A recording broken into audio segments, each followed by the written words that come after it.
Dragonsphere, The Fallen King Chronicles, Book 1. Written by Richard Fierce. Narrated by Andrew McDermott. Introduction. There has often been theological debate as to who or what is behind the forces of evil. No one is certain, but there is one thing everyone agrees upon. Whatever it is, it certainly calls the Vis Mountains home. The feeling of evil there is palpable. From the Book of Faith. Year of the Divines, 418. It was dark and cold. The distant sound of dripping water echoed throughout the narrow tunnel, part of a large system of interconnected passageways and caves deep in the Vis Mountains. A hooded figure navigated his way through them hesitantly, pausing every few paces to run his fingers along the stone walls. He desperately wanted to light a torch, but he knew it was a foolish thought. If he brought light into that chamber... The figure halted as he felt the familiar sigils on the wall. He had travelled through this cave many times now, yet it seemed he could never memorize his way to the central chamber within the mountain. "I sense you." It was a sound unlike anything in his most insidious nightmares. "Come forth." An intense fear overtook him. His breath came short and quick, and he could feel his heart throbbing inside his chest. His hands began quivering, so he clenched them into fists, hiding them within his robes. Closing his eyes momentarily, he forced a deep breath before stepping into the chamber. Every rational thought told him to flee. A horrible feeling wriggled its way into his heart, melting his resolve like wax in a fire. "You have carried out my instructions." The man crumbled to his knees. He could almost feel it hovering around him, able to see everything while he was as blind as a bat. It was more of a demand than a question. The man could barely speak, and meekly nodded his head. "I have arranged the bones in the cave as you said." Something colder than ice touched his shoulder, causing his entire arm to go numb. It could only be the touch of his unholy master. "You have pleased me. I shall reward your obedience when all falls into place." It seemed to him that the words slithered across the cave like snakes, wrapping themselves around him. "Yes, my lord." "They thought they destroyed me, but I cannot be destroyed. No, I am eternal, and now I will unleash hell upon the land." The man looked around futilely in the dark cave and could see nothing, but he could feel it. A shudder in the ground, a tremor in the walls. He could hear loose rocks clattering against each other as the rumbling grew stronger. A wicked, cackling laughter erupted, making him flinch unexpectedly. Then silence. Suddenly there was a loud cracking sound, as if something were splitting open. He heard the roar echo out across the mountains, but he also heard the distant sound of flapping wings. An ancient and mighty creature had been awakened. The man couldn't help but wonder, "What have I done?"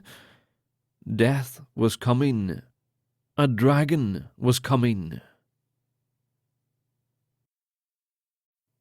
Chapter 1. All of history bears false witness. Truth is only known by those who were present. From the Book of Faith. Year of the Divines, 419. When rumours of a dragon attack reached Demetrius, He dismissed them almost immediately. Having lived in the port city of Rada his entire life, he had heard many wild stories from countless travellers. Everything ranging from giant squids in the open seas to horses with wings. Admittedly, this was the first time he heard mention of a dragon, supposed giant mythical creatures that fed on the fear of people and could lay waste to entire cities. "Rubbish," he said. "Children's tales told by parents to scare little ones into obedience." "I believe it," the old sailor remarked enthusiastically. "Captain's heard it himself. Says the whole city was burned to the ground and everyone killed." "Then how did your captain hear of it?" Demetrius eyed his friend sternly. The man's face was covered in wrinkles and his hair bleached from constant sun. The man had been a sailor since he was not more than a boy and was prone to believe almost anything. "What do you mean?" the sailor, Bannigan, asked. "If everyone was killed, how did your captain hear the story? Who would have repeated it to him?" The old man remained silent for a moment and scratched his prickly-haired chin. "It not be my place to question the captain, silversmith." Demetrius laughed heartily. "Nice cover-up." The sailor stamped his foot indignantly. "It ain't no cover-up. I'd trust the captain's word. How's business?" Bannigan changed the subject. "Profitable, as always. The war with Oakvalor hasn't put a pinch in anyone's pockets yet. I hear some of my fellow smiths have been requested to appear before the king. As to why is anyone's guess. Maybe the king needs more weapons." Demetrius shrugged his large shoulders. He wasn't in the business of making weapons, so it mattered little to him. His craft was typically sought after by the well-to-do, custom pieces that didn't come cheap. Some people had so much money they apparently didn't know what to do with it. He could work with any metal he put his hands on, but he preferred silver. It was very easy to bend, and could be cast or hammered, which allowed him to form almost anything with it, from teapots to statues. The clanging of the bell tower echoed loudly across the city, signalling noon. The bell tower was originally built to alert the populace of emergencies. Its main use now was to indicate the time.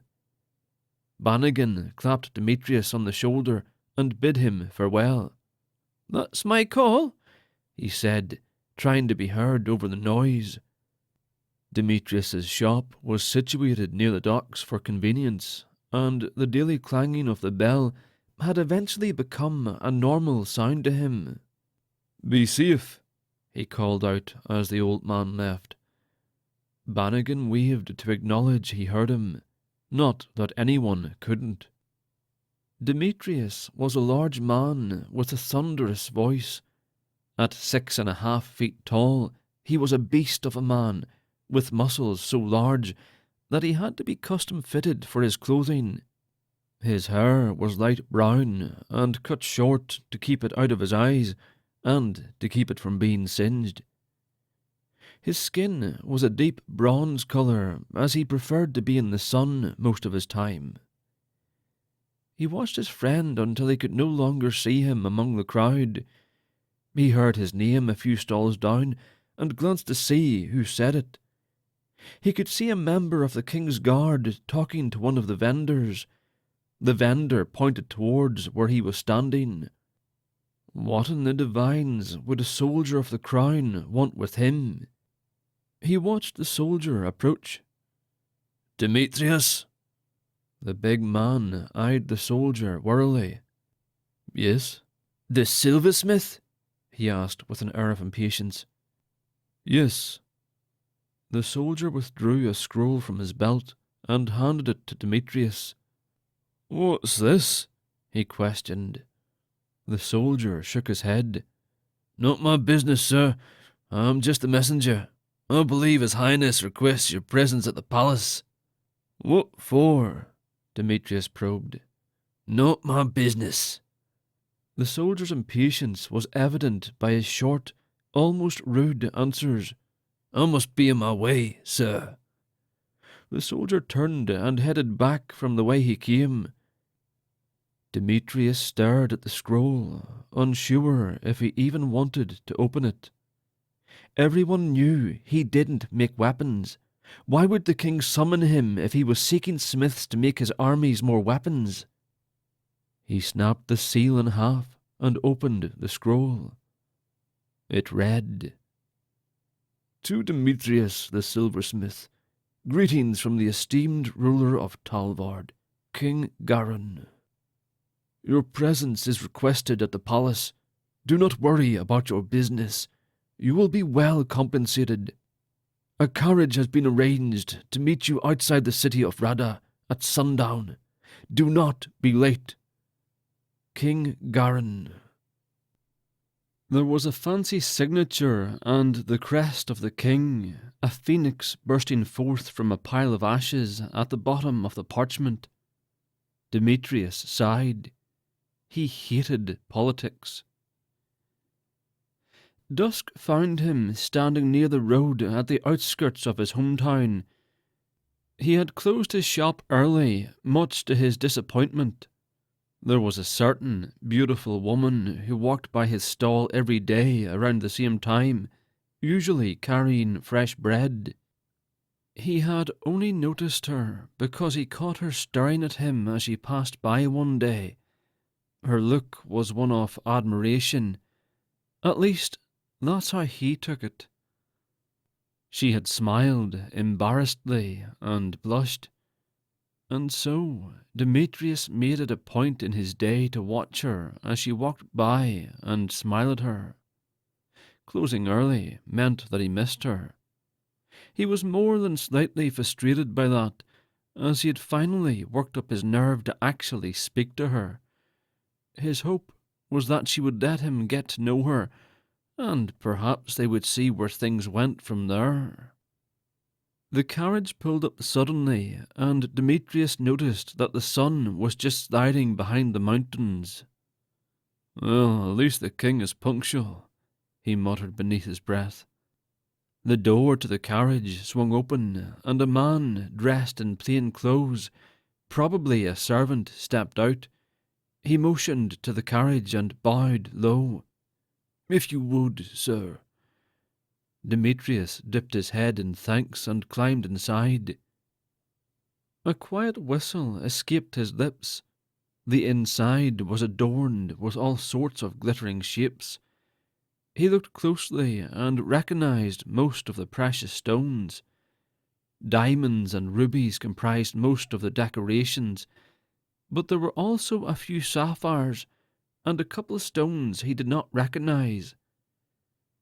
The fabric that made up the seats was comfortable and smooth to the touch. It was hard to tell whether the material was dark red or brown in the fading light. Demetrius was impressed. He didn't expect to be brought to the palace in luxury. Granted, he was known among the higher-ups for his skills in crafting, but he was not of noble birth, and most, if not all of them, seemed to ignore the fact that he was much wealthier than most of them anyway. The servant did not get back into the carriage, but instead shut the door and climbed into the seat with the driver. He had a decent amount of time to think as the buggy headed toward Tarvarin, the city built around the palace. It was a 30-minute trip to the palace by horse. After what seemed like hours to him, he felt a difference in the road. Instead of bouncing about on the dirt path, the ride smoothed out, and he could tell they were now on the stone-paved roads of the city. The carriage came to an abrupt stop, and the door swung open. The servant stood there and motioned for Demetrius to come out. He had gotten comfortable, and it took him a minute to move. Why did the king want him to come so late in the evening hours, he wondered. The servant led him through enormously tall double doors and into a massive circular room that was normally filled with nobles and commoners alike, usually bringing petitions and requests to the king or his advisers. The room was empty, and their footsteps reverberated off the walls. Demetrius looked admiringly up at the vaulted ceiling, rising 60 feet above him. Support pillars were spaced every 10 feet, outlining the main walkway through the antechamber. "This is huge," he remarked to himself. "Sir?" The servant looked back at him. Demetrius shook his head, and the servant continued his hurried pace. A door in the middle of the far wall was flanked on either side by 2 giant alabaster statues of winged men standing at attention, their swords drawn and held up before them. Demetrius thought them an odd addition to the room. The walls were covered with portraits of regal-looking men whom he assumed were previous kings, and large brightly covered tapestries depicting scenes of long-ago battles. He began to wonder why he had never made a trip to the palace, if for no other reason than to say he had been there. The servant stopped before the door. "Wait here, sir," he said breathlessly, before disappearing through the door. Demetrius looked down at the floor. Stone tiles, painted orange and yellow, ran the length of the entire room, forming a triangular pattern. The tiles outside the 3-sided shape were bright red. He assumed there was some sort of significance to the design, but it was lost on him. Demetrius looked back up and noticed the servant was staring at him. "His Highness will see you now." He held the door open and pointed down a long hallway. "It's the last door on the left at the end of the hall." The big man nodded his head in thanks and walked to where he was directed.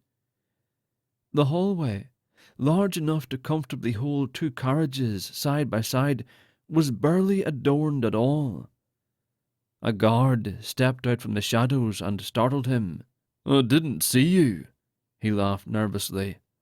"That would be the point," the guard answered, his face hidden by the hood over his head.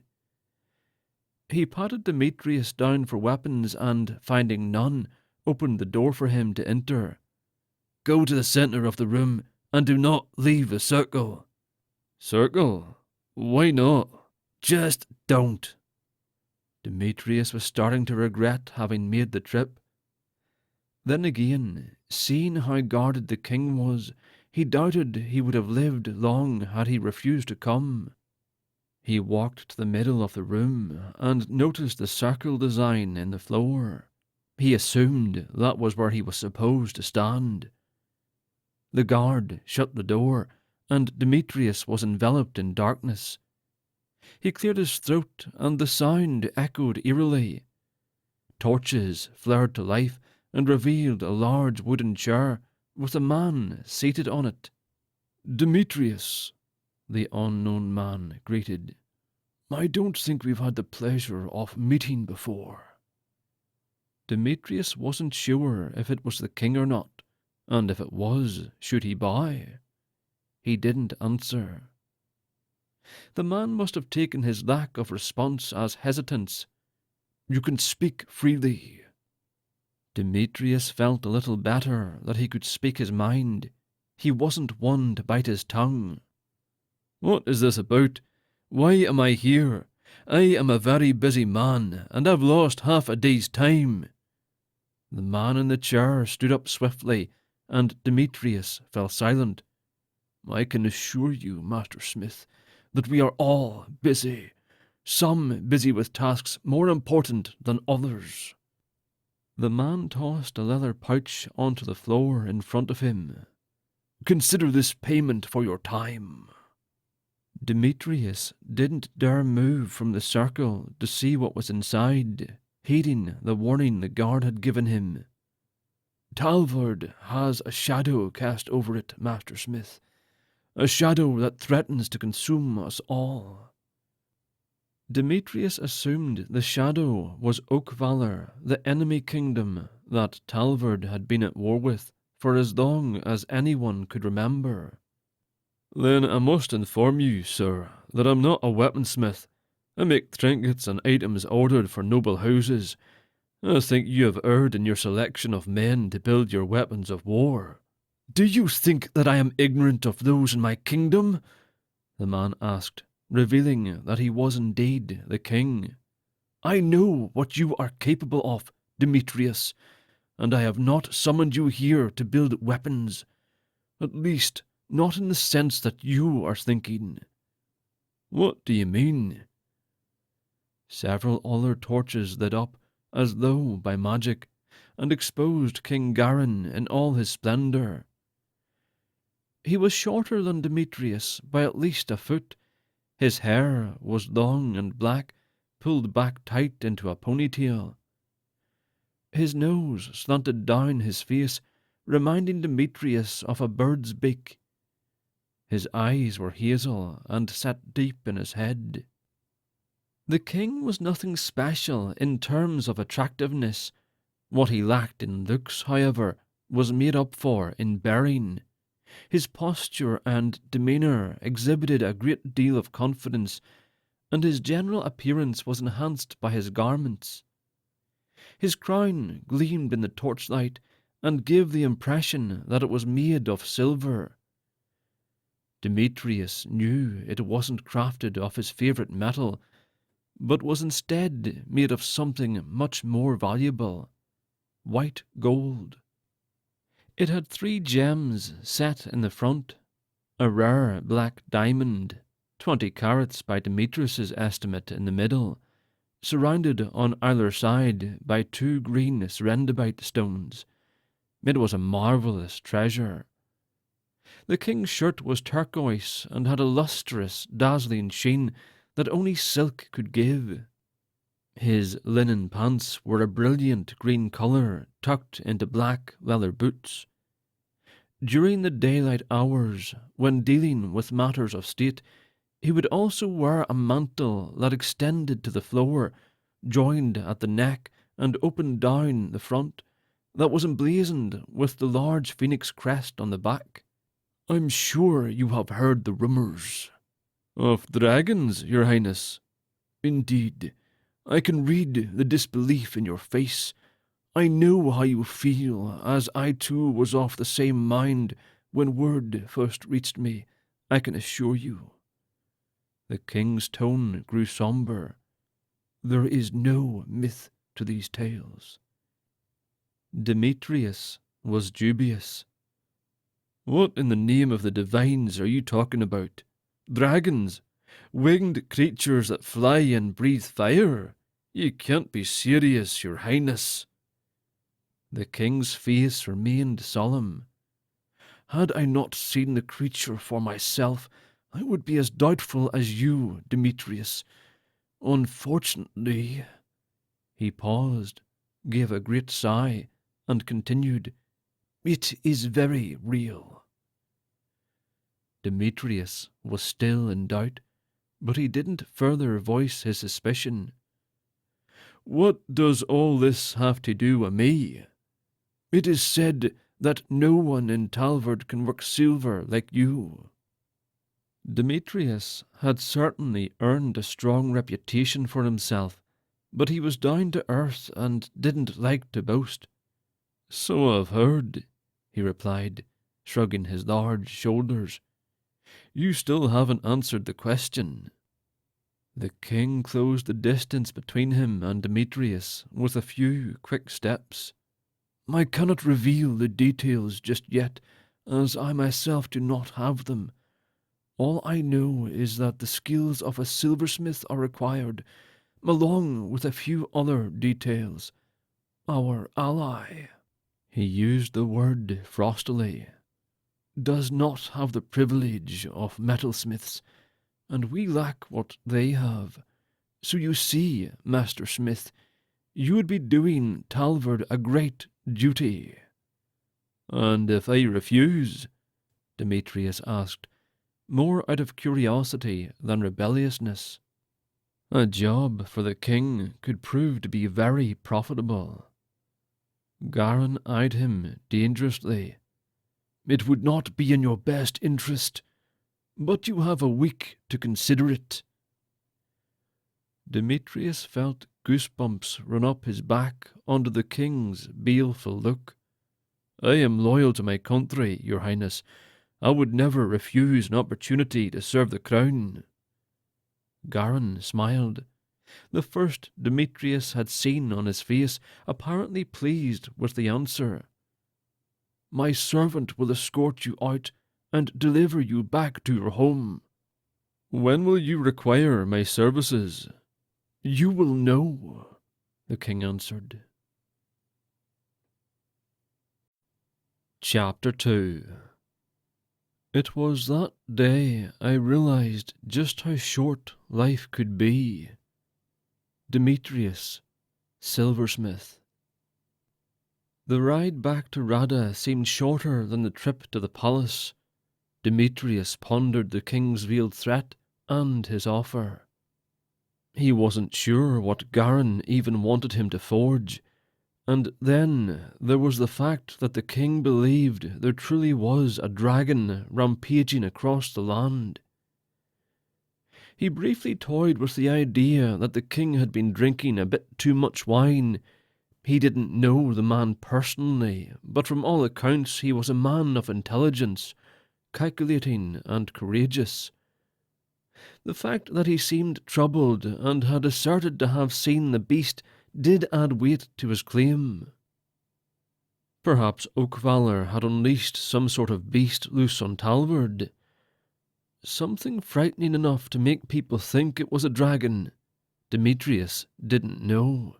He didn't care either. A job for the crown could make him rich enough to stop working. He could buy a house in Talvarin and spend his days relaxing, or sail the ocean and see the world. He smiled at the thought briefly before pushing those notions aside. He had to do the job first, and he wasn't even sure that he could. The carriage stopped and the door opened. The servant didn't bother to motion him out of the cab, as he was already moving toward the door before it opened. The man stopped Demetrius and handed him the leather pouch the king had tossed him. He had completely forgotten about it back in the palace. "The king said I will know when he needs me. How will I know?" he asked the servant, who in reply shrugged his shoulders. So much for an answer, he thought. He made his way down the worn dirt path that led through the centre of the port city he called home. While his shop was located near the docks, his house was in the centre of the town, where the better houses were. Rada was home to many merchants and traders, as well as some nefarious characters. Since the port's expansion some 80 years ago, the small town had grown to become somewhat of a city. While they didn't have the paved stone roads of Talvarin, they did have some of the best inns. One such inn was the Crab, owned by a wealthy sailor who had made his fortune in the crab fishing industry. Crabs were considered a delicacy, especially among the nobles. Having made more money than he needed, the sailor had retired and opened the inn. Demetrius would come here to unwind from his work. He preferred it over the other places. It was newer than the others, and so had less sketchy individuals to worry about. He paused outside the doorway, considered calling it a night. He decided to have one drink, and he would be on his way. He entered the building to find it mostly empty with the exception of 2 patrons. The barmaid, a young girl no older than 20, was delivering a tray of food to one of the customers.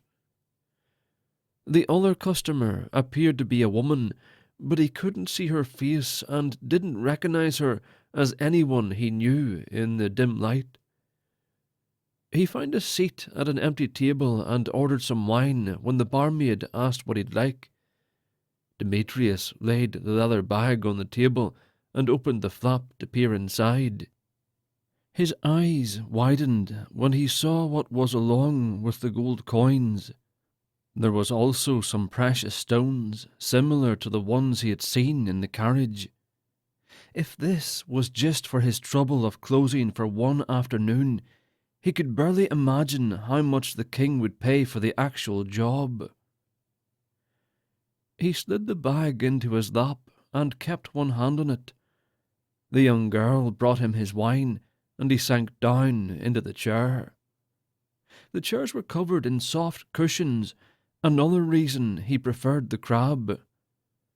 Demetrius sipped his wine slowly, enjoying the taste and the solitude. While he did appreciate his customers, he needed time away from people in general to keep a cheery attitude. Demetrius was still young, at least he considered himself so. He was almost 30 and had never married, not yet anyway. His mother had died giving birth to him, and his father, a poor thatcher, had always been distant from him. Demetrius assumed his father's lack of attention was the result of the man's superstitious beliefs. He had viewed his wife's death as a bad omen for the character of the child. Whatever sinful things the child would do in the future resulted in the mother's death, a sordid payment of sorts. Demetrius didn't hold a grudge against his father. Besides, he had an entire town full of people who helped raise him. The previous ruler, King Varin, had expanded the kingdom's trade routes with established nations across the ocean and financed the expansion of all the ports in the kingdom. Since Rada was so close to the palace, it received preferential treatment. The city flourished and grew rapidly, bringing in people from all cultures of the world. It was one of those people who had made the city his home that took Demetrius in as his own. Childless and widowed, the man took pity on him and made Demetrius his presence in the silversmith trade. And the big man had a knack for it. Under his adoptive father's guidance, he became one of the best in the kingdom. His goods were highly sought after, especially by the well-to-do. His thoughts were scattered as the female customer stood up to leave. Her face was revealed by the lanterns that hung from the ceiling, and he realized it was the woman from the market. His heart skipped a beat, and he felt his stomach drop. What was wrong with him? He stood up, and their eyes met. He couldn't take his eyes off her, which made her face flush pink. She smiled shyly and went to leave. "Wait," he said gently. She looked back at him with a nervous look on her face. "At least tell me your name, woman." She seemed to hesitate as if she would not answer. Demetrius waited, thinking perhaps he was too forward. He wanted to know who she was. "Tomorrow." His confused look spoke volumes. "Tomorrow? That's different." She shook her head and smiled. "I will tell you tomorrow." "I won't be here. I must deliver some items to a customer. I will be gone for 2 days. "Then, when you return," she responded bashfully. "That seems so long from now," he said, downcast. "You have gone this long without knowing my name. What is a few more days?" When he arrived at his house and slumped into bed, his thoughts were of the woman who seemed to have stolen his heart. He had finally heard her voice, and it was more beautiful than he imagined. As he drifted off to sleep, he was still smiling. When the sun shining through the window woke him up, he groaned and rolled out of his bed. His trip to Kish was at an end, and he would be heading back home. He had not wanted to travel, but the customer had requested that Demetrius himself deliver the items. He tried to explain that he was a busy man, but his customer would not hear it. Normally Demetrius would have merely declined the job, but the client offered triple the price for the trouble. He couldn't turn down the offer. It was a great deal of money. If there was one thing he loved more than his craft, it was money. Besides that, the man was an ambassador to Trefeth, a minor kingdom beginning to grow into a power to be reckoned with. Word was that he was cousin to the king, something that Demetrius considered more seriously after having met the king 2 days ago. He certainly wouldn't want to offend a man who could have him thrown in the dungeon, or worse. All of the preparations were ready. The person he normally used had ensured all would be ready by dawn. His client provided breakfast, which he consumed quickly. He was impatient to see the beautiful woman again. Judging by their conversation at the inn, he sensed that what he was feeling for her was the same that she felt for him. He could hardly wait. The journey took half a day, but it didn't seem to take that long as his thoughts were in the clouds. The city of Kish was located in the same direction as the Abbey of the Divines, the home of the monks. It was further east than the Abbey, so he did not get the opportunity to glimpse their stone walls. There was one road that led out of Rada. It was a straight road north leading to Talvarin. Then it broke east and west from there. Far to the west was the nation of Oakvalor. He had never been that far west, as there was nothing but a lonely road that winded over the dormant volcano and the mountains that surrounded it. He had no reason to go there anyway. Talvard and Oakvalor had been at war with each other for the past 1,000 years, maybe more. When asked, no one could answer how it all started. Time had a way of erasing things. As Demetrius continued heading south, he thought he could smell smoke in the air. "Odd," he muttered to himself, attempting to block the sun from his eyes to get a better look ahead. He was still about a mile away, and with the sun setting in the south, he couldn't see much. A foreboding feeling began to gnaw at him. Demetrius urged the 2 horses pulling his wagon to speed up. As he got closer, the smell of smoke became distinct. The terrain was all flat grasslands here, except right outside the city, where small rolling hills slowed his wagon down. He could hear noises now, and he was gripped with fear. He leapt off the wagon before the horses had completely stopped and ran to the top of the last hill. Fire raged across the city. Shrill, high-pitched screams of women and children invaded the air, mingling with the shouts of men who were trying desperately to put out the spreading destruction.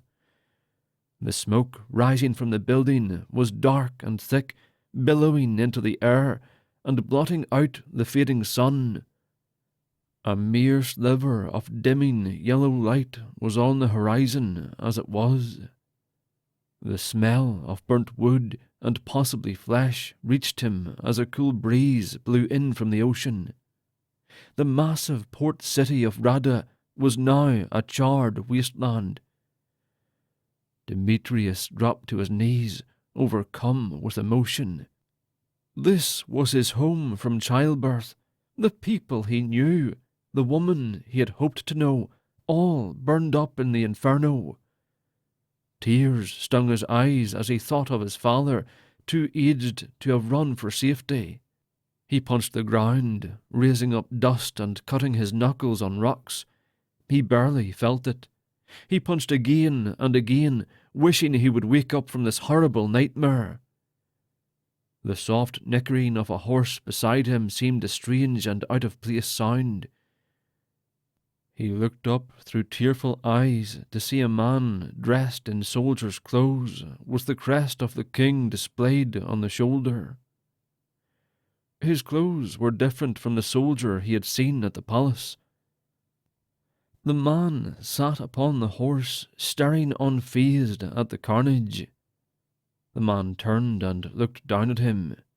Demetrius saw another emblem on the man's clothing. One he supposed was the symbol of a general. "Where are the king's men?" Demetrius demanded, his voice breaking with grief. The general turned his eyes back to the burning city. "Scattered throughout the kingdom, dealing with similar situations." The man's voice was devoid of any genuine concern. Demetrius also looked back to the city. He wanted to rush down there and help, but he felt powerless and weak. He could only see a handful of people, and they were trying to escape the flames, not put them out. "It's time," the general said abruptly. "Time for what?" "To fulfill your obligation to the crown." Demetrius rode in silence. He followed behind the general, who didn't seem inclined to talk anyhow. He had fallen into a state of depressive calmness. He could feel tears sliding down his face, but he didn't bother to wipe them away. He wasn't aware that they had reached the castle until the general cleared his throat, breaking the silence. Demetrius looked up and saw the double doors that led into the palace. He looked over his shoulder, having some idea that maybe he would see his home, fine and undamaged as when he had left it. He saw only the 10-foot stone wall that separated the palace from the city of Talvaran. He slid off the horse and followed the general to the door, who entrusted him to the servant whom he had dealt with on his first visit. The antechamber was filled with servants and soldiers alike, dashing here and there, at times almost running into one another. The entire palace was in chaos. Demetrius oddly found comfort in seeing many people eye him with frowning faces, the only way they knew how to express their condolences. The servant led him through the doorway in the middle of the chamber with haste. "Where is the king?" the servant was demanding to those who passed them in the giant hall. Some shrugged, others didn't bother to answer at all.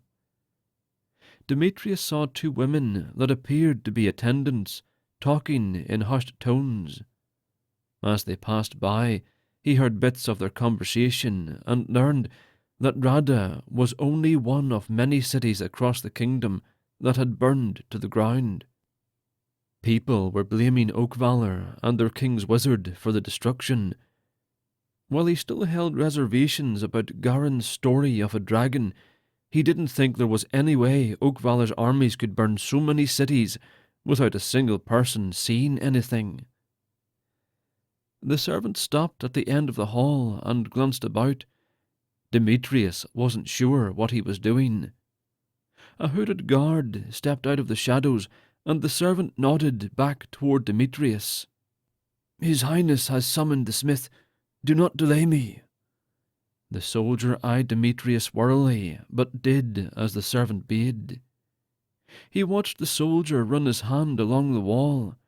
Seeming to find what he was looking for, he removed a key from his belt and slid it into the wall. There was a soft click, and the wall opened inward about 2 inches. Both the guard and the servant glanced around again. "Come," the servant said, motioning Demetrius to follow him. He pushed the door, and it opened silently. Once inside, the guard shut the door, and Demetrius heard it lock. There were small lanterns every few feet, lighting what appeared to be another hallway. They walked straight ahead for about 50 feet before the servant turned to Demetrius. "I hope you aren't afraid of small spaces," he remarked, as the floor in front of them slowly slid open, revealing stairs that wound downward. "Where are we?" Demetrius asked. The servant stared at him intently before answering. The palace that you see outside is only a small portion of the castle. The rest is hidden beneath the mountains. Wait. Demetrius grabbed hold of the servant's arm.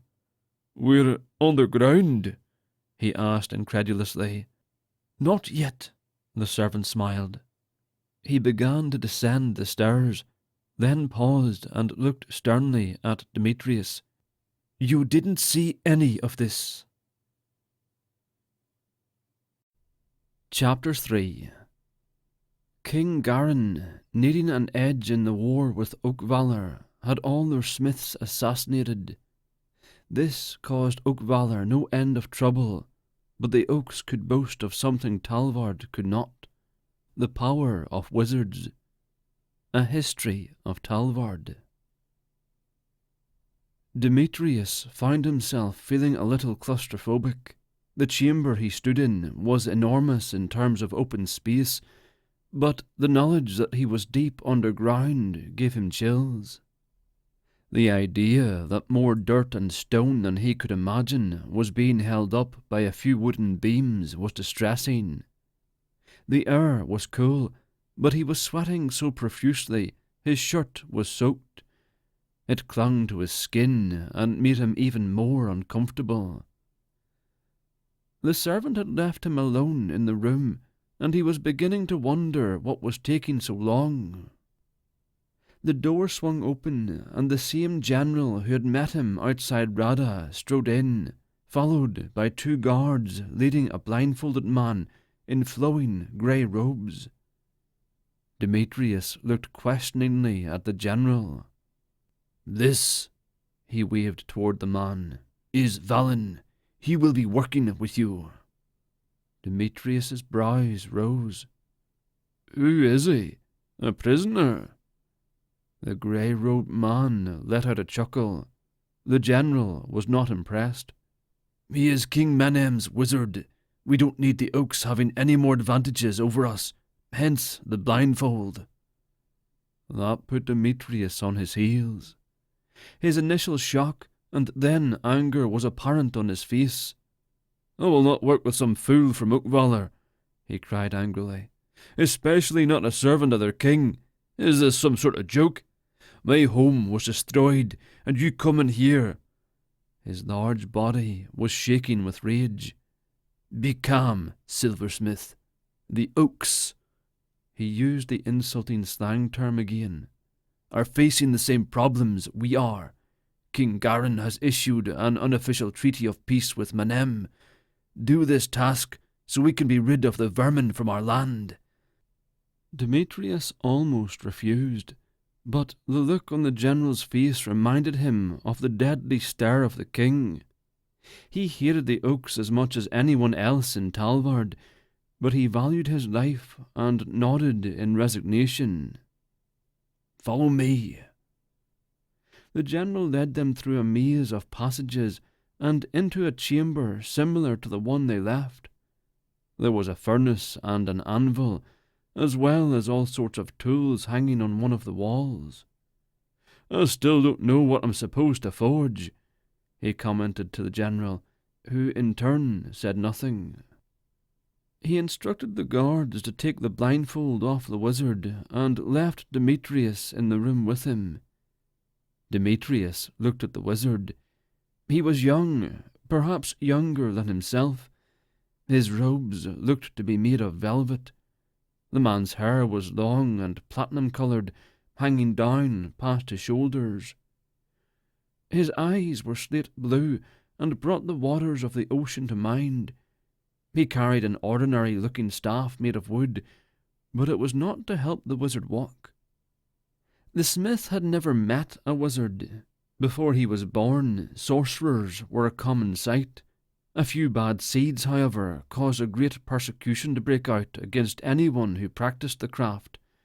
The soldiers were able to quell the violence, but it was too late.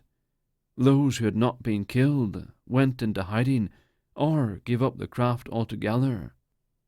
It was whispered that the church had a hand in the revolt, but the abbot condemned such accusations.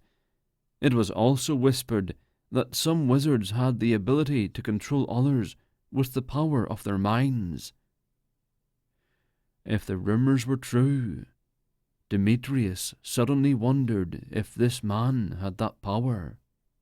He looked questioningly at the wizard, who frowned and muttered something about stupidity. "Well," Valen said impatiently. "Well, what?" Demetrius answered. "Are you ready to get to work, or are you going to stand there until the beast destroys both our lands?" "The king hasn't told me what to forge," he reiterated. "I'm telling you what to forge, you fool." Demetrius was the best at what he did because he worked alone. No one told him what to make or how to make it. His clients asked for certain pieces, true, but they did not dictate to him how to accomplish it, and that was precisely the reason he wanted to strangle Valen. The wizard had drawn up a very specific blueprint, and he insisted every detail be followed. With each hammer blow, he would hear Valen mutter something about too much force, or this is the best smith they could find. Demetrius glared at him on one such occasion. "Do you want to do this?" Valen returned his glare, but didn't say another word. Demetrius prided himself on attention to detail, which was one of the reasons his work was so highly sought after. But this was just a round, hollow sphere of silver, unadorned in any way. He had to shape it in 2 separate pieces, each one the wizard inspected meticulously. With both pieces complete, Valen had him heat the metal pieces up so that he could engrave some sort of symbols onto the inside. When Valen was finished, Demetrius melded the 2 together, ensuring it was a perfect seal. For all the specifics, it looked like something he may have crafted when he was an apprentice. "It looks unfinished," he lamented, turning his gaze to Valen. For the first time since they had met, Valen was smiling. "It's perfect." Valen reached over to pick up the sphere. "You're crazy, you blasted oak." Demetrius smacked the wizard's hand away.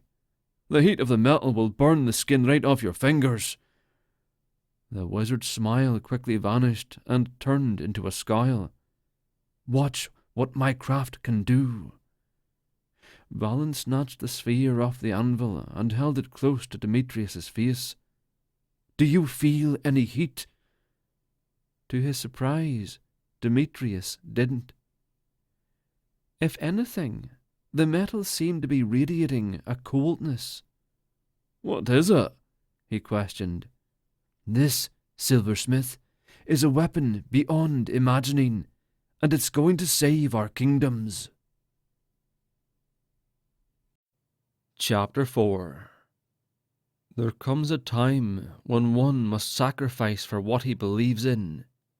I believe in my king and my country, and so into the mouth of death I travel, for king and country. A page in Valen's journal. The sphere having been forged and imbued with magic, Demetrius thought his task was done, and expressed his desire to go back to Rada to help the survivors with the task of burying the dead and rebuilding. "Out of the question," King Garin stated, in a tone that allowed no room for debate. "The task you required of me is complete," Demetrius returned irritably. "On the contrary, the wizard requires your continued assistance. There is one last thing that the crown requires of you. You must escort Valen to the dragon's dwelling and ensure the safety of the sphere when the wizard captures the beast." "I'm not a soldier, your highness. I couldn't possibly protect it better than your men of war." They were in the same room he had first met the king in, which was just as dark and mysterious in the daylight hours. Garin dismissed the servants who were attending him and drew close to Demetrius. "Let me be blunt with you. since you are not wise in the way of politics. I do not expect the wizard to survive the encounter with the beast." Garen's hazel eyes seemed to pierce his soul. "Do whatever you must to secure the sphere for Talvard's interests." Demetrius was catching on to the king's subtle words. "What interests would those be?" Garen frowned. He was not accustomed to being questioned. "Let us merely imagine that it may be of use to us one day in the future, in the event that a certain kingdom begins to grow too powerful." His words trailed off.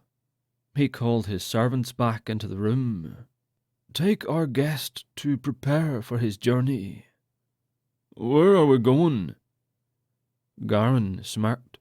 "You are going to Korosh Pass in the Vis Mountains.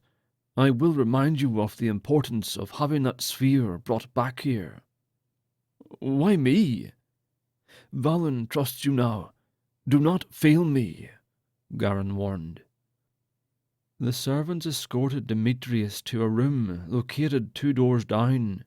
He was given fresh clothes to change into, as well as a lightweight suit of chainmail. The wizard was also there, though he refused to take anything the servants offered to him. "I will not have it said I accepted anything without payment," was his excuse.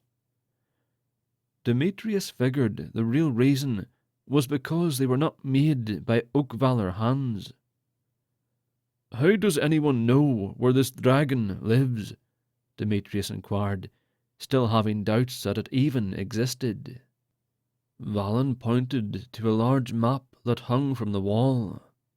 "The border between our kingdoms crosses through the mountains of Ward and Vis.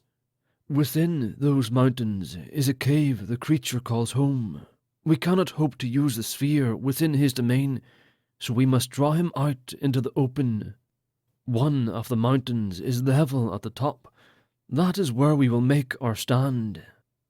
Demetrius was uneasy by the way Valen seemed to be talking about their future encounter. Assuming the dragon was real, it was unlikely that he would be of any actual help to the wizard. Demetrius sighed heavily and half-listed as the wizard babbled on. It was going to be a long journey. Demetrius scrambled up the cliffside, almost slipping on the jagged rocks several times.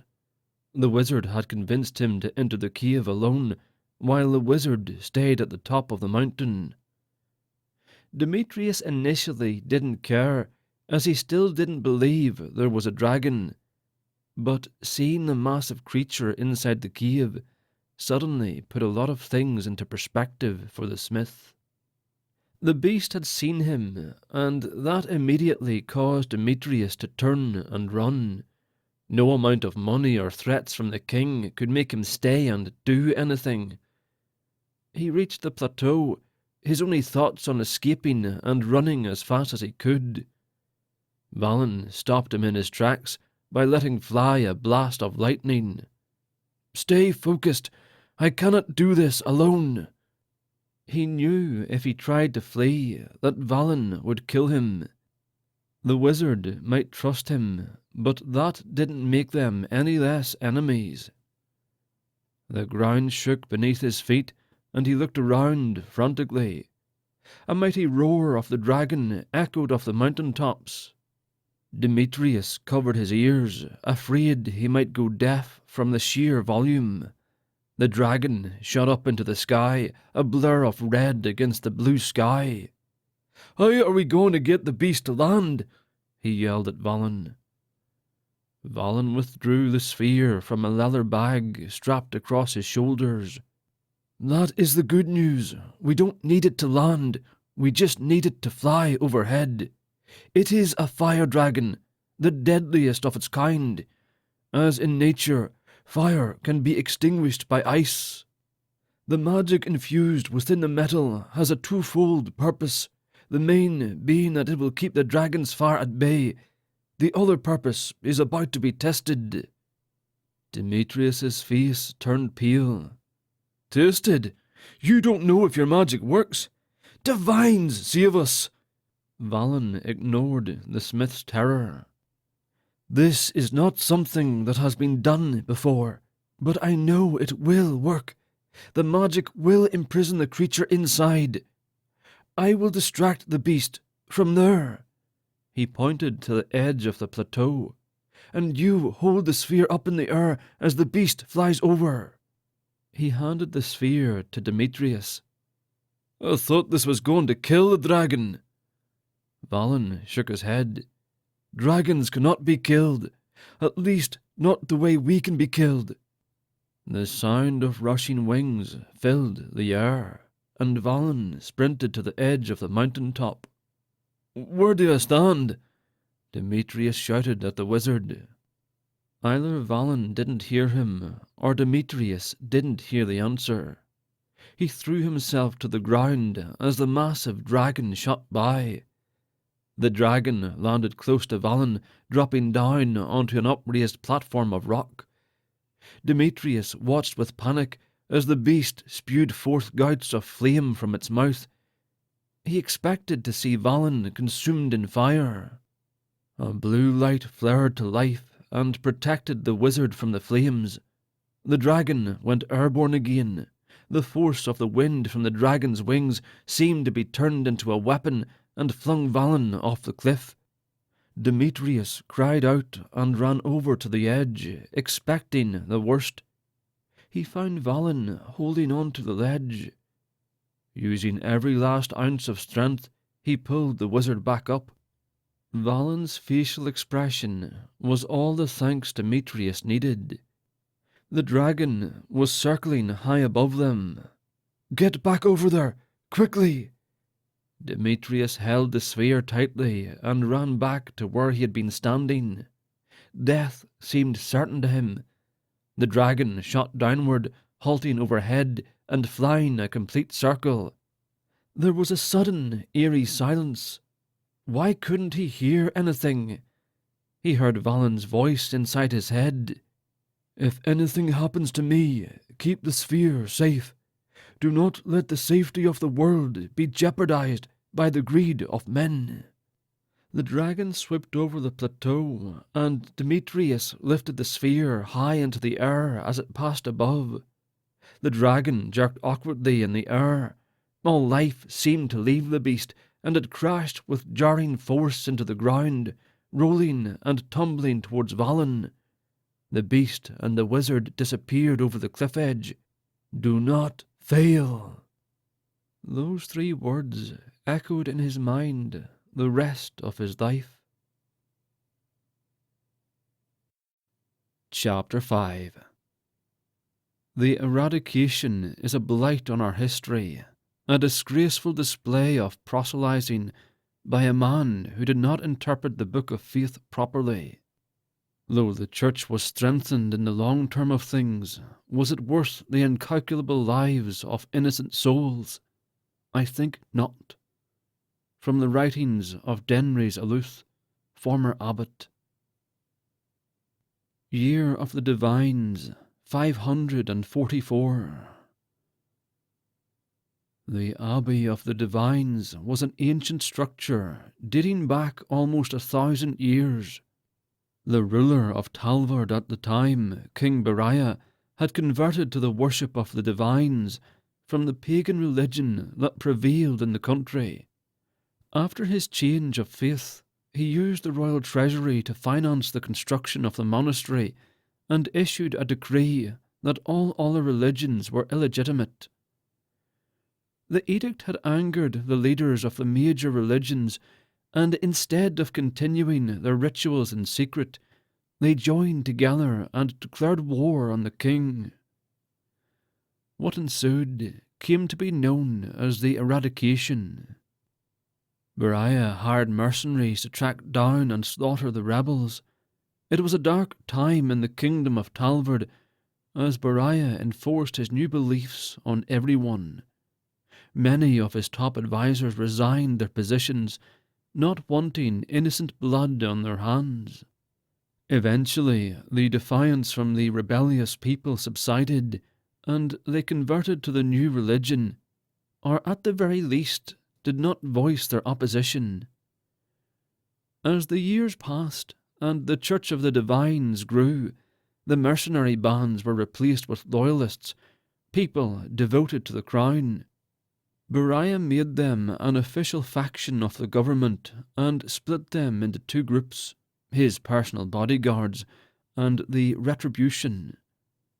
The Retribution was a secretive sect that sought out those few who continued practicing the pagan religions and brought them to justice. They would be disbanded 300 years later by the fourth great-grandson of Beriah, who believed them to be outdated and an unnecessary drain on the treasury. Yet the Church of the Divines flourished in Talvard despite its violent beginnings. The abbey was the largest ever built, containing more than 200 rooms.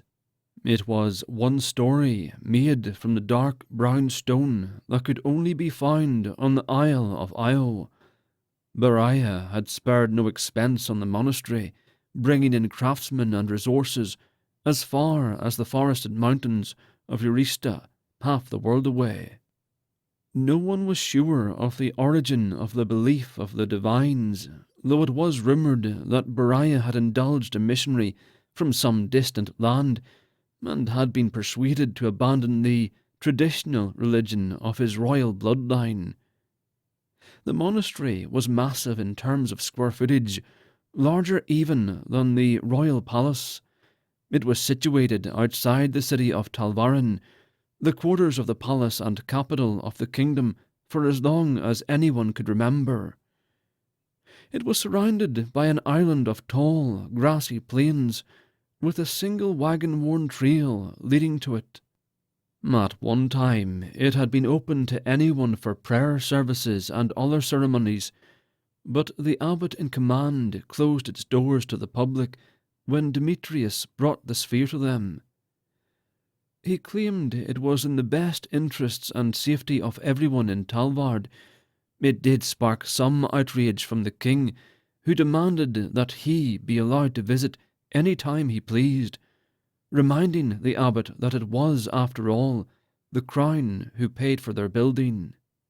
In a show of goodwill, the abbot offered to send monks to Talvarin each week to hold a prayer service and meet the needs of the people in the palace, to which the king agreed. Inside the monastery, the monks continued their teachings by allowing only firstborn males into their ranks, referring to them as being consecrated to the Divines. They took oaths of celibacy, forgoing their natural desires to serve the Divines. Calderon was one such monk. He had entered the monastery at the young age of 6, 2 years younger than what the abbot normally allowed. His parents, devout followers of the Divines, had arranged for their son to be the exception to the rule. Many speculations followed as to how they managed it, but no one could decipher fact from fiction. 9 long years had passed since the day his parents had dropped him off. Calderon had not seen them since. He could barely remember what they looked like anymore. The pictures he had conjured up in his mind when he first arrived quickly faded, leaving him with only a few distinct memories of events from his early childhood. He could not remember much outside the walls of the monastery. The monks were forbidden to leave without approval from the abbot, and Calderon was no exception. It was past noon now, close to the first hour of the afternoon, and the abbot was winding down his exhortation. The abbot, leader of the monastery and the priesthood in Talvard, would preach his sermons each day at noon, and though he was typically long-winded, today's seemed like it would be shorter than normal. Calderon bowed his head as they closed the service in prayer. He quietly whispered his own invocation and rose from the pew. He searched the room, but didn't see Velkyn in the audience. While attendance was not mandatory, His childhood friend hardly missed the daily service. He could always confide in Velkyn without fear of judgment. The two had become instant friends his first day in the monastery. Calderon had initially been shunned and bullied by the older boys because of his controversial admittance. Velkyn, however, had taken justice in his own hands and pummeled a few of them. The masters had then punished Velkyn. His friend took it in stride, and they became inseparable, doing all of their daily routines together.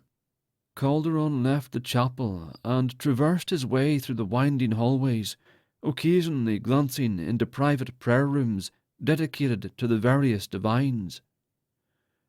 There was only one reason why his friend would miss the abbot's sermon. Velkyn finished his prayer and kissed the foot of the copper statue depicting virtue and rose to his feet. Tomorrow would be the culmination of all his recent efforts.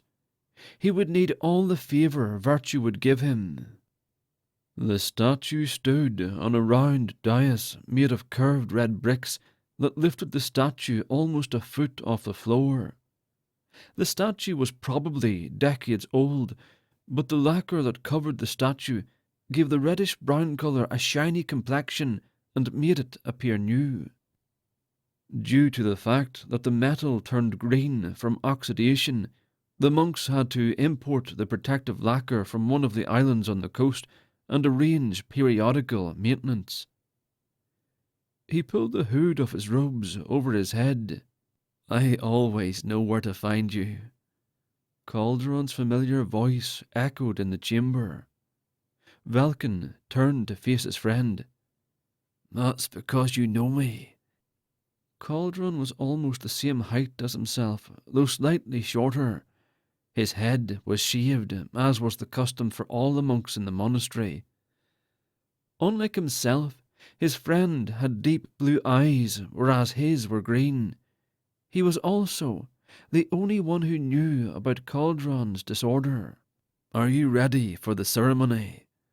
Velkyn smiled as he asked the question. He already knew the answer. Calderon was nervous. He knew his friend well, but he also could sense it in his spirit. "My soul's ready, but my mind betrays me. I want this so badly." He raised his hand and clenched it into a fist with the last words. Calderon used his hands often when he talked. "I'm afraid, though." Velkyn nodded in understanding. "I know. I have my own reservations about what lies ahead, but I trust that if I'm not chosen, there's another path for me. My biggest concern is having my disorder discovered. Perhaps I'm not meant to be the musician. I do not feel right hiding the truth." Velkyn put his hand on Calderon's shoulder. "We all have secrets that we must bear. If you confess your weakness, you will never be the musician, and they may even kick you out of the order. I believe you're making the right decision. Besides, you know my secret. I would surely be excommunicated for mine. I don't feel guilty. Neither should you." Calderon's downcast expression brightened. "I suppose you're right." "Have faith," Velkyn said emphatically. The two sat in silence for a moment before Calderon spoke. "I have never understood that phrase." Velkyn's mind was wrapped up with his own thoughts. He looked at his friend, confused. "What?" "That phrase," Calderon repeated, waving his hands about as he talked. "Have faith. Faith is a divine. So how do we have faith? I've never understood it." Velkyn contemplated the question. "That's the beauty and glory of her love. She gives of herself to us, filling us with her spirit, so that we may not only believe she exists, but that we may be empowered to obey her commands. That is how we have faith." He smiled at Calderon's look of amazement. "You're wise beyond your years, my friend.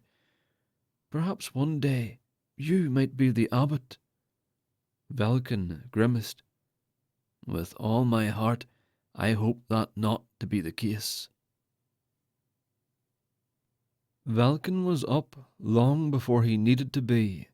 He was too excited to sleep anyway, spending most of the night tossing and turning. Today was the ceremony that would decide his fate. He would be asked grueling theological questions about the sphere, as well as about its history. Then his strength would be tested in a battle with a master of hand-to-hand combat.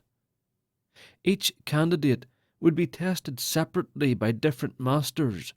Then the masters would convene and decide amongst themselves who would be the next guardian. The positions of guardian and musician were very similar, with the exception that one played music to keep the enchantment on the sphere active. The guardian's role was to guard the door to the sphere, literally their entire life. The guardian would only get 3 hours of sleep each day when the musician came to play their music. The guardian's position was essentially useless, as the only enemy of Talvard was Oakvalor. The two nations were at war, but the Oaks also served the divines, and the church kept itself separated from the political agendas of their royal counterparts. The musician was the more important of the two positions. It was the musician who played the music that kept the freezing enchantment on the sphere. All magic expired over time without any influence. Demetrius himself had given them the musical notes needed to keep the sphere's magic from degrading. Velkyn left his room and headed to the chamber where he had prayed the previous day. The sun had not yet risen, so he did not expect anyone to be using the room. Even though he walked softly down the stone hallways, the echo of his footsteps seemed loud in the silence. He entered the chamber and stood before the statue of his favoured divine. He wondered if the statue was an accurate depiction of the deity. How the sculptor knew what the deity looked like was beyond him. What if all he was praying to was a giant piece of elaborate metal? One of the doubts that had always seemed to dwell in the back of his mind had escaped his mental barrier. He drove the thought away and sighed in frustration. How could he be so wise and have so much knowledge, yet have so many doubts about his own faith? He knelt down before the dais and bowed his head in prayer.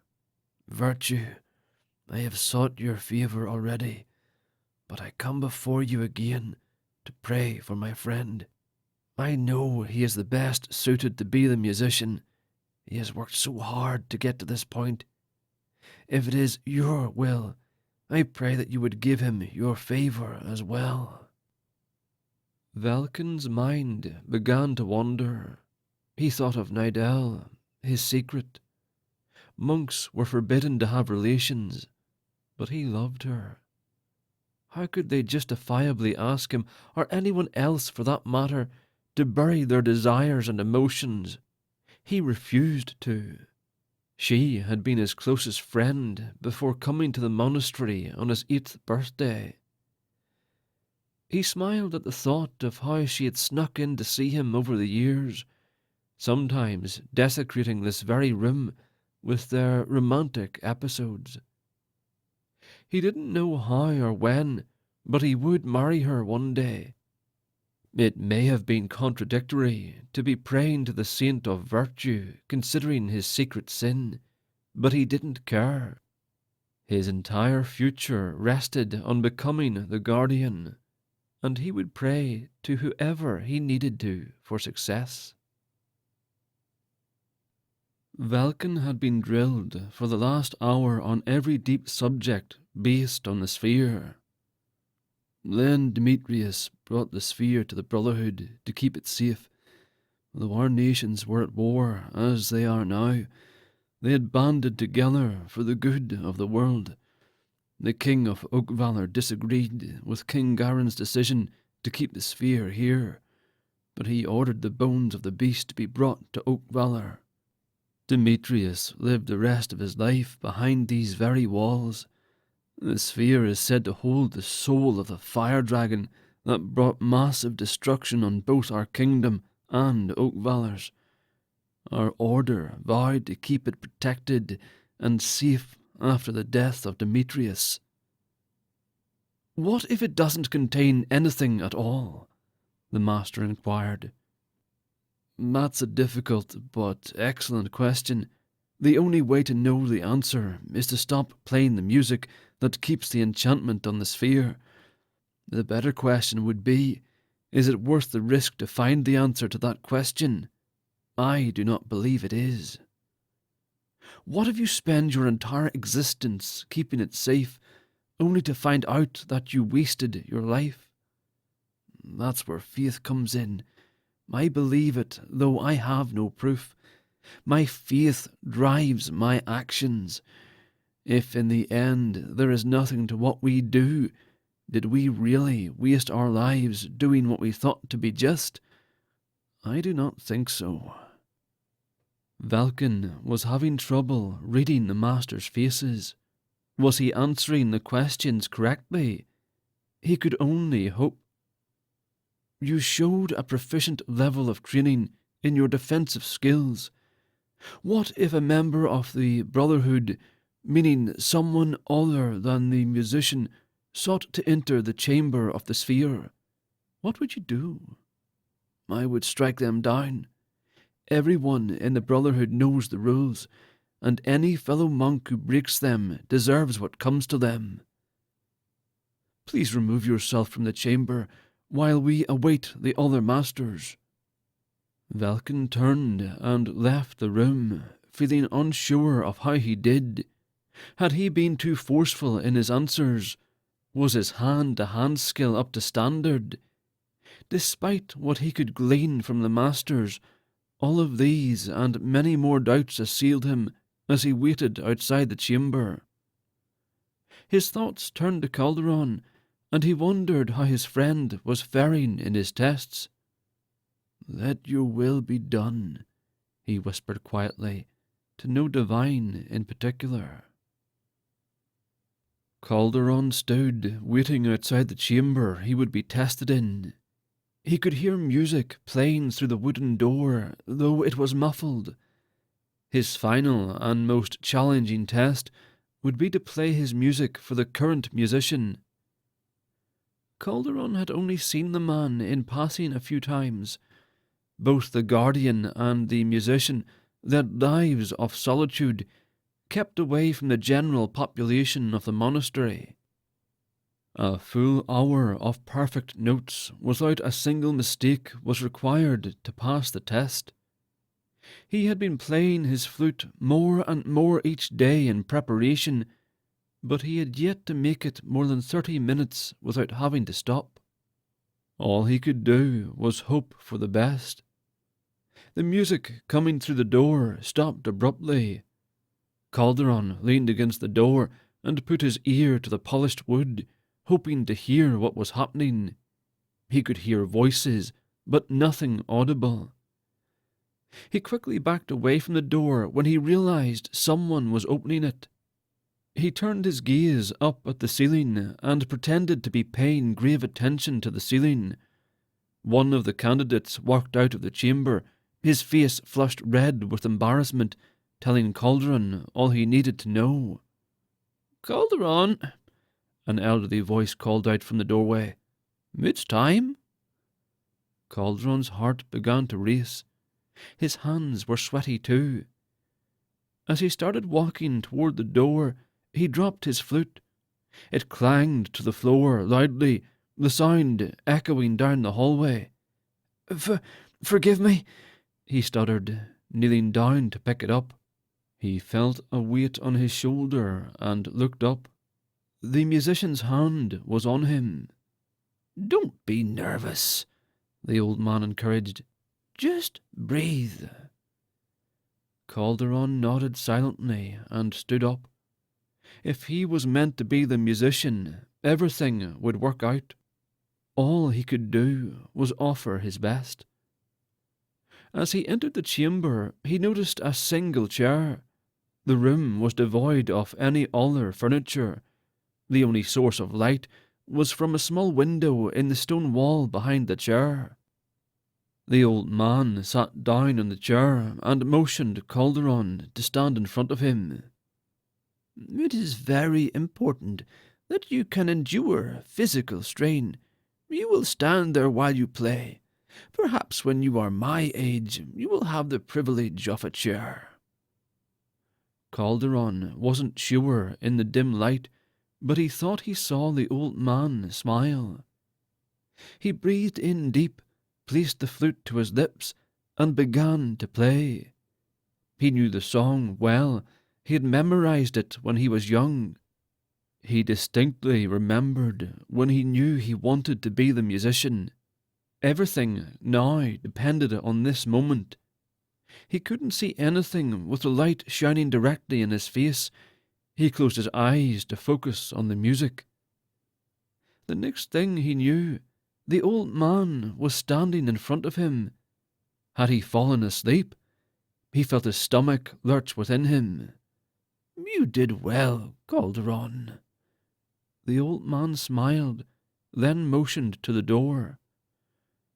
Calderon followed the musician's direction and left the chamber. His thoughts tumbled around in his mind as he made his way to his personal quarters. He was confused. What happened? He couldn't recollect anything. Velkyn and Calderon had been summoned to the abbot's chambers as the sun was setting. Both monks knew that because the smell of food was beginning to waft through the air. The monastery served 2 meals a day, always at sunrise and sunset. They both stood, staring, entranced by the decorations that covered the walls. Tapestries, paintings, and other items practically hid every wall behind a multicoloured landscape of artistic beauty. The desk, though made of wood, was plated in gold and silver. Red stones, possibly rubies, cast a reddish hue across the room in the candlelight. They were so awed by the wealth that surrounded them that they did not hear the abbot ask them to sit down. "You may be seated," the abbot repeated after clearing his throat. Once they were seated, the abbot stared intently at them from across his desk.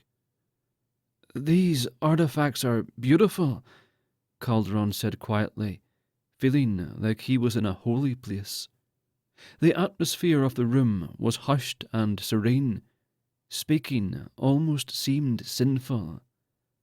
"Thank you. Most of these items the church has acquired through donations. The wealthy people of the city send them to us, not realizing we have no use for such things. Turning down their gifts would not be respectful, so we keep them here. I have called you both here for other business. The masters have made their decision. While I do not completely agree with their ruling, it is not my place to challenge them. Tradition separates the duties of guarding the sphere from my duties as leader of the faith. With that being said, I must inform you both that only one of you have been chosen."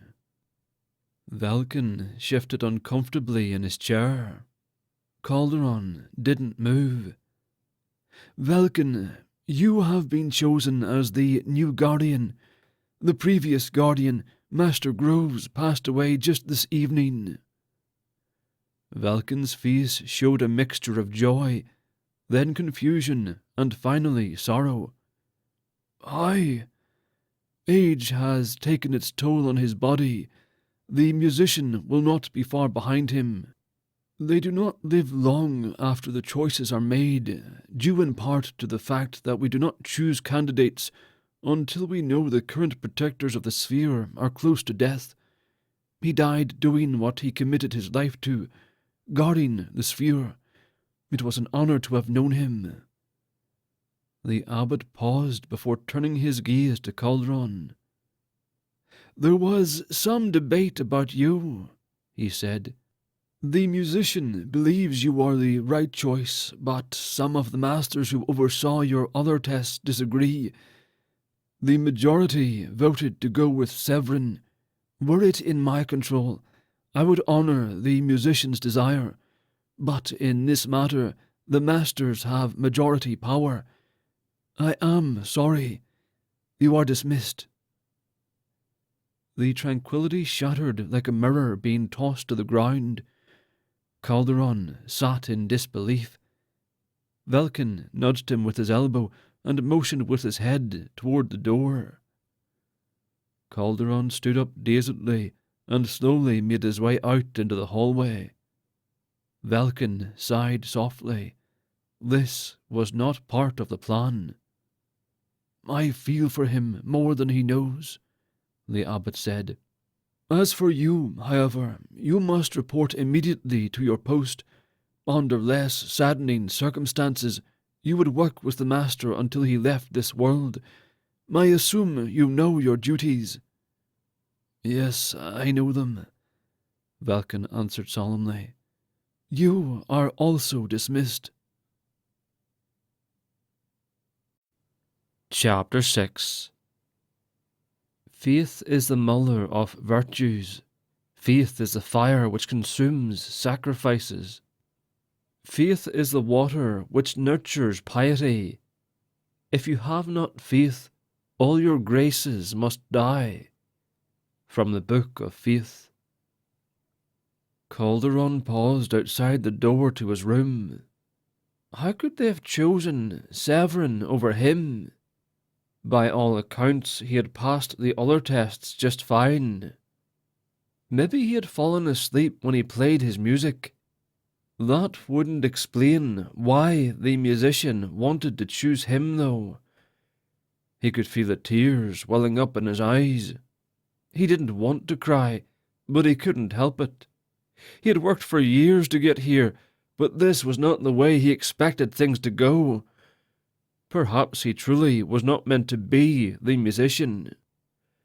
He entered his room and hit his knees. He cried and he prayed, and then he prayed some more, and cried some more. His tears were selfish, he knew. If the divines had willed Severin to be the musician, then he would have to accept that. But he didn't want to. It was easier to be selfish. He should not allow himself to wallow in self-pity. He was stronger than that. He sat there on his knees, the hot tears streaming down his face. He was unaware of the passage of time. No light shone through his window. He didn't bother lighting a candle. He slumped down onto the cold stone floor and just lay there and stared into the darkness of his room. When he woke up, small shafts of light were shining through his window. He was still lying on his stomach, and his neck was a little sore from facing the same direction all night. A knock on his door startled him. "Yes," he called out, not sure why anyone was knocking in the first place. It wasn't time for the morning prayers. "Calderon," the abbot's familiar voice rang. "I need to speak with you." Calderon pushed himself off the floor with a grunt. He didn't bother trying to smooth his dishevelled look. He opened the door and was greeted by the abbot, who had a disturbing look on his face. "Due to unforeseen circumstances, you are now the new musician. You will report to Master Donovan this evening for instruction." "Master who?" he questioned, only half awake. "The former musician.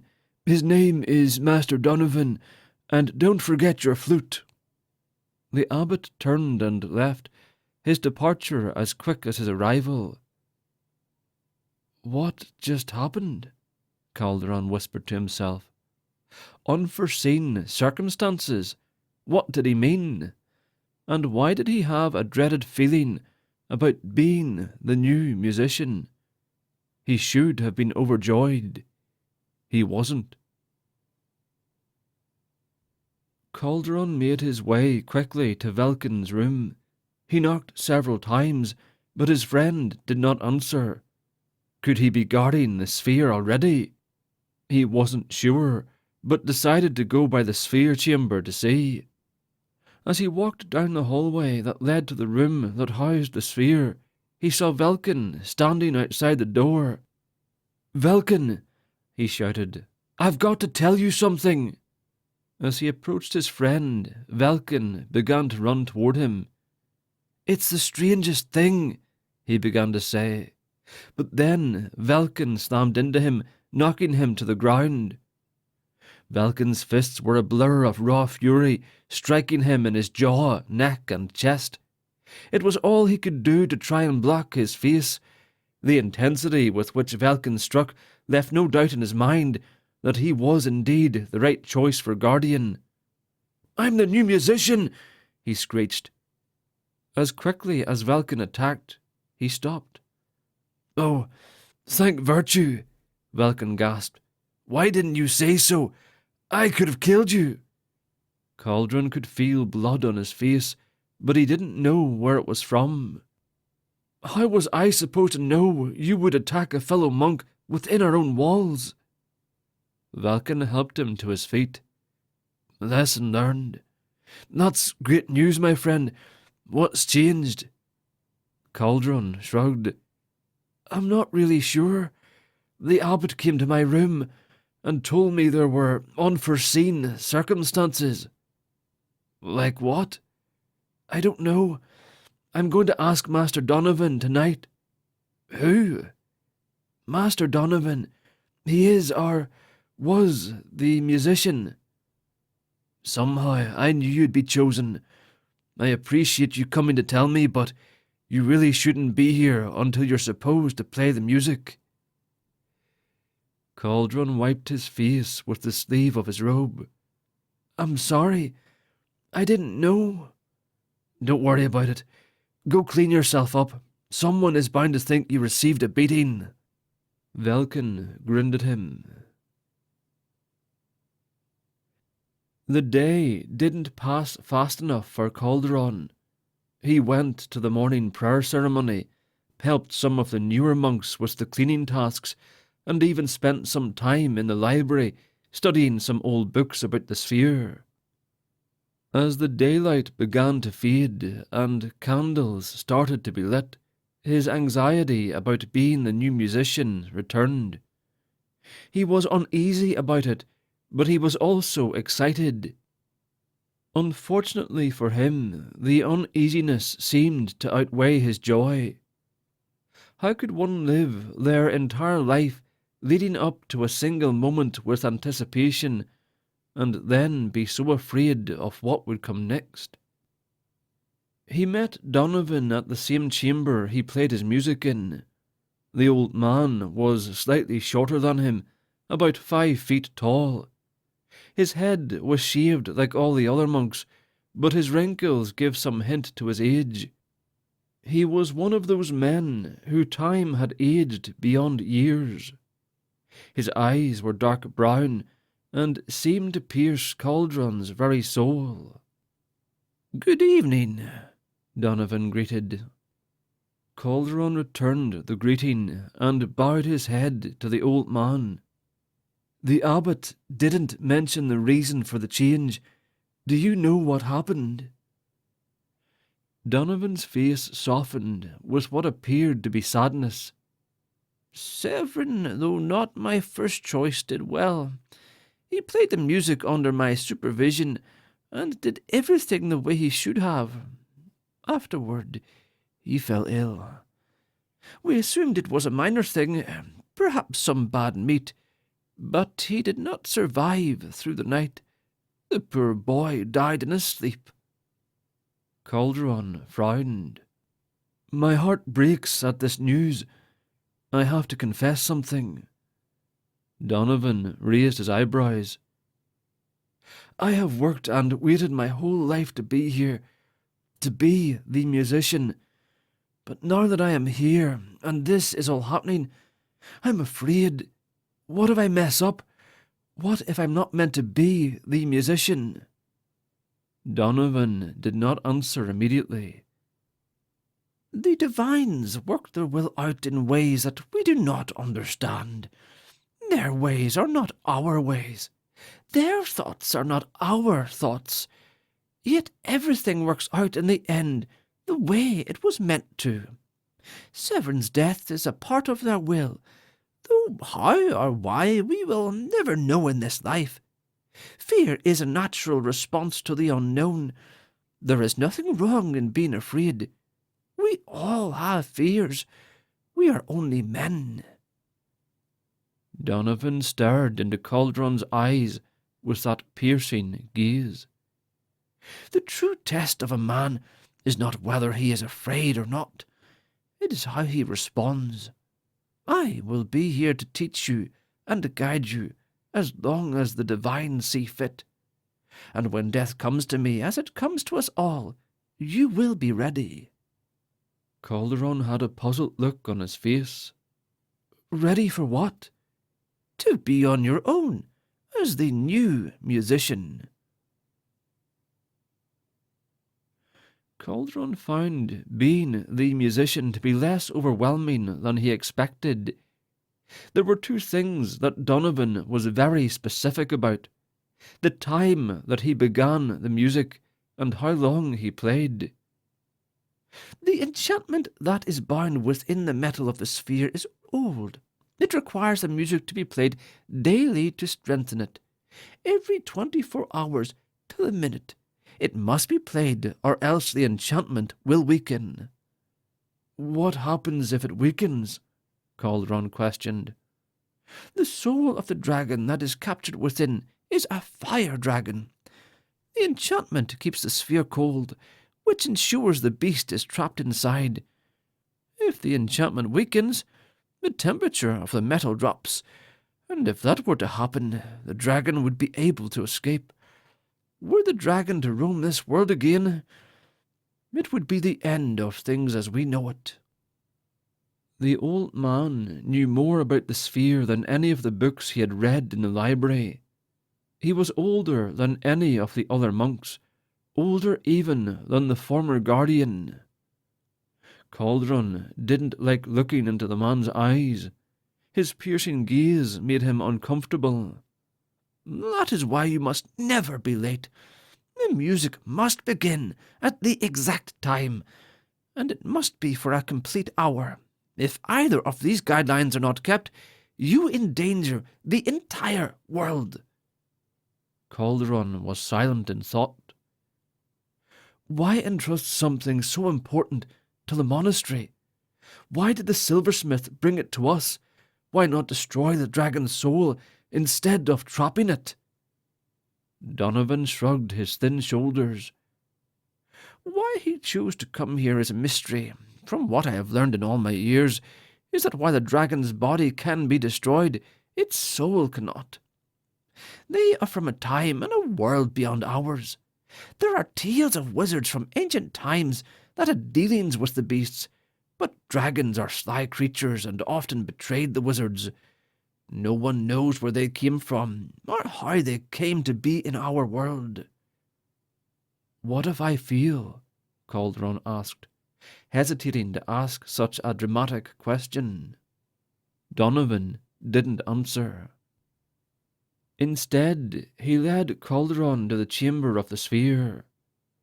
They relieved Velkyn and entered the room. This would be the 5th night that he played the music. Each night became less stressful. His sleeping disorder even seemed less active than he could remember. He put the flute to his lips and began to play his music. Perhaps he had been wrong about his fears. Velkyn had trained for years to make his mind more powerful than his body. Guarding a door that could be attacked for 21 hours a day, with only 3 hours to rest, was no easy feat. The first couple days hadn't been too difficult, but it was beginning to catch up on him. He desperately needed sleep. It was hard for him to keep his eyes open. They were beginning to water, and his eyelids were so heavy. He managed to make it to his room and slump into his bed. Sleep overcame him almost immediately. His eyes shot open. How long had he been out? It felt like he had slept for hours. Panic gripped him as the thought that he might have overslept entered his mind. He heard a noise and sat up quickly. "It's been a week since I've seen you," a female voice echoed in the darkness. Velkyn turned toward the doorway where he heard the voice. "Nadel, when did you get in here?" Velkyn whispered. He felt her soft hand touch the left side of his face. "Just now. Why haven't you come to see me?" she whispered back, leaning in close. "I was chosen as the guardian. I get relieved late in the evening." She hopped into the bed and straddled him. "I'm so proud of you," she said excitedly as she wrapped her arms around him. "Shh! Not so loud, woman. Someone might hear you. I have to get back to my post soon. I only get 3 hours away." "I saw you from down the hall. You just got in here. You must be exhausted," she pouted. "You're probably too tired," she said sensually. She pulled her shirt off and tossed it to the side. Velkyn shook his head and pulled her face close to his. I missed you." Velkyn arrived back at his post just in time to meet Calderon and Donovan as they were leaving the chamber. Donovan didn't say anything but continued on his way. Calderon stopped. "You look exhausted." Velkyn waited until he didn't see the old man any more. "Nadel came to see me." "Here?" Calderon asked incredulously. Velkyn smirked. "She's amazing. I will make her my wife one day." Calderon could only raise his eyebrows in response. He knew that wouldn't be very likely, but he didn't want to point that out. "Are you going to attend the coronation?" Velkyn asked Calderon, abruptly changing the subject. "The entire monastery is attending," Calderon responded.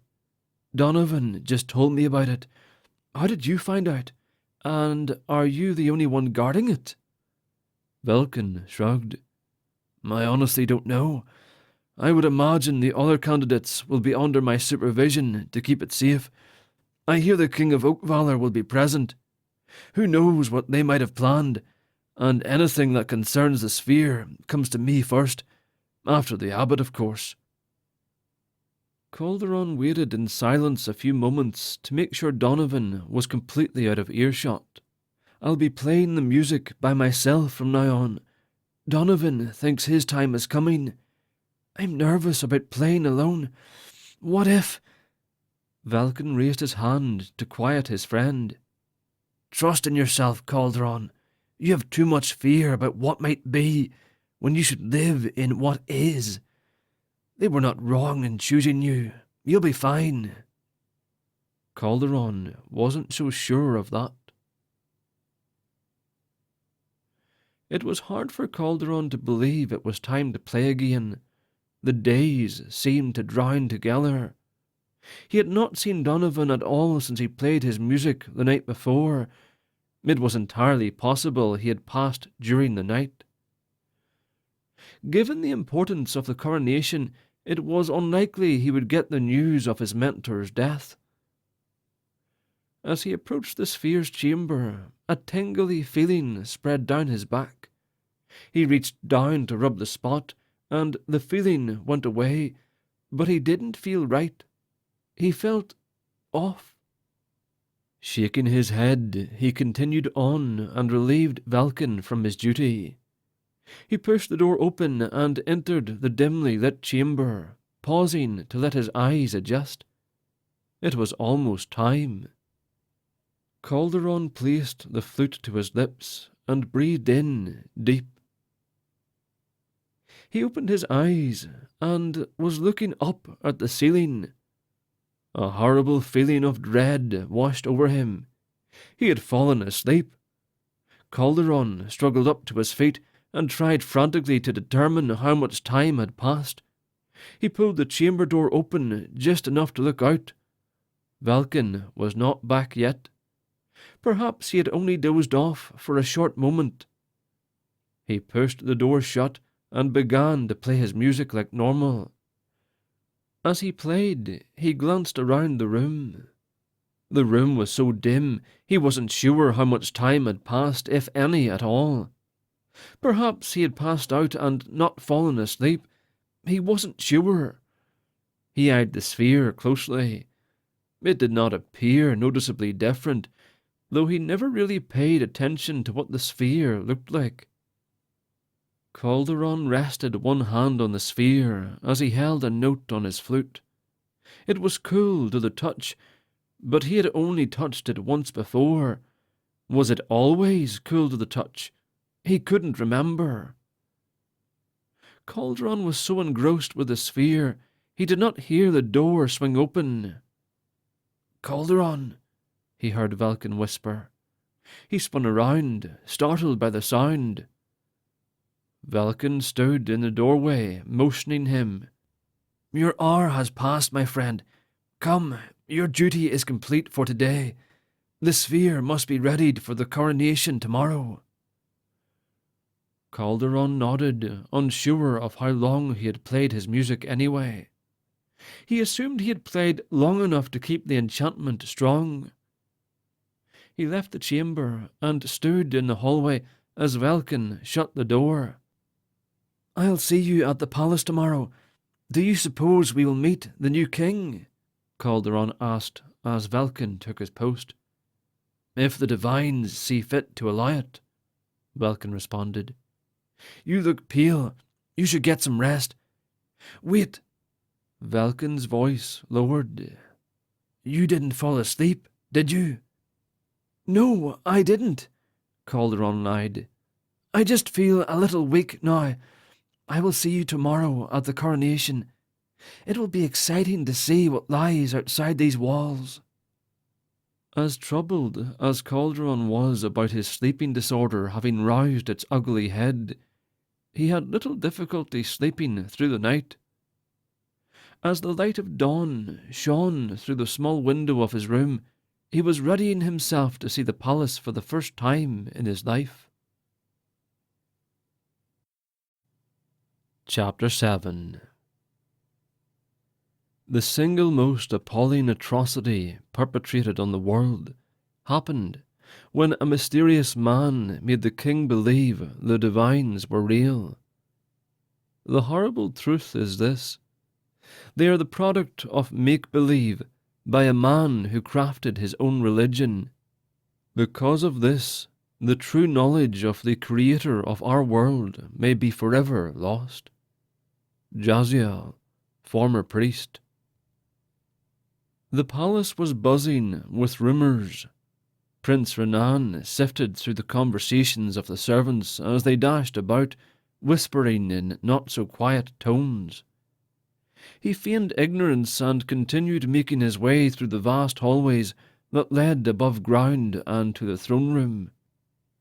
The servants were always full of gossip and sharing the latest intrigue, but today was different. Today there was talk of death. Barely reaching 5 feet, Renan was not an intimidating figure. His hair was black and of medium length, usually tied in a ponytail. His bangs hung down in sharp points, and he was always pushing them aside. His eyes were an icy blue, and stood out vividly when he wore his formal white uniform.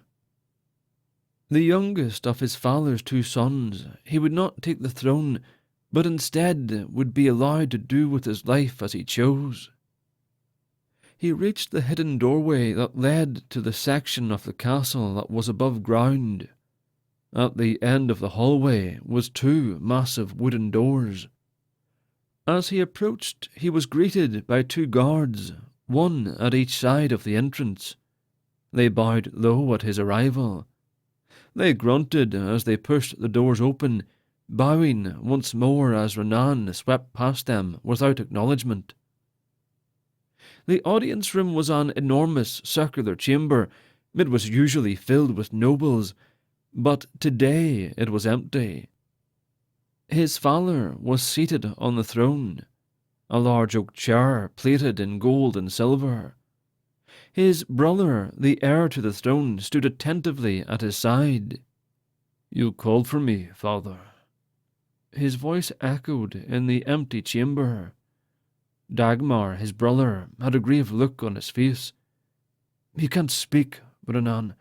His condition has worsened. The healer said—" His voice cracked and he paused. The emotional turmoil was obvious. "They said he won't make it through the night." Renan stood in silence, unsure how to take the news. He loved his father dearly, but the man was nearing 90, and time had not been kind to him. A disease of the mind had consumed him, and he was no longer the man Renan remembered. It was a confusing mix of emotions. Sadness at the imminent death of his father, but relief that his suffering would soon be at an end. Byram, the royal chamberlain, made his presence known by coughing softly. "Your Highnesses," he greeted solemnly, "you know what this means." Dagmar looked to Renan. "Do you object?" "You know I don't," Renan replied, lowering himself to one knee. "I support your reign as king." He lowered his head in homage. Their father, in a rare show of normalcy, reached up weakly and pulled off his crown. He looked at Dagmar and mouthed something unintelligible. Dagmar hesitantly took hold of the crown. Lifting it up, he stared at the large black diamond in its centre. He looked to Renan, then to the chamberlain, and lastly his father. The old king nodded his head slowly. Dagmar placed the crown on his own head. "Long live the king," Renan said. There was complete silence. Byram waited a few moments to speak, not wanting to ruin the moment.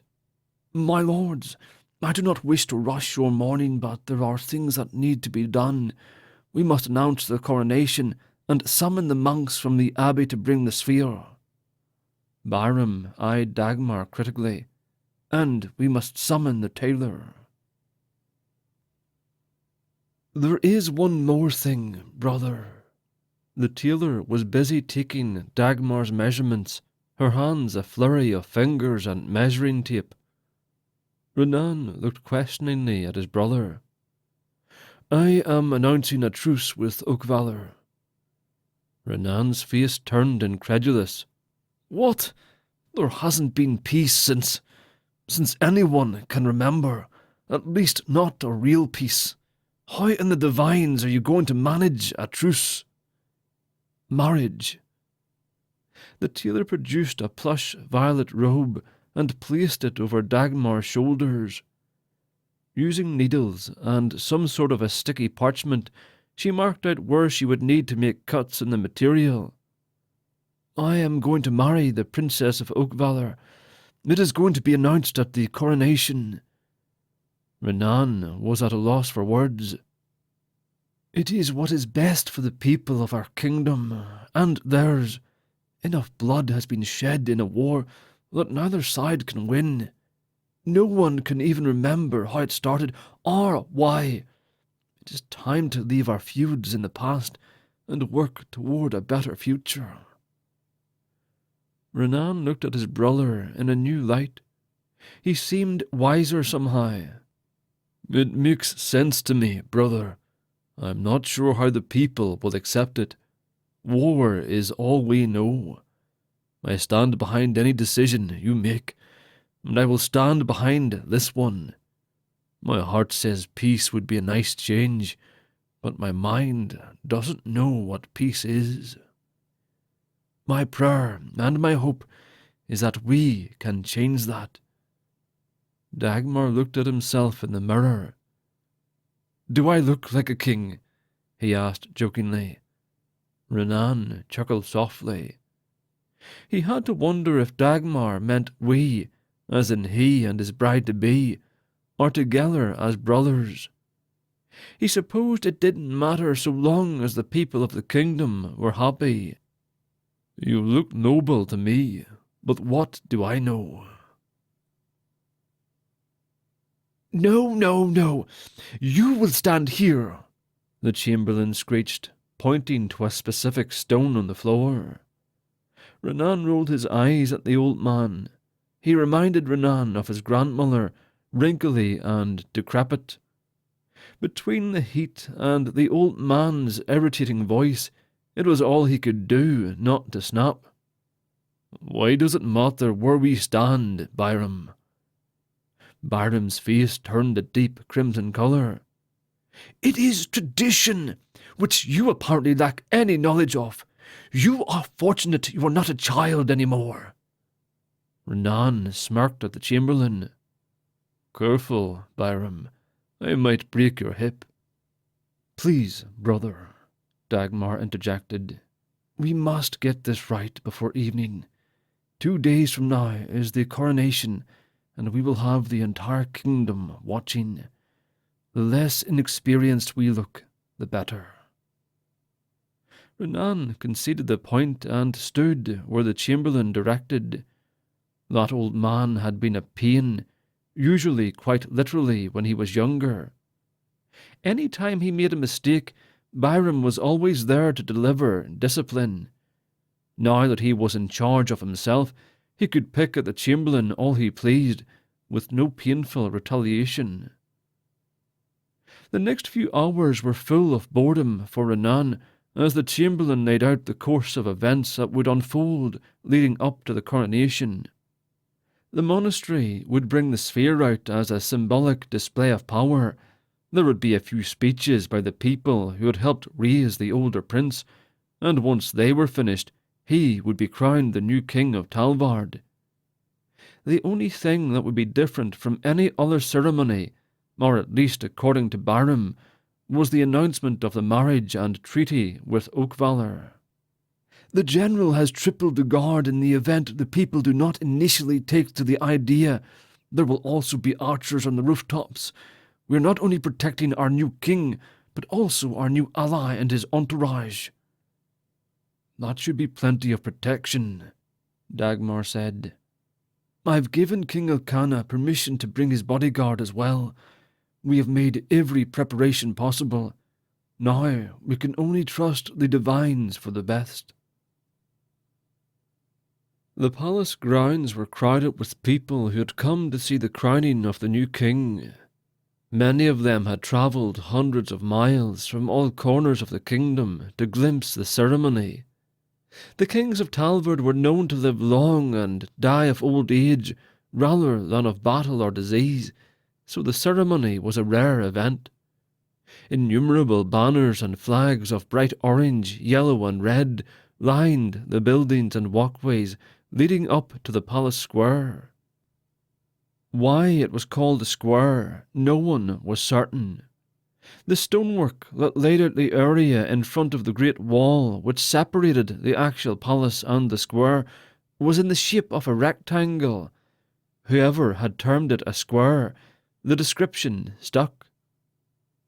Soldiers wearing ceremonial armour, emblazoned with the royal insignia of a phoenix bursting forth from a pile of ashes, stood guard along the streets to ensure order and keep the crowds from overwhelming the plaza where the sphere and the new king would be. Archers lined the rooftops with bows in hand, keeping careful watch. The entire population of the monastery, with the exception of the guardian and those under his command, formed a large circle around a short pillar to the right of where the king would stand. Velkyn and the 3 former candidates for his position stood alert with their backs to the sphere, forming a protective square.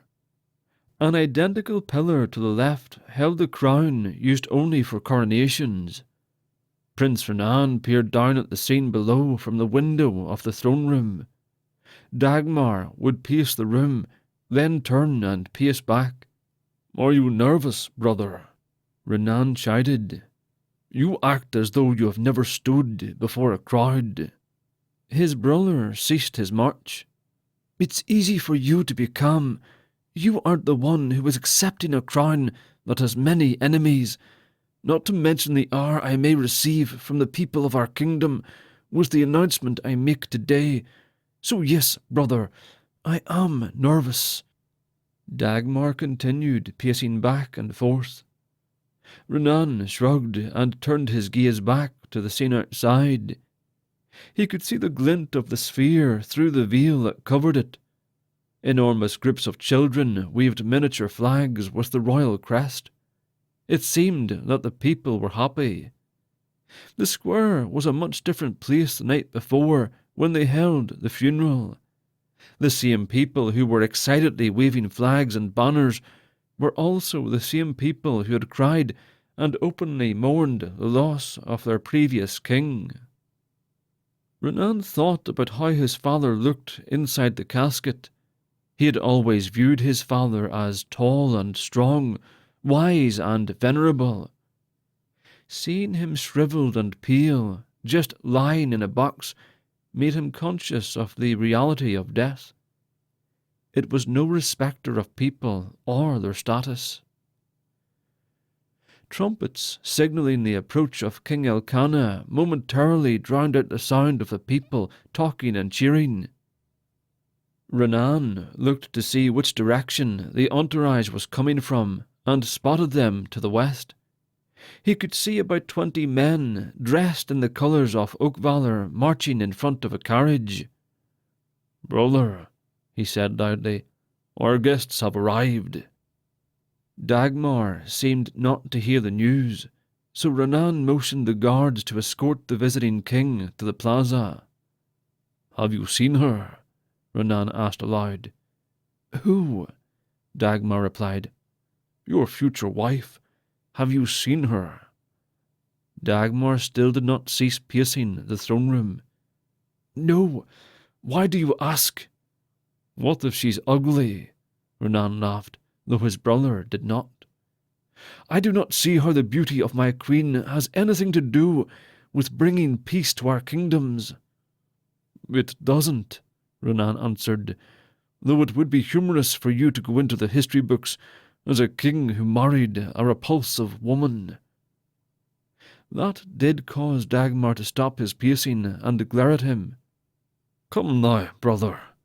Renan left the window and embraced his sibling. "I only jest to lighten your heart." "There will be plenty of time for you to jest after the ceremony," Dagmar said curtly. "Though I do hope she isn't unsightly." He smiled at Renan and continued his pacing. One of the generals appeared in the doorway. "Your Highness." His deep voice echoed in the giant marble chamber. "The king and his daughter await you in the plaza." Renan removed the robe that lay on the throne and wrapped it around his brother's shoulders. "That's our cue." Calderon could hear the abbot arguing heatedly with someone in hushed tones. When he looked to see who, he was surprised to see Donovan. His spirits lifted when he saw his mentor, but when he realized his mentor was the one arguing with the abbot, he got confused. He could only hear pieces of their conversation over the noise of the crowd. "You must remove it," Donovan said. "That will never happen. The coronation will begin at any moment, and we will not insult our new king." "Something is wrong. I feel dangerous." Calderon strained to hear what Donovan was saying, but the crowd was getting louder. "It's not safe." The sound of horns, blaring, overpowered every sound and shook the ground around them. "All hail Prince Dagmar and Prince Renan!" one of the heralds roared. Calderon thought the crowd was loud before the princes arrived. The masses shoved forward, and it was all the soldiers could do to hold them back. He could see a general barking out orders, but couldn't make out the words. Then the two brothers entered the plaza, surrounded by a host of at least 24 men armed to the teeth. He had not seen much outside the monastery and was overwhelmed by everything. He looked toward Donovan had been, but the old man was gone. The abbot seemed unfazed by whatever his mentor had said. Velkyn looked calm and composed compared to the soldiers fighting to keep the crowds at bay. It took almost 20 minutes to restore order and get the people to be silent enough for the ceremony to begin. Despite the chaos of the crowds, everything seemed well orchestrated, as each person who had written a speech about the new king came forward and spoke about their memories of Dagmar as a child and various other stories about his character. As soon as the chamberlain finished talking, an odd hush fell over the crowd. Calderon wasn't sure why everyone suddenly went quiet. It was probably the only moment of silence he had experienced since leaving the monastery that morning. Byram approached the pillar that held the crown and gently picked it up. He turned to Dagmar and lifted the crown into the air. "It is my esteemed honour to name you, Prince Dagmar, as the new king by royal lineage over the kingdom of Talvard and its people." Placing the crown upon Dagmar's head, Byram turned to the assembly. "I give you King Dagmar!" A great shout filled the air, though the people did not try to surge forward this time. Calderon noticed Prince Renan was staring at the sphere. The veil had been removed, and it seemed so bright. Renan seemed to be entranced by the thing and oblivious to anything around him. The prince closed his eyes and opened his mouth in a scream that was lost in the sound of the thousands of people cheering. Panic gripped Calderon as he wondered what was wrong with the prince. He was about to rush forward to help him, but noticed that one of the soldiers came to his aid. Renan kept shaking his head and seemed unsteady on his feet. It seemed to Calderon that nobody had noticed the prince's odd behaviour. Suddenly, Renan seemed fine. He stood straight and pushed the soldier away from him. Calderon kept his eyes on the prince to see if anything else happened, but he seemed fine. Dagmar was trying to hush the crowd, and eventually Calderon turned his attention away from Renan. "I have an announcement," Dagmar yelled loudly to be heard as the noise of the people died down. "We have long been at war with our neighbours, and I am sure you are all wondering why the King of Oakvalor is here for my coronation. Today the nation of Talvard and Oakvalor put our feuding past behind us. Today, my people, we forge a peace that not even our forefathers imagined. Today I will marry the daughter of King Elkanah and seal a treaty of peace between our kingdoms." There was complete silence. Calderon eyed the crowd. Everyone just stood there, staring at their new king with wide eyes, and in some cases wide mouths. Then someone in the back started clapping. Then another followed suit, and another, until everyone was clapping in approval of the union. King Elkanah brought forth his daughter, and the people began cheering loudly again. To say the woman was beautiful was an understatement. Calderon was awed by her eyes. They were bright blue, and her white flowing dress made them seem all the brighter. Her hair was blonde and long, perhaps reaching the middle of her back. The two kings embraced each other in a hug, and then Dagmar took the woman by her hand. "What is your name?" Dagmar asked embarrassedly. "Nizana." "It is as beautiful as you are." A great smile spread across her face, revealing her teeth, which were just as white as her dress. Despite the loudness and chaos of the crowd, Calderon was glad to have experienced this moment. "History in the making," he whispered to himself. He noticed Prince Renan was hovering toward the back of the plaza, his behaviour seeming odd again. And then Calderon watched in sheer horror as a scene more nightmarish than anything he could ever dream played out before his very eyes. Renan shoved his brother to the ground from behind. Unsheathing a sword from the soldier who helped him, he thrust the blade into Nizana's abdomen. Blood spurted forth onto Renan's hands and onto the floor. There was a wild look in the prince's eyes as he jerked the blade free. Dagmar stared in horror and confusion, unsure what to do. King Elkanah pointed at Renan and ordered his bodyguard to seize the murderer. The crazed look on his face made the guards hesitate. Then, in a quick, fluid motion, he swung the blade in a giant arc and decapitated his brother. Time seemed to cease for Calderon, but for everyone else all hell broke loose. The Talvard soldiers, unsure of what they should do, grouped protectively around Prince Renan. King Elkanah's bodyguard did likewise and began systematically moving him away from the square to the carriage, pushing their way through the distraught crowd. People were screaming and trampling each other to get away from the horrific sight. Calderon's attention snapped back to the direction of the sphere when he heard the familiar voice of his friend Velkyn shouting for the monks to shield the sphere with their bodies. The thunderous sound of magic boomed and lit up the square in a bluish-green light, and King Elkanah's carriage and his entourage disappeared from sight. "So there are wizards," Calderon whispered in disbelief. He felt a hand on his shoulder and looked up to see the abbot.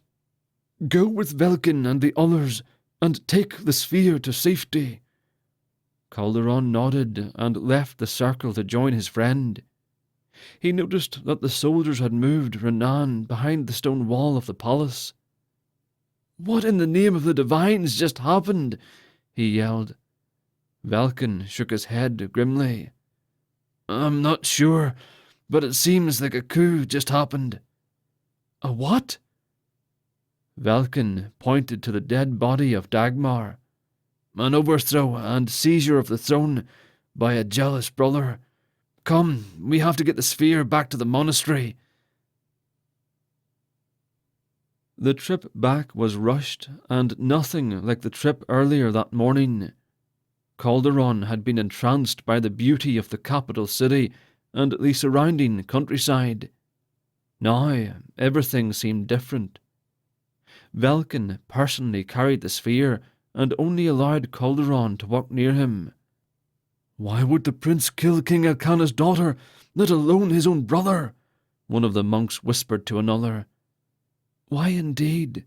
Calderon looked questioningly to Velkyn. "Your assumption is as good as mine," he replied, holding the sphere tightly to his chest.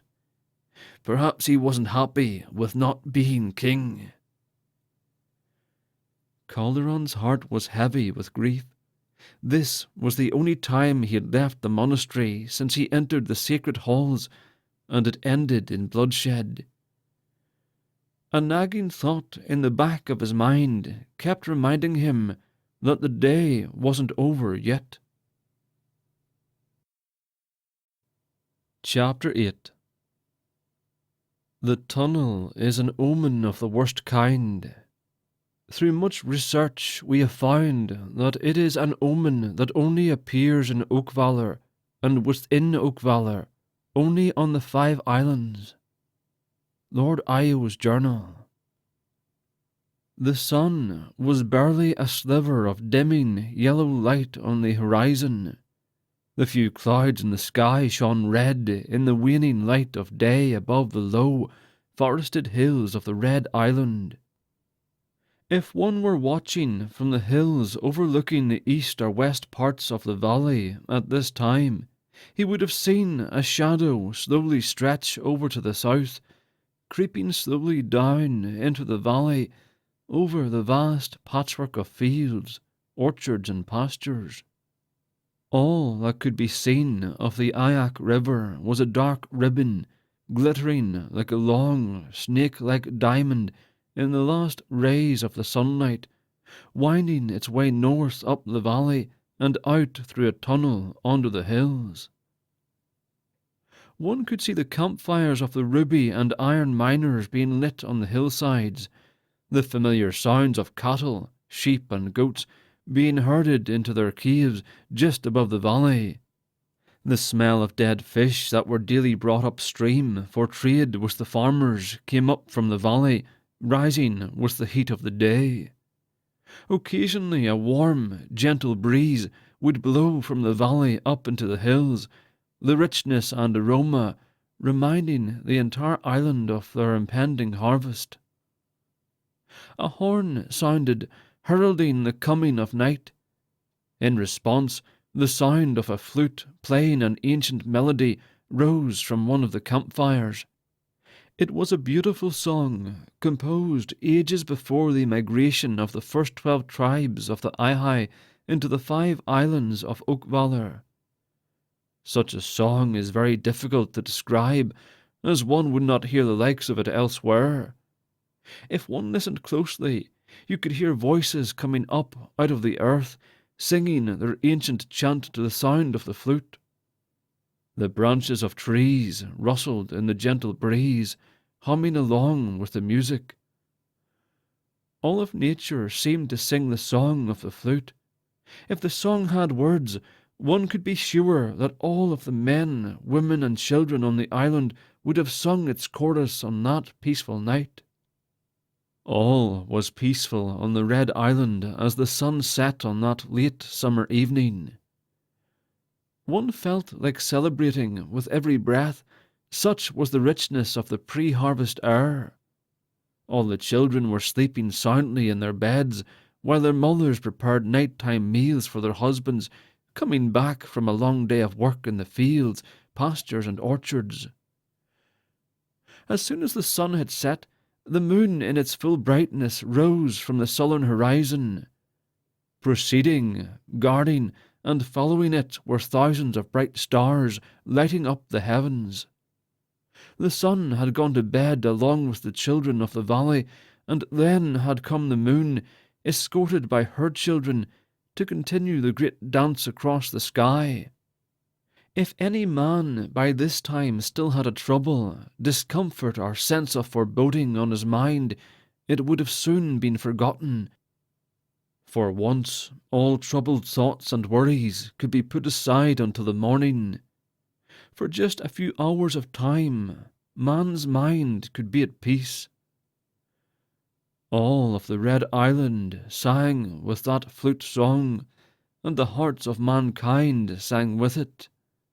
For just a short period of time, in the face of eternity, all was at peace.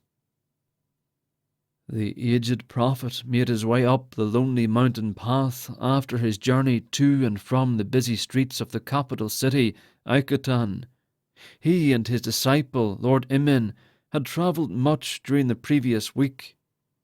After 4 days of treading the valley roads, a week of sleeping in the cramped rooms of the city inns and taverns, and many rigorous ceremonies and rites of passage, both master and, especially, pupil were glad to be returning to their peaceful homes on the mountain, and looking forward to a comfortable rest in their own beds. The prophet, called Lord Io, would have had little trouble hiding behind any medium-sized tree trunk or small boulder without having to crouch low or stand sideways. His pupil, who was of average height and build, dwarfed him considerably. His scarred, withered arms told of many long death matches. What little muscle that could be found on his diminutive frame would have been hard enough to force any cannibal to leave the morsel in frustration, claiming it in the primitive cannibal tongue to be a peculiar type of stone.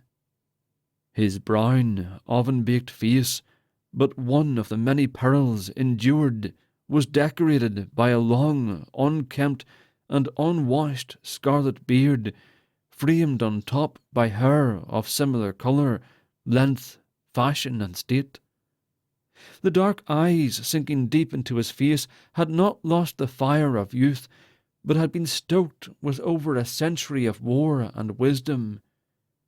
His thin, cracked, dry lips almost matched his face in colour. His earthen-coloured travelling cloak was covered with dust of a slightly lighter hue. His feet and ankles were so caked with dust, sticking to his skin from the sweat caused by wearing sandals for an extended period of time. The aroma of pipe smoke mixed with odours of sweat and old age emanated from his body. They halted for a moment. The prophet inhaled deeply, feeling the warmth and richness of the air surge throughout his entire body, restoring some of his long-lost youth. "A fine evening, Lord Emin," he said. "It is, Lord Io," said Emin, attempting to catch his breath before the tireless prophet continued the seemingly endless march. Lord Io nodded. "The Eye has shown us favour in giving us such an evening. 143 years ago this hour, the personified Eye, the great Io, appeared on this island." The young high priest wiped the sweat off his forehead as he gazed out over the island, looking over every twist in the river, every small campfire, every stone and tree, the moon and every small star, and every lighted window that was visible in the valley, hearing every miner's flute, and every grazing beast that was raised in the valley, absorbing every breath of wind, the odour of fish and manure. All of this, the good and the evil, the agreeable and disagreeable, the pleasant and the unpleasant, had been made by the Eye. All living and non-living things were of the Eye. In the past, he had been told, the Eye had spoken to mankind through visions, or through the clouds, and sometimes in a great blinding white light. However, the Eye, for a short period of 48 years, came to the 5 islands in the form of a man. It was at that very hour, and on that island, 143 years before, the Eye had chosen a place for his unannounced arrival. For a moment, Emin forgot all of his troubles, discomforts, fears, and even his exhaustion in that thought. Following the brief pause, they continued their arduous climb up the narrow, steep, winding trail for what seemed to the pupil to be an hour, though it was probably a good deal less than half.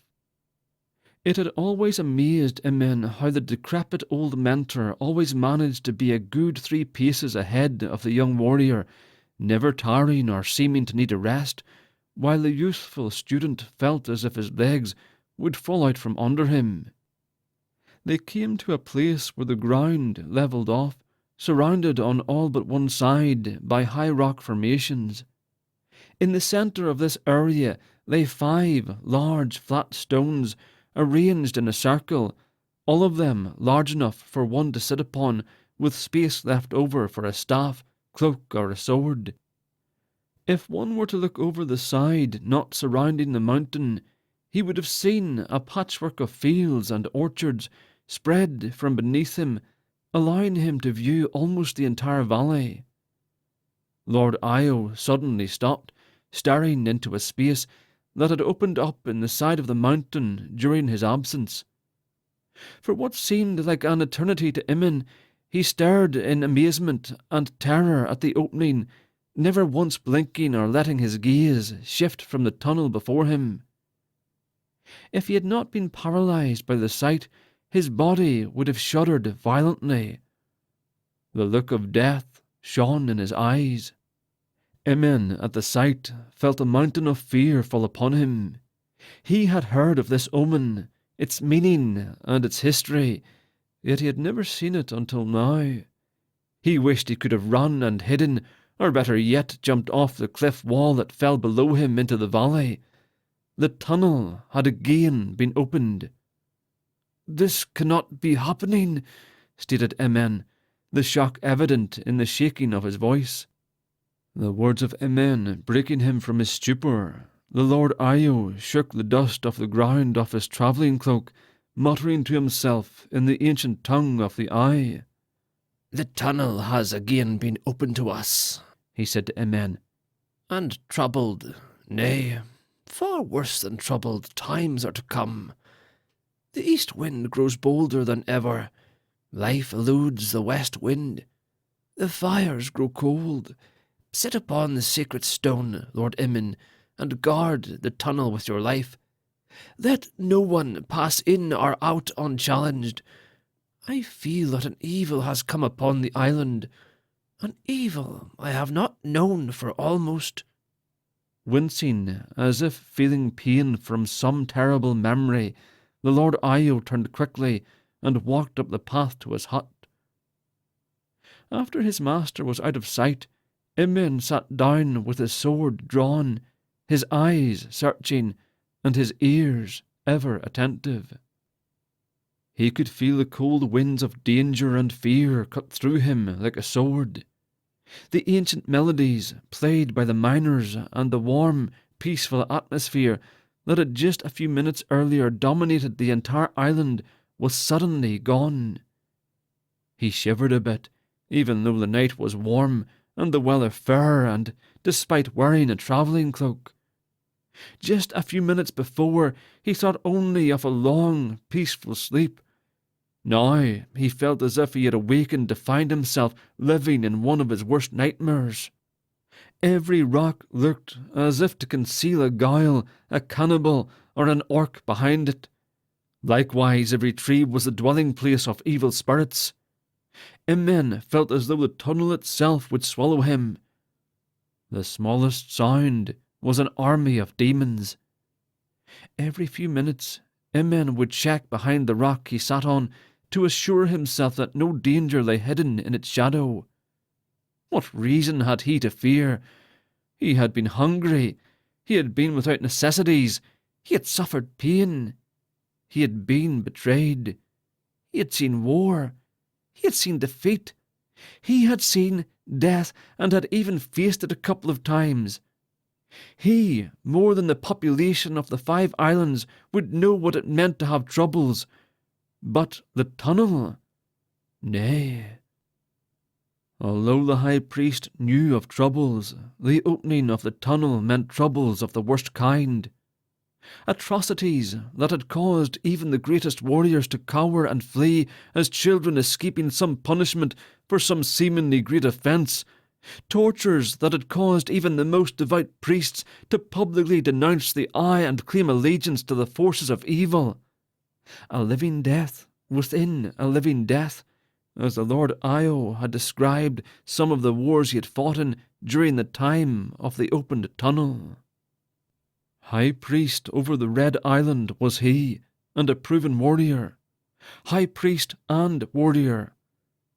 On this night, however, he felt more like the small child that had strayed from his mother in a place he did not know.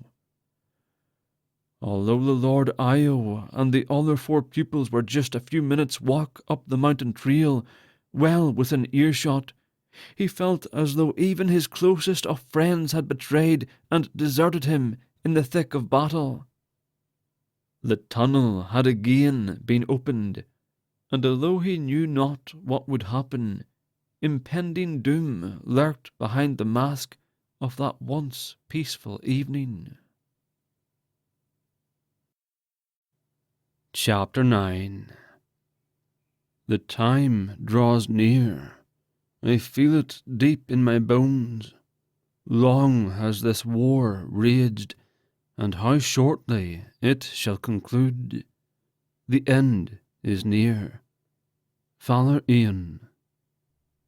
At first glance, to say that he was an elderly person would have been the grossest of understatements. So numerous and deep were the wrinkles that creased his aged face, he was almost beyond recognition as a man. The darkened, earthen colour of his face, the large forehead, the small, black, deep-set probing eyes, the slightly pointed ears, a long, crooked hawk-like nose that looked as if someone had pulled on it too long, and a thin, slightly darkened pair of dehydrated lines he called lips did not help. The unmistakably human salt-white beard that hung from his protruding chin was the only thing that identified his human ancestry at this point in his life. Beginning at the top of his head, coming down to the side in both directions, forming an arc, his head was adorned with thin, dirty white hair of moderate length resting upon his shoulders. For the most part, this was unkempt, and in it one could find the remains of dead insects, traces of spiders' webs, leaves, twigs, and almost any other type of small objects that can rest in one's hair. On very special occasions he would wash it, comb through it with his 11 gnarled fingers, their appearance more like claws, and thread an intricate pattern of vines, leaves, and wildflowers into it.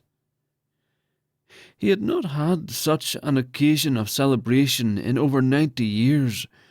The greasy quality of his hair, as well as the dirt and filth that had claimed his head as a permanent habitat, were quite conspicuous. His tall, bony frame was clothed, if at all, in the leaves of the oak tree, woven together in a complex pattern by a myriad of pine needles. He would have 2 sheets of this covering, one in front, the other in back, connected on the sides and top by long, thick blades of grass, or even the vines from his extensive vineyard. Regardless of what ages he had seen come and go, he had towered above even the tallest of men from each race. Although not carrying a single drop of giant's blood in his veins, he appeared as one with a tall wisp of a body, strong arms of immense length that one would think they could stretch to the ends of the world, claw-like fingers, and the thin, stick-like legs and feet that could have been mistaken for roots, taking into account the leaves and twigs in his hair and the leaves that covered his body. On this particular morning, he sat at the edge of the lush green forest on the island of Cyril, his eyes peering down into the bustling commerce and life that was characteristic of any bay in the dominion of the 5 islands. Well hidden from view, a sighting of him by one of the people in the town below would have upset the whole of the 5 islands. It had been centuries since any man had ever seen him, much less spoken to him. Even to the council of high priests he was merely a legend, a story told among the more youthful circles sitting around the campfires. There had not been need for an appearance for a very long time, and he felt no desire to appear. He had begun to feel the pangs of old age settle in about 100 years before. From shortly after the founding of Oakvalor as a nation, he had forsaken the path of the rest of men and chose to serve the Eye, to look after and tend Oakvalor. On choosing this, his body and functions had changed dramatically. He had become one with the earth, his body aging ever so slowly. However, as all men did at some point in their lives, he would have to die. He did not expect to admire the bay from his camouflaged position again. Looking down upon the bay at the brightly coloured ships, the ecruges of canvas used for sails, the fathoms of rope and netting, the crates, the sailors and vendors, the merchants, and the many people there to see what goods were to be had after market day, He could not help thinking about how much things had changed, yet how little the Ai themselves had changed. The race had been much the same when he had been a part of it, caring only for its immediate pleasures, at most thinking of how to build a strong financial foundation for the next generation. The Ai had not changed. He had changed, however. He had at one time been as those he viewed from afar, seeking pleasures that he knew would satisfy him only a short while. Perhaps it was the long centuries of his work that had caused the change, or the knowledge he had accumulated during that time. Perhaps it was from having seen the history of Oakvalor, maybe his longevity. It could have been all four reasons, or even others unsurmised. The answer will be known but to the eye, he thought. Perhaps I shall be informed after my death. Having seen millions of people, empires, races, and even ages come to life, bloom and then wither, one would expect him to be an authority on death. This was the farthest thing from the truth. Although he had seen death in all different manners, even having caused it on occasion, his extensive knowledge ceased its long reach when it came to this concept. He had spent his entire life helping things to live and grow, giving life to the plants and animals of Oakvalor and the 5 Islands. What lay beyond the moment of the body's death, not even he could foresee. For the first few centuries of his work, he had feared death more than pain, hunger, or fire. Having seen the ages rise and fall, having witnessed most of Oakvalor's history, the extremes of evil and good, he no longer feared death.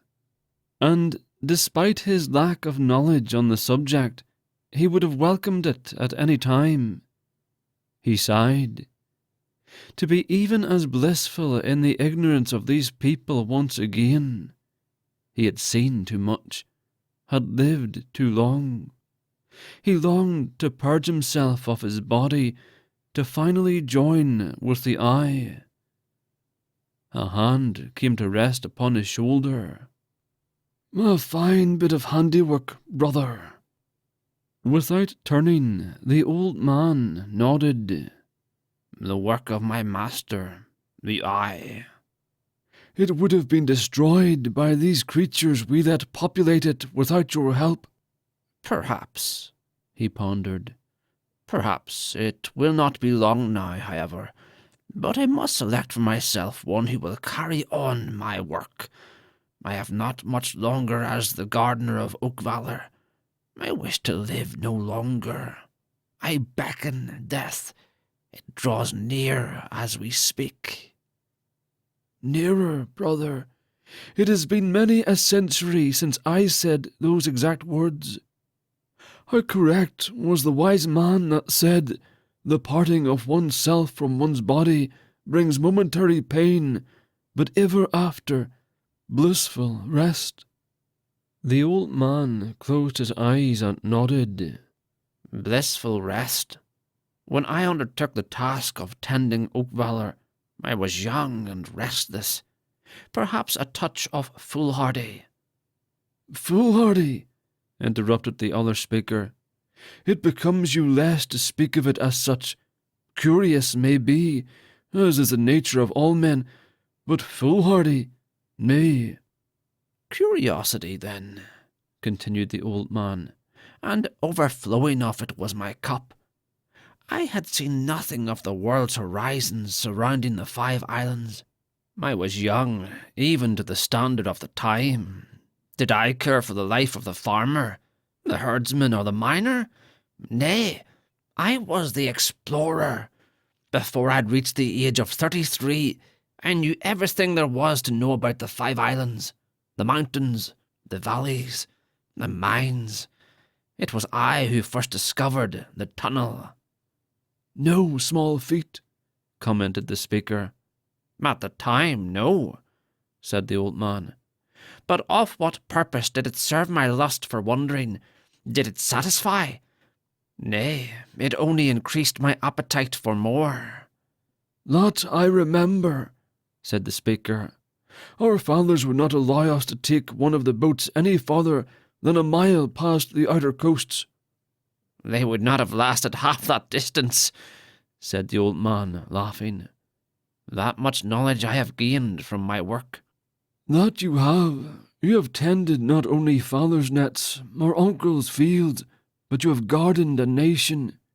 You have seen everything that was worth seeing, as well as everything that was not worth seeing. If a new field was ploughed, you knew of it before the man's neighbour heard a sound of the plough animal. If a new pocket of rubies was struck, you knew of its worth in countless ways before the miner recognized the stone. May furnaces beneath Oakvalor have displayed their glories through the tops of the mountains. You welcomed the spectacle, while most creatures in fear would run for cover. Many great empires have risen, their numbers far beyond even my reckoning, only to become no more than the soil in which a child's garden is planted. You have even seen the great Lord Io face to face, a thing that even I could not boast. It was destiny that called you from our mother's womb. Yes, it would seem that I would be the most fitted to the task. However, it is because I have seen the good, the evil, the land, the mines, the mountains, the empires, and a great deal of the history of Oakvalor that I wish to die. There are no more mountains to climb, forests to probe, valleys in which to run. My lust has been sated and has become distasteful to me. I am tired, brother. I wish no more to explore the new. I can but revel in the memory of the old. Perhaps it is not that you are tired of the new, but that you tire of that which you know. An eternity would scarce suffice the time necessary to explore completely even one room in the house of the eye. Think on it. You have lived long in Oakvalor, long so that even the marvels of this place are common and wearisome. Your desire to explore and discover has not yet been sated, but has merely soured in the absence of novelty. The house of the eye? You need not worry about running out of worlds to explore. It is more than even your mind can comprehend. Even I, the long-dead mortal fisherman, who wished for nothing more than his boat and nets, have developed a taste for exploring. You make me feel as the youth I once was many ages past. The energy, vigour, strength, and unfettered curiosity that our father would whip me for. To have that again, to explore and to discover again. You tempt me, brother, to follow you back this very moment. And as much as you deserve, said his brother. I would relish in the company of my now much older brother again. You have served well. You have, however, but one more task before your time. The old man turned and smiled. A word from the eye, such as I have not heard since the beginning of my changed life, and from you, who have not walked Oakvalor for many 1,000 years. I live only to serve. Speak on, brother. This task will require all of your abilities, and perhaps cause you to discover a few others. You have heard of the advance of Orlick. The old man spit on the ground in response. He was a good pupil. He could have served alongside me, maybe even succeeded me. A much earlier death for myself. His is the dominion where even I will not dare to tend. The reek of such evil I cannot bear. Then he could have succeeded you, said the messenger. I have only this for you. You are to do whatever you can to assist the new Lord Io and his followers. However, you are not to make an appearance unless it is completely necessary. The old man sighed. I do not have any love for man, only the eye. Neither do I love death or peddling it. The only appearance I wish to make is before the eye himself in his own house. However, I will do what my master has asked. Now, for the sign of your master."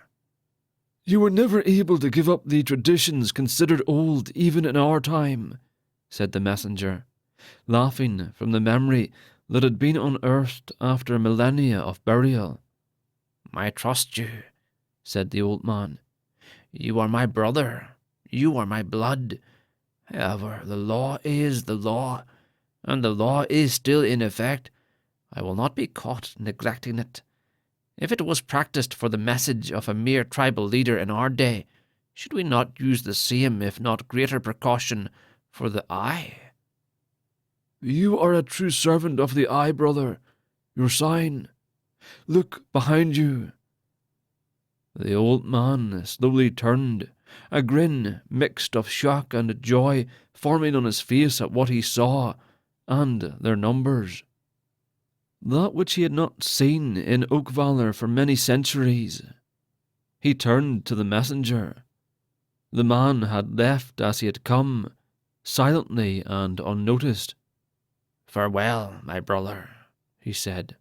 "Our day of reunion shall not wait me much longer. I shall meet you once more, this time in the House of the Eye." The old man turned to his new or old friends. "Greetings, cousins," he said, embracing each of their scaled necks. "It has been a long time." One of them shot a wisp of smoke out of his nostril in affection. "Much time indeed, Father Ian." "Too much time," said another. "The Serpent Tory have been long in waiting for the day we should return to Oakvalor and avenge ourselves." "Your time has come, my cousin. It has come," said Father Ian. "A pity you did not come to me these 100 years. I am old, and my powers are not what they used to be." The first of the Serpentori to speak reared on his hind legs, bellowing in a long column of fire and smoke. "You have not to fear of such, Lord, nor to dwell on an imagined weakness. I am Kelros, chieftain of the Serpentori that live, descended from our ancestors of Orlic's golden age. You have as many of us as live to stand behind you." Father Ian nodded. "Although I would have you stomach your fire until your time to fight has come, I accept your pledge. The battle we fight will not be anything as simple as the one which was fought those generations past. Our enemy has grown strong, and all the more bitter in 95 years. He has remained alive all this time, an advantage over yourselves." "We remember, although the Ai might let such things slip their memories, the Serpent Tory never forget. We have had just as long as Orlick to remember, perhaps longer. Should we die in battle, better that we die 1,000 deaths than back down against an enemy of more advantage, though our race should live to rule Oakvalor." The old man nodded. "You might think it stupid of me when I ask, but where has been the dwelling place of the Serpent Tory these centuries past? I had noticed a drain on the magic that gives life to Oakvalor, but had always thought it to be the festering hole in which Orlick lies." Kelros laughed. "You were probably correct in the assumption that the dominion of our old friend Orlick is responsible for the drain on magic, although I suppose that we just might have been responsible for a small portion of the loss. The race of the Serpentori somewhat died out after the fall of the age of Orlick, at least, that is, disappeared from the 5 islands." Father Ian nodded in remembrance, allowing the chief to continue. "There is a land to the east, far beyond the limits of the maps and charts used even today. You have been there, I presume." But I have and know it well, said Father Ian. Continue.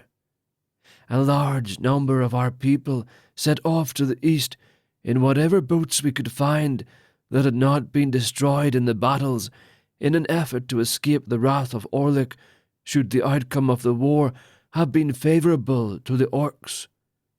We sailed east with the hope of finding some haven of safety for our race. The boats, built by men for men, did not accommodate us well, and had not been built to withstand such a voyage, the length of which our ancestors could not surmise. Many boats fell apart, the occupants drowning. Those vessels that survived the journey were seriously leaking and had become dangerously waterlogged by the time land had been sighted. We were unable to travel further, and the land was to our liking, so we settled there. The Serpentor's tongue flicked out across his nose. Why you had not discovered our presence is a mystery. Perhaps we were guarded by some strange magic. Perhaps we were, said the second Serpentor. A fantastic story of perseverance, cousins, said Father Ian. I still do not see how even one of those boats could have lasted such a journey. I am surprised that our harbours held anything seaworthy after that battle. Unbelievable it is, even to us, stated Kelros, smoke slowly trickling up from out of his large mouth. Even more a mystery, however, is the tale of our return. Father Ian rested his chin on the top of his staff.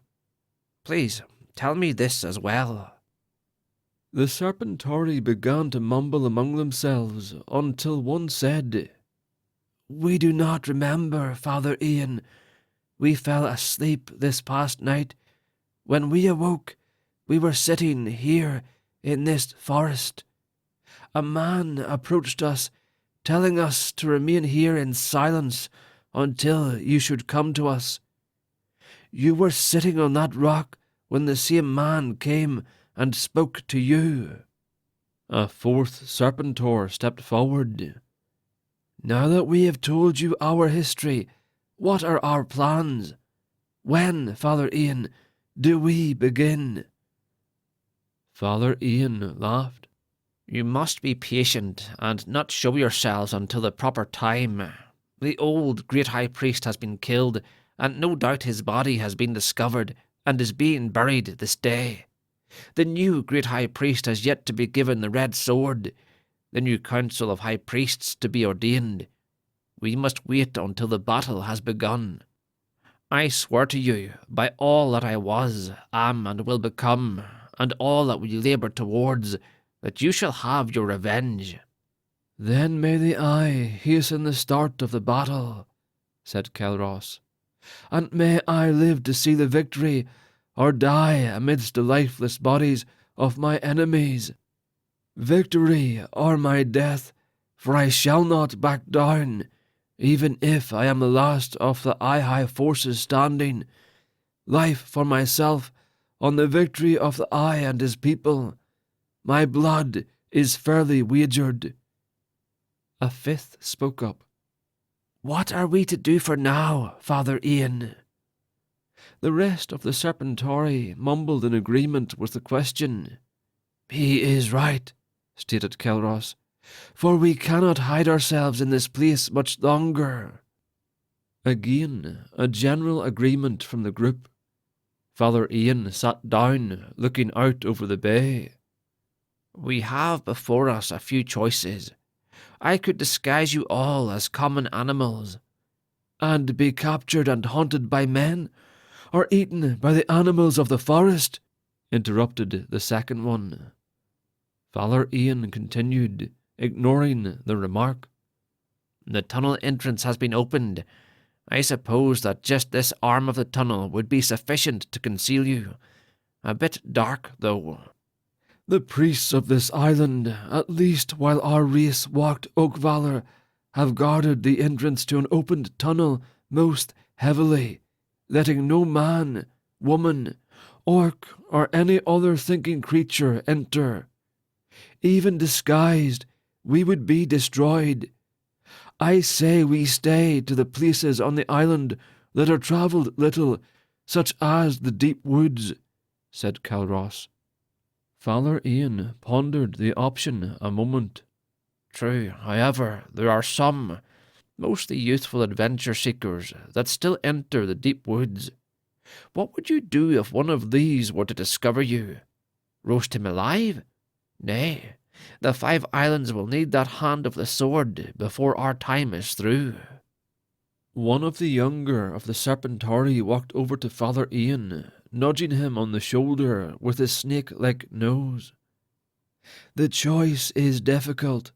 I, for one, would not lead my people to their deaths, nor wish to cause a friendly hand the same affliction.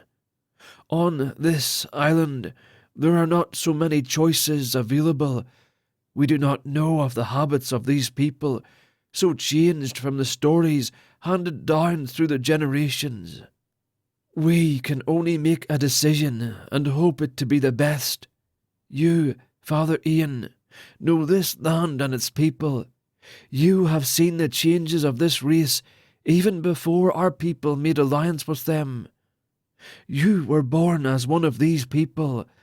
We let you decide for us, Father Ian. Father Ian paused for a few seconds, then grinned. The eyes pardon on the poor pupil in green armour that watches the entrance of the tunnel this night. Ideas of what was to happen already forming in their minds, the rest of the Serpentari began to laugh, almost losing control of their fire all at once. After a bit they calmed down, waiting for the sun to bid Oakvalor good night. Clouds lined the horizon. The stars would dance behind the billowy curtains that night, almost no light being left for the tunnel guard to see by.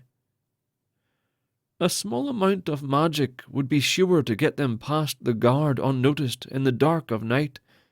They had but to wait. Chapter 10. You cannot have a proud and chivalrous spirit if your conduct is mean and paltry, for whatever a man's actions are, such must be his spirit. Byram, Chamberlain. Prince Renan's attendants would not come near him. No one would except for the Chamberlain. Byram stood in the royal audience chamber, trying desperately to sort through the actions of the young prince. Why would he kill his own brother? And worse, why would he give more reason for Oakvalor to continue the war with them? Prince Renan strode into the chamber and sat upon the throne that had long been his father's. "My prince," Byram began. Renan looked at him and held his hand up, silencing the chamberlain. "Am I not king?" he asked. "Yes, my lord, but there is the ceremony to make it official. Plans must be made to—" "I am king," Renan interrupted, his tone ending the argument. "I do not need a ceremony to make it so. Call for my generals." Byram shifted uncomfortably. "My lord?" Renan motioned for Byram to come near. "My brother thought to unite the kingdoms in peace through marriage. There can never be peace. Elkanah sought only to subvert our kingdom through his daughter. My brother was weak to think there could ever be peace." Byram shook his head. "You do not believe that?" Renan glared at the chamberlain. "Do not presume to tell me what I believe. I will not suffer fools. Now call for my generals." Byram left the chamber to do as he was bid. Something was amiss. He had raised both Renan and his brother from birth, and knew that this was not Renan's character. Something wasn't right, and he was going to find out what. Soon after, the men who had faithfully served Renan's father as the leaders of the kingdom's military had gathered before the throne. "I demand your loyalty, as my father did," Renan said, standing tall and straight before the group of generals. Some of them began whispering. One of the men, Lord Sias, stepped forward. "Your father did not demand our loyalty. He earned it by fighting beside us. You haven't even wielded a sword." Renan smirked at the brash general. "I thought you might say that. Hear me out before you make your decision." Sias conferred with the others, then nodded to Renan. "We will listen." The dragon's spirit that had possessed the prince could feel the man's own spirit battling against its will. The dragon easily pushed the man's spirit aside, but could feel him still trying to fight. The man was persistent. The creature only needed the body long enough to get his own back. "We have long been at war with Oakvalor. My brother thought wrongly to join us with our enemies. That would never do. No, we must drive our enemies out." "Out?" asked Sias. "We must drive them out of their own land. We must recall all our troops and march against Oakvalor. We will drive them out before the might of our armies, my armies." The look on Sias's face revealed his incredulity. "We cannot simply call them back, especially not the men who protect our western borders. And even if we could, it would take weeks just to get them here. It would take months to mobilize them all. Add to that the setup of provision lines, ensuring we have enough water for the troops and the animals. It's not as easily done as you would think, young Renan." "King Renan, and do not forget my title again, Sias. Either you will carry out my orders, or I will appoint someone who will. Someone more loyal to the crown." Renan smirked at the general. Lord Sias knew to whom Renan was referring. A talented young upstart who had earned his way into the dungeon through some disreputable acts. "When do you want to march?" Sias questioned. "Immediately," Renan answered tersely. "My lord," Sias began. Renan interrupted him. "You will take the troops still stationed here at the castle immediately, and those recalled will follow. Consider them reinforcements." "I refuse," Sias said defiantly. He crossed his arms over his chest to accentuate his point. A few of the other generals followed his example. Renan's smile left his face quickly, and he stared at Sias for long moments. "It wasn't a request." Sias didn't answer, but kept his posture of insolence. Renan nodded his head, and several heavily armed men stepped out from either side of the throne.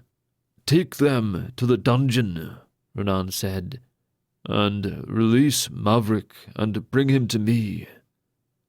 The guards grabbed Sias and the few men who stood with him and led them out with their weapons drawn. "As for the rest of you, I am honored by your loyalty." Renan smiled again, but it was not out of joy. "Ready the men, and march first thing in the morning. I will have Byram send out the recall orders without delay. I want a report every 2 days. As soon as you cross into Oakvalor and reach Palindrum, inform me at once. I will ride to meet you. I would watch the city burn to the ground." The generals nodded their accord and left the audience chamber. "The dungeon, my king?" Byram asked hesitantly. "We cannot afford men who will not obey the crown to be running about Talvard. It is for the safety of the kingdom. Now go and issue a call of all soldiers. They are to report to the castle.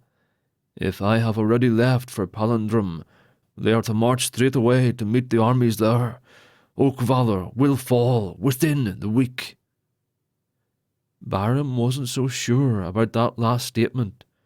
Talvard had long been at a disadvantage due to the fact that Oakvalor had wizards among their cities. Oakvalor might fall, but at what price? Barham determined that he would follow the king's command. Perhaps he would expound on the orders.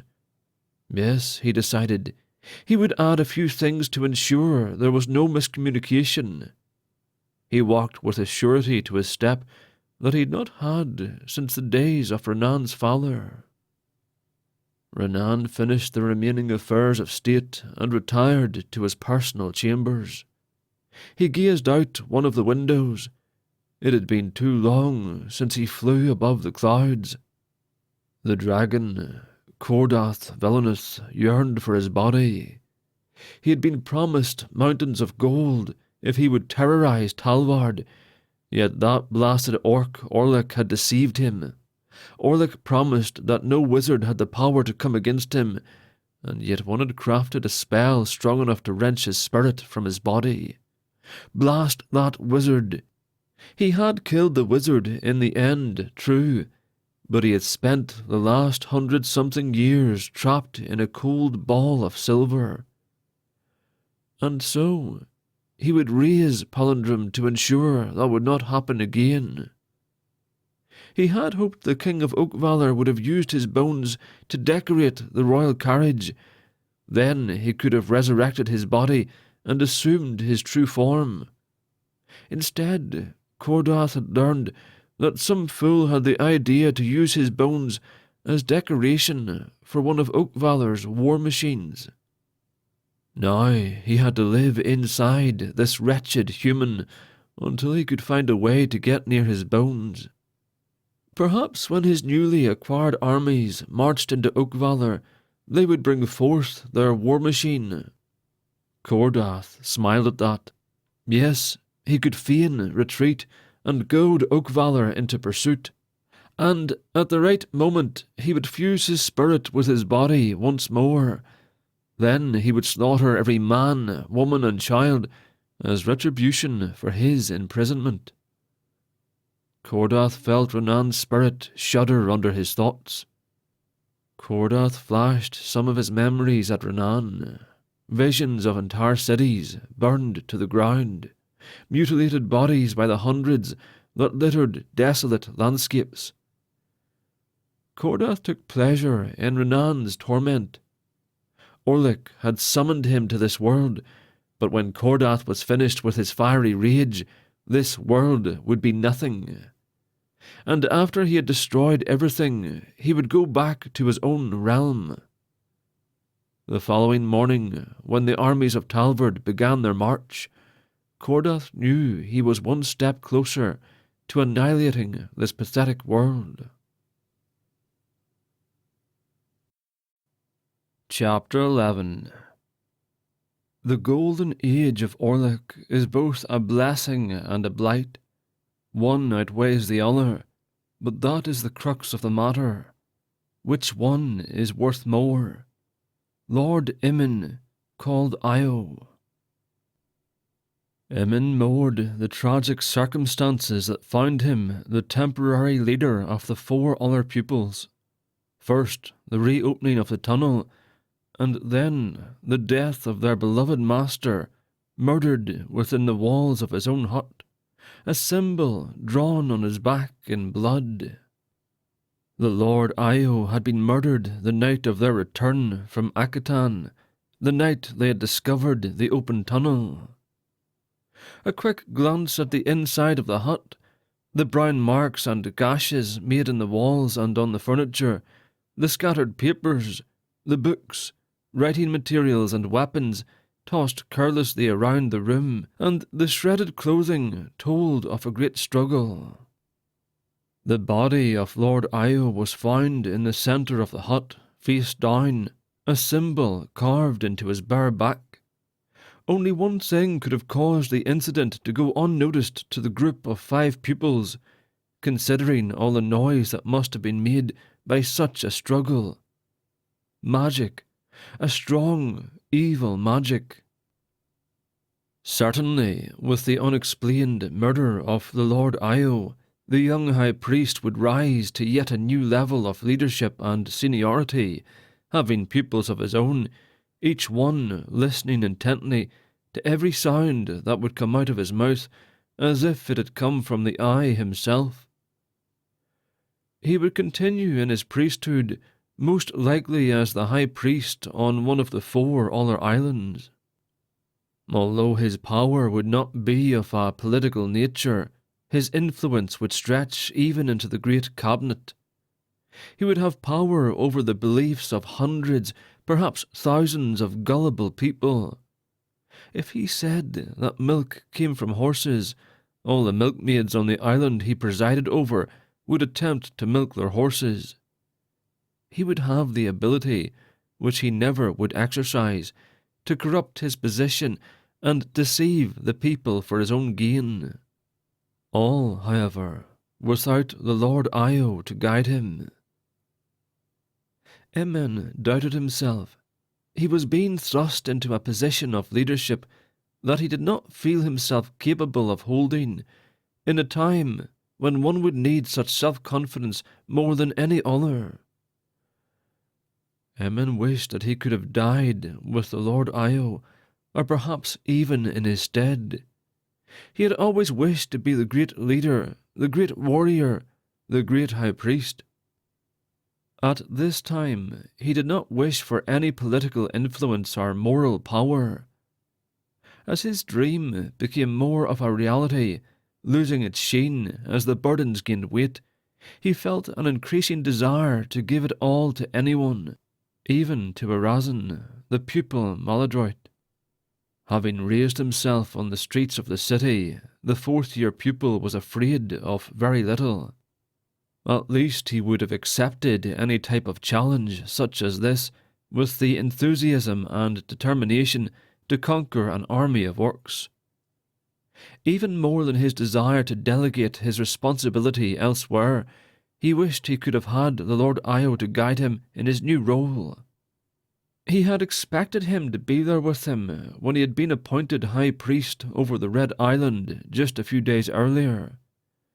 Now, to be placed even higher in the hierarchy of High Priests, he had no one familiar to guide him as the storm approached.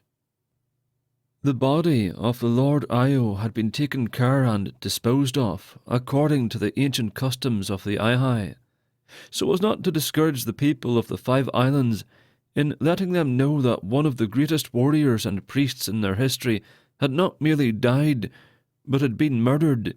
The occasion went unannounced outside of the small group of priests, priestesses, and pupils. None the less, there was much weeping as the earth mound covered the lifeless form. The aged prophet had been the beloved master to many for over a century, and of the 5 pupils, to Lord Emin the longest. As a child, Emin had seen much of the high priest, usually from a distance, and had thought him to be a small, harmless, yet frightening old man. As he departed his youth for a life in the service of the Eye, the harmless old man gradually grew larger in the pupil's eyes, the essence of wisdom and strength. The 2 had fought together during Emin's early days as a pupil and as a warrior priest, each saving the other's life many times during battle. Over the years following the wars, the Lord Io had become somewhat of a father to Emin. As Emin prepared the body, performed the rites of burial, and led the group in songs of mourning, he found his grief of a greatness that would not allow the tears to form. The whole of the ceremony had found new meaning for him. The high priest finally understood the importance of the ceremonies of burial and the honouring of the dead. The Lord Io had died, the part of Emin that lived life seemingly dying with him, disappearing with the shovel of earth on the burial mound. The dawn of the 8th day after his death marked the end of the week of mourning.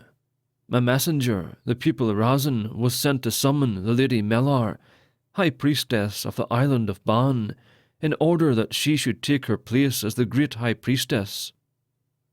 Although the others did not recognize, much less understand, the symbol cut into the Lord Io's back, Imen understood it altogether too well. Immediately after Arazin's departure for the island of Ban, Imen had sent the Lady Morin to Akatan to warn the Great Cabinet to mobilize all available military units from the various armies of the 5 islands. It was for the same reason that Imen had sent the Lord Forgotten Man to warn all who remained faithful to the Eye on the island to either take up arms and prepare for battle, or take up their things and flee to the mountain. It had been 3 days since the 3 messengers had gone out from the mountain. Only Imen and Las remained. Imen spent most of his time looking over the valley from the clearing of the 5 stones near the tunnel entrance. Las worked at preparing the huts for the new great High Priestess, and whoever else might be moving in and out, busying herself with every task imaginable, accomplishing very little for the amount of effort invested. At dusk on the 3rd day, Las had run out of tasks to complete, while Imen continued to look out over the valley. It was on that evening the young priestess chose to interrupt the thoughts of her senior. She sat on the stone nearest the right of the high priest. "Sitting all day looking over the valley will not bring him back or cause our 3 messengers to return more quickly, you know." Imen's gaze ahead did not falter, as busying oneself with futile tasks does not cause time to alter its course for the faster. She laughed, probably for the first time in the 11 days that had passed since the return of Imen and the late Lord Io. "You are starting to sound more and more like the Lord Io." Imen turned his head toward her, raising an eyebrow. "Am I?" he asked. Las nodded. "You are also starting to act like he used to. Why do you sit and stare at the valley all the time as he did?" Imen returned his gaze to the valley as he pondered the question. "I used to ask myself the same question of the Lord Io for the 6 years in which I studied and trained for the priesthood, and in my 10 years as a priest. I believe now that I understand somewhat. For one, when sitting here, I am not taxing an ever-limited supply of energy on pointless errands and labours." They both laughed at this. After a few moments, Imen went on explaining. "Having put mourning for the loss of the Lord Io behind me, I have been thinking these past 3 days. Thinking about the recent twist in what will be the history of our people that has put me in this temporary position of authority. Thinking about what will happen to us all. Thinking about the death of the Lord Io, his murder, the hut, the body, and the—" He stopped himself short, his composure normal, and his eyes telling of unfathomable torture. He shook it off, yet not before Las noticed something. "The symbol in the Lord Io's back?" she asked of him. "It was the one thing you could not take your eyes off while investigating the hut."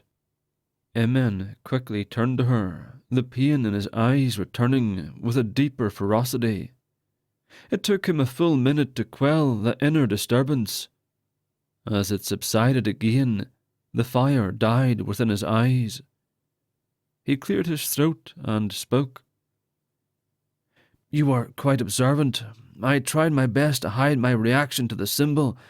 I see that you have been wondering as to its meaning. When he died, you became our leader for the time being. I would imagine the others observing you just as closely, as well as wondering about that symbol." Emin smiled. For reasons that have not been forgotten with the death of Lord Io, this is something that has been kept within the confines of the High Priest Council ever since Lord Io became the great High Priest.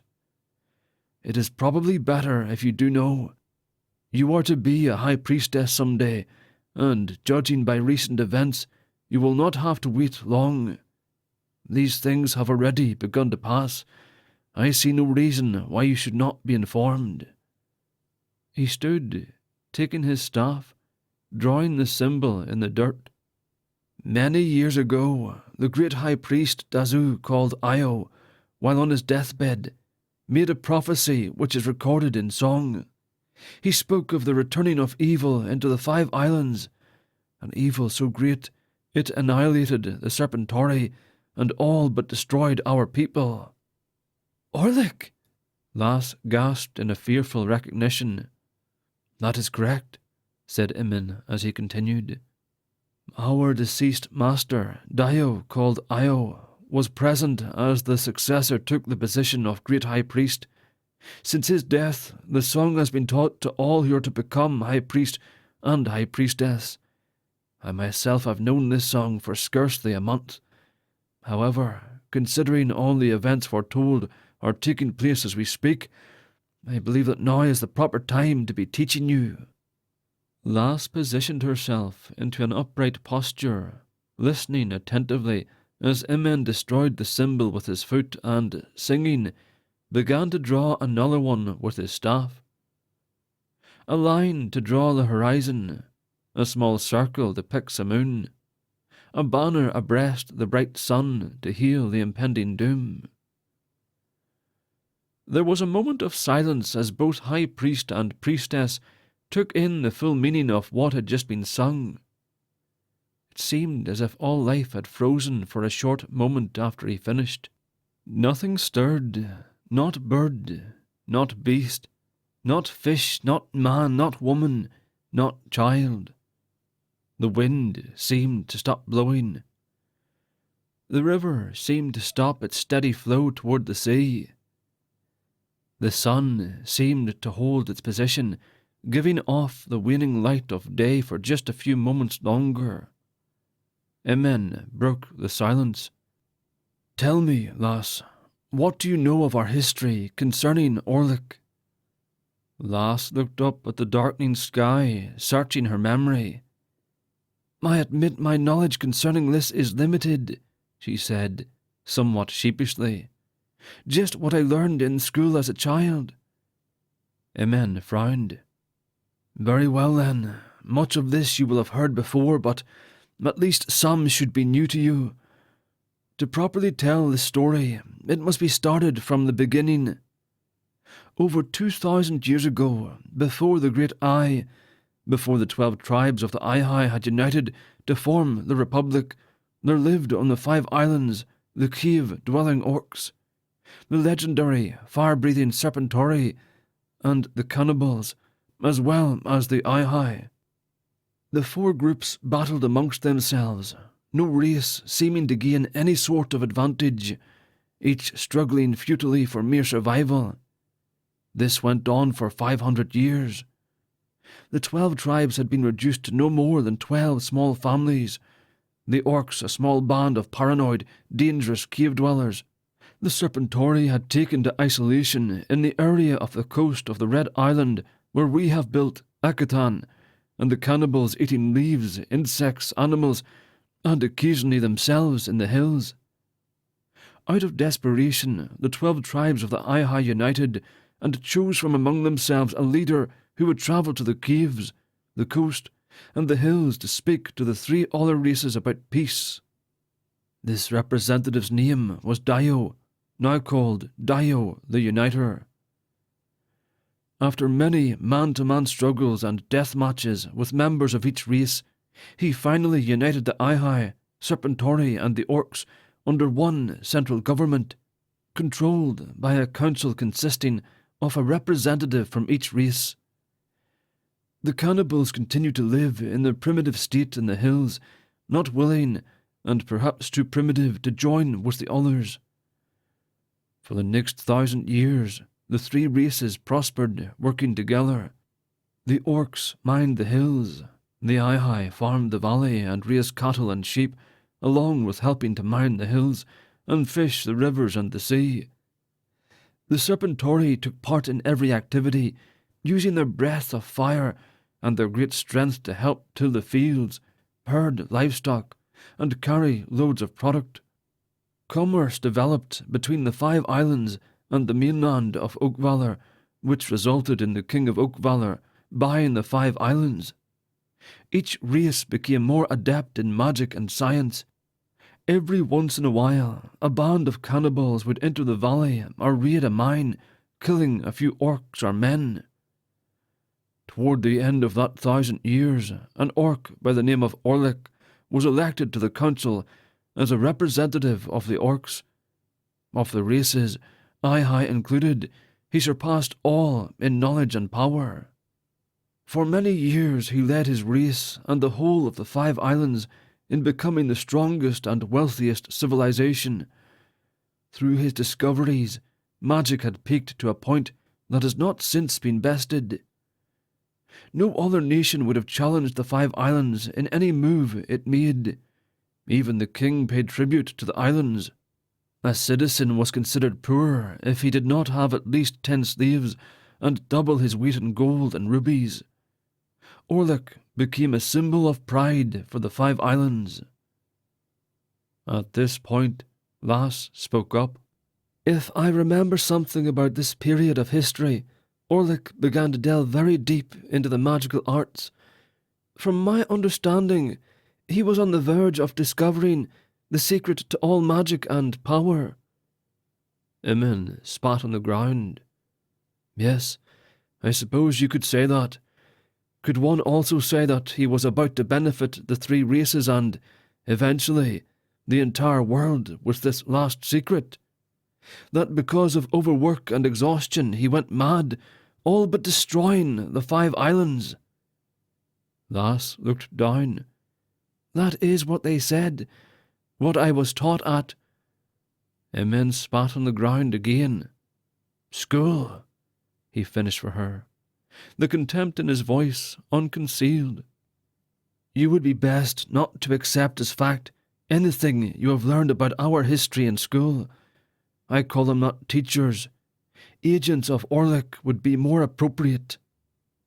Lass gave him a nod, partially indicating agreement, partially indicating her impatience for an explanation. Emin continued with the story. It is true that Lord Orlick came close to the discovery of this great and terrible secret. It might even have been that his original intents were to use it for the good of the 5 islands.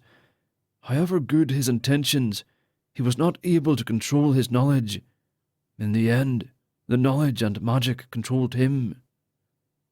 For many years he remained mostly in the solitude of his tower, allowing only a few select orcs to see him, and not too often at that. When he did come out, it was only for a mandatory session of the council. Even in those sessions, he was not of much help to the council or the 5 islands, usually deferring any important decisions or economic matters to the other 2 members, taking on only small responsibilities concerning magic, none of which he ever fulfilled. All the while, he had been using his chief advisors, all orcs, to spread sentiment against the Ai and the Serpentori among the orcs, teaching them certain depths of the magical arts as favours for those who were successful, usually torturing to death those who were not. The 5 islands were losing their power in the world. Those nations who had once paid us tribute ceased to do so, using that money instead to build their armies and wage war against one another. The stronger nations even manoeuvred their armies to position in which they could easily attack the 5 islands, resulting in the endless war with Talvard. With an orc population unwilling to do anything with or for the other races, our armies began to dwindle. Ruby production all but stopped, and our treasury was steadily growing smaller. It came time for the council members of the other 2 races to confront him. He was either to find some way to prevent the 5 islands from an almost inevitable fall, bring them back to their former glory, or to abdicate his position, letting another orc be elected in his place. "I don't imagine he was all that pleased," said Lass. "You are correct in your understatement of his emotions. He was infuriated. The moment he was given that ultimatum, he drew his sword and beheaded the High Councilman. He managed to kill the Serpentory member as well, but not without his left arm being burned so badly that it completely fell off his body.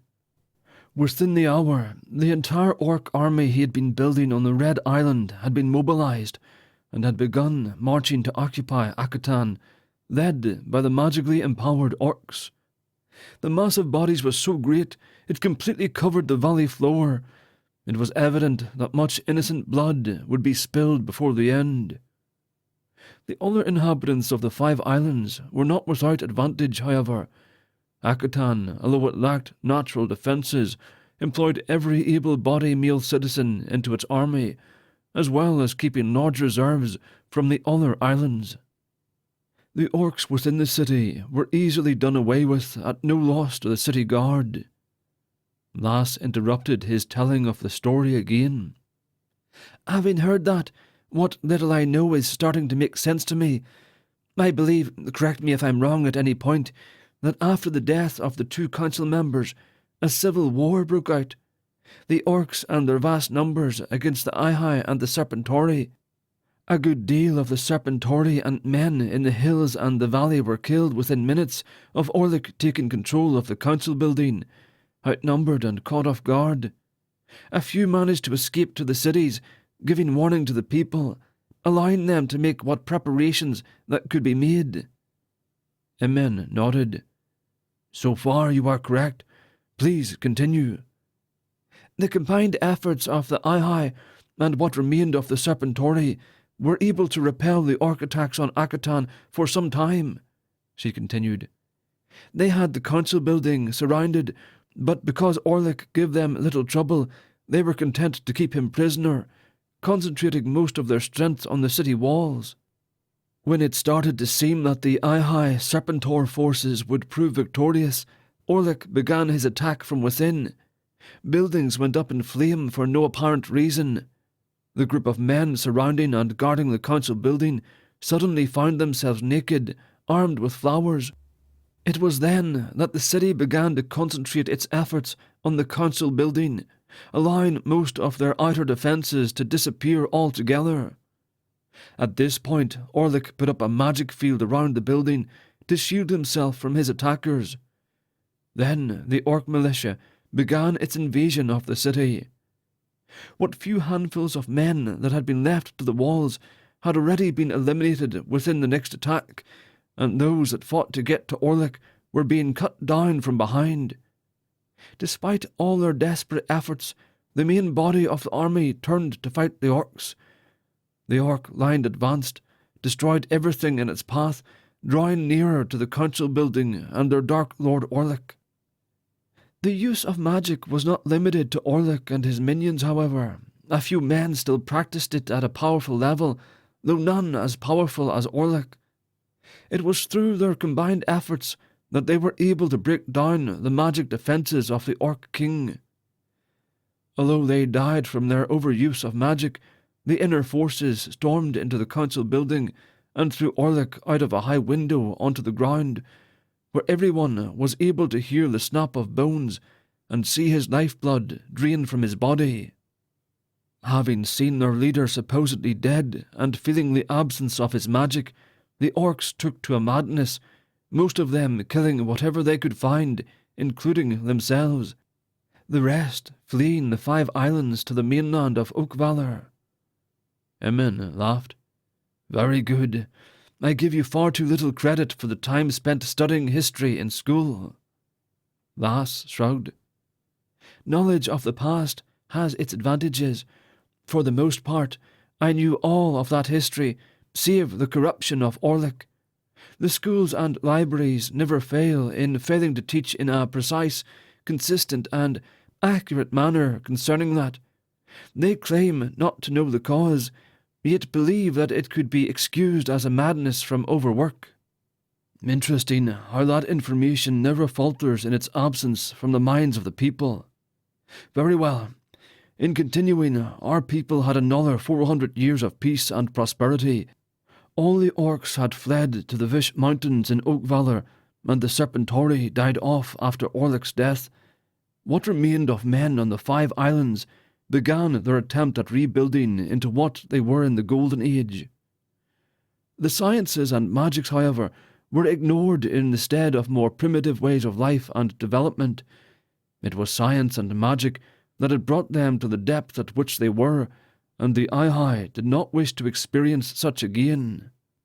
For a time, the people followed the Eye with every twitch of their muscles. Quickly, however, through corrupt priests, they forgot about the Eye, reducing him to a legend that their parents would tell them in front of the hearth, or the name that the teachers and priests used in frightening followers into obedience. A little over 143 years ago, there appeared a young child who was called Io. Although very few people would believe it at the time, he was the Eye put in human flesh. At first, only 12 men believed. Among these were the great high priest Dazu, called Io, and his successor Dio, called Io, who was the last living man to have spoken, was the great Lord Io. Over 10 years, they united the priests of the 5 islands, commenced reform among the priests and schools, and brought a large portion of the people back to following the Eye. Io had many enemies, however, among some of the middle and lower levels of the priesthood as well as in the cabinet. His actions had cost many of them their political power, as well as their control over the people. Many corrupt priests had their cloaks shredded because of this man who claimed to be the Eye. To rid themselves of him, there was only one solution: invoke the old magics. Wasn't the use of magic in times of peace forbidden by the Ihai law at the time? Asked Lass. It was punishable by death, said Emen. This did not cause the enemies of the great high priest to hesitate in their actions. They were afraid of Io nonetheless, and made sure that nothing of their deeds became known. Many attempts were made to kill him through various magical and scientific methods, all quite unsuccessful. In desperation, the renegade priests made the decision that almost destroyed the 5 islands. Through a meticulous search, they were able to locate and summon the reincarnated spirit of Orlick. At this, Lass looked a bit puzzled. This is one part that I have not yet fully grasped. In one section of the histories, it says that he was thrown out of the council building window, that the cracking of his bones was heard, and the point in history where you have arrived in your retelling, he is alive and reincarnated. Emen nodded. No one to this day has delved as deep into the magic as had Orlick. All that we had been able to decide is that during his experiments with magic, he found a way to detach his spirit from his body at the last possible moment, and then find another body in which he could abide. How he was able to do it, no one can say. The rest of the history you know in detail. I shall recite it briefly. Orlick had come into power, eventually becoming ruler of a land far to the north, populated chiefly by orcs and sorcerer men. When he was summoned, one could expect that he was more than delighted at an invitation to destroy not only the great high priest, but also the incarnation of his greatest foe, Lord Io, the personification of the Eye. He stretched out his spirit into the 5 islands, telling the conspirators that he would come immediately. He neglected to tell them of the great force of orcs that he would send to precede him, or of his plans to take control over the 5 islands from them. At the beginning of the 14th year of the Lord Io, the first of his forces landed on this island. The war that ensued continued for almost 4 years. Everyone on the islands that had conspired against the Lord Io either changed his mind or had been killed in battle after joining the orc army. At the end of those 4 years, it seemed that neither side would gain any advantage. Both Orlick and the 5 Islands had poured the blood of their armies like water. The valley floor became black with the bodies of orcs. Our rivers ran red with our own blood. It was then that Orlick decided to show his strength in full. Lass nodded. It took all the magic of the high priests just to repel this last attack. A dragon was released into Oakvalor and Talward, and even the body of the great Lord Io was destroyed in this battle, along with Orlick's. It has been said that the two departed to battle in the spiritual realm. As Orlick's physical body was robbed of life, so was he lost to the 5 Islands. He is but a distant memory, if that, in the minds of the people. He has, however, remained quite alive in the minds of the high priests, in the mind of the great high priest Dazu especially. As you know well, he was one of the greatest prophets our history has ever known. It was said that he was, when prophecy came to him, able to leave his body and go to the places and times where the prophecies would take place. He knew that whatever battle fought by Io and Orlick in the spiritual realm would not finish itself out there. It would have to end here, on the 5 Islands, where it started almost 6 centuries ago. On his deathbed, he asked for a pen and parchment. He began to sing the song which I sang to you as he drew the symbol from which I have drawn. He prophesied of the coming of Orlick to retake the 5 Islands, an admonition to the Ihai. For a moment, neither of them spoke. Emen was content to sit watching the valley beneath him, not waiting for a response. Lass sat doing the same thing, wishing she could say something, anything. She sighed. One can never fully appreciate what one has until one has it no more. Everything about the Lord Io and his early years as a priest was known to me. I realize now, especially with what is supposed to happen, that I have taken all my advantages for granted. Emen looked at her, smiling in response. It might not be that your labours here were quite as useless as I had thought. One of the messengers, along with another, approaches as we speak. A few seconds later, Erazin and another figure cloaked in brown turned the corner. One could see the glint of white armour, the colour of the island of Ban, in the last rays of sunlight.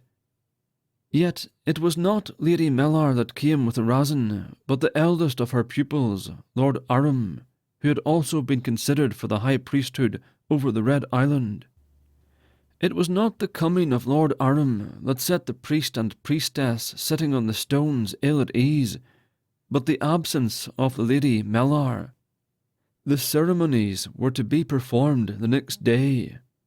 Although it was most likely that Arum would be chosen as High Priest of the Red Island, Lady Mellar would also have been present.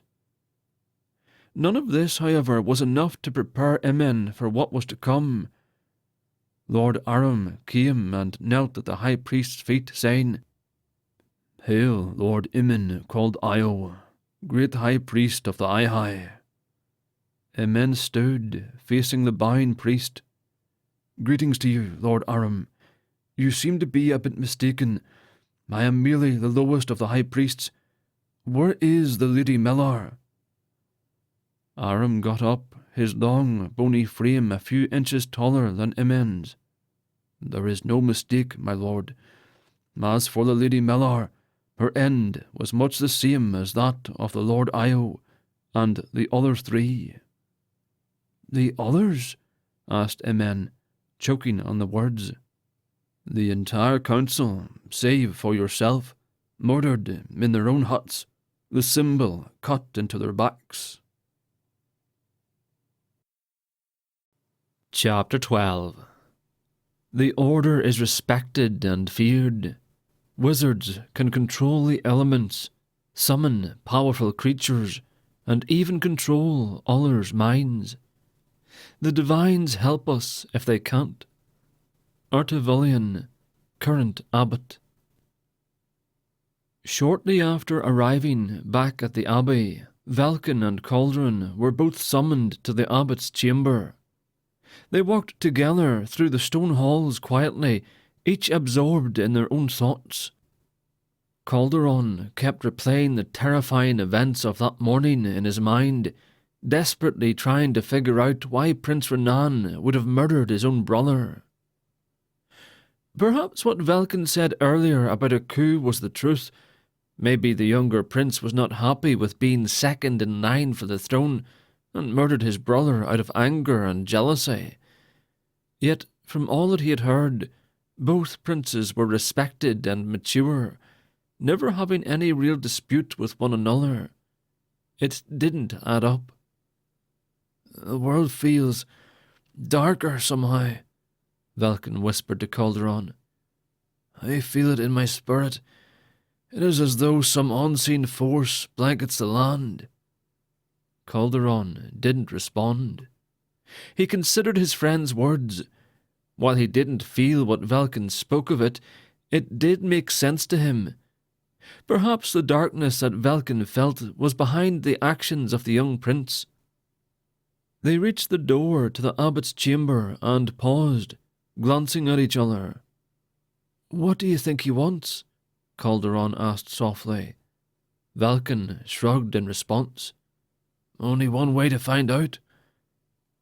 Velkyn knocked on the door, but there was no answer from within. He waited a moment and then knocked again, louder this time. The door swung open silently, and they were greeted by Donovan. The former musician said nothing as he walked out in what Calderon thought was quite a hurry. The abbot sat behind his desk, writing. Without looking up, he told them to shut the door and have a seat. They sat down and waited for the abbot to speak. The old leader of the monastery finished writing and folded the parchment in 3 creases. Lifting the burning candle that rested on his desk, he poured the hot wax onto the paper. He removed one of the rings that adorned his fingers and pressed it into the quickly cooling wax, leaving an imprint of a flag with a water drop in the centre, the official seal of the church. He set the letter to the side and looked at the young monks.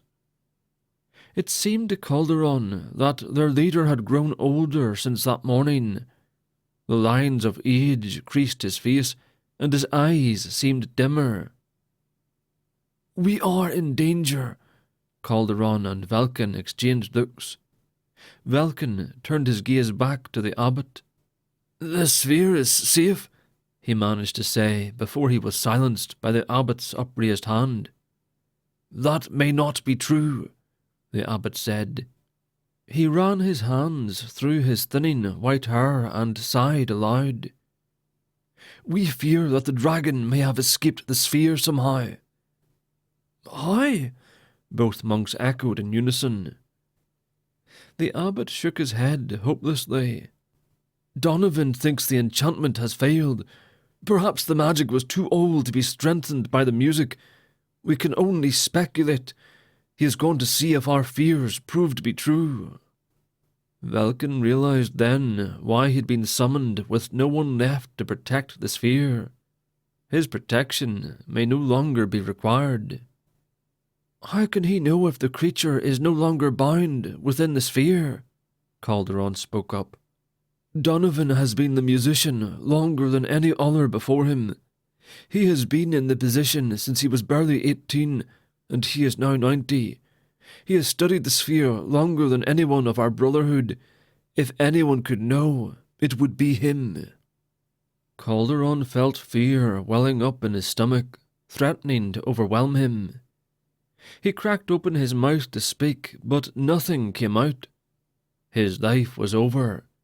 He had messed up, and there was nothing anyone could do to help him. He decided then to confess hiding his condition and express his fear that he had fallen asleep when he was supposed to play the music. Velkyn sat forward in his chair, staring intently at the abbot. "What if it's true? What if the dragon has escaped? What does that mean?"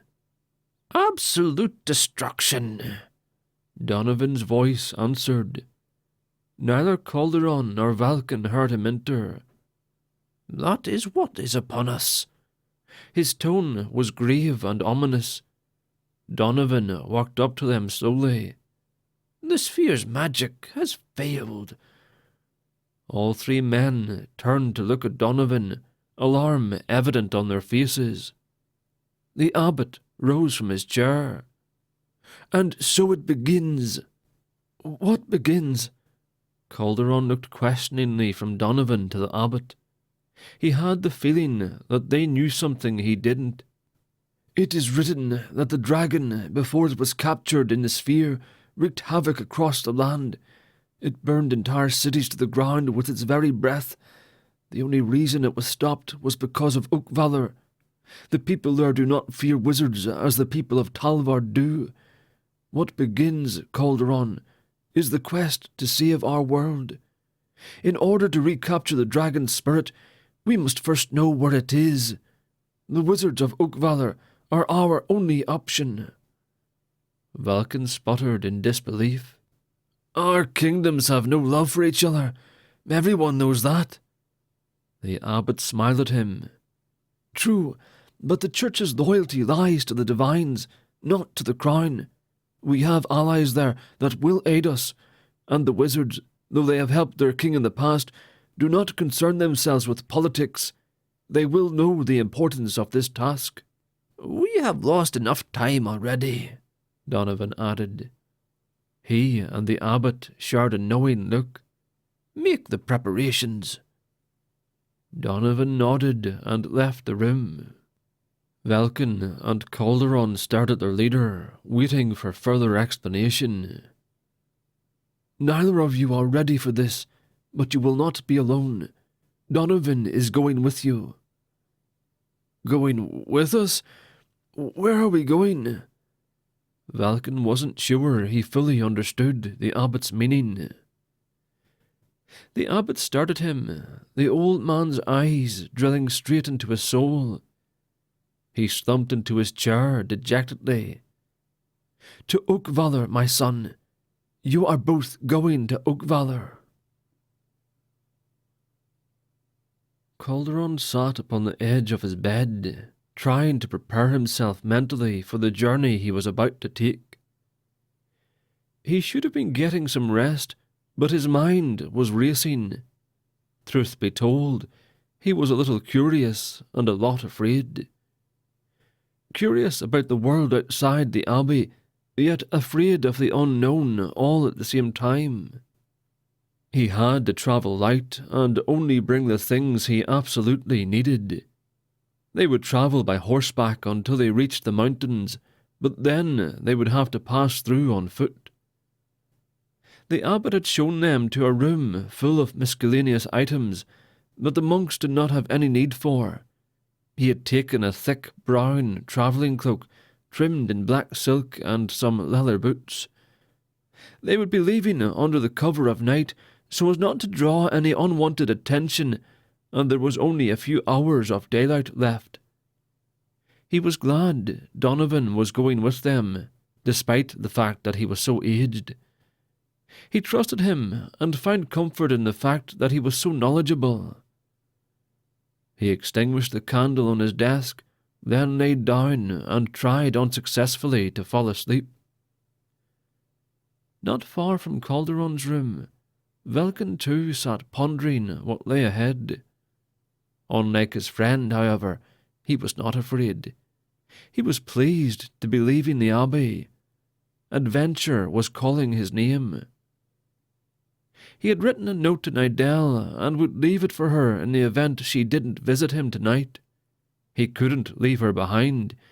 He was confident that she would find some way to come with him. Velkyn smiled as he thought about her. She usually wore her hair down, and the long black strands reminded him of the ravens that often flew into the fields around the abbey, always trying to eat the crops. Her eyes were bright green and shined like her free-spirited soul. Every detail of her face was etched into his memory, every moment spent with her locked into his remembrance. He loved her with every fibre of his being.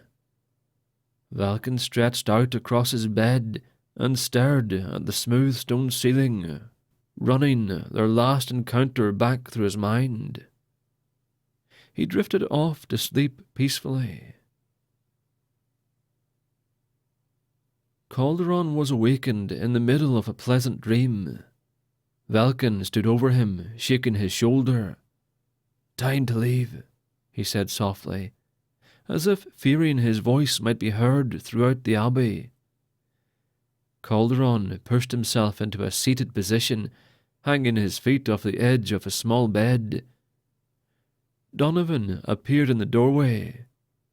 "Grab your things and meet me in the courtyard by the main gate, and make haste," he added, almost as an afterthought. Then he was gone. "I'm not sure about this," Calderon said quietly.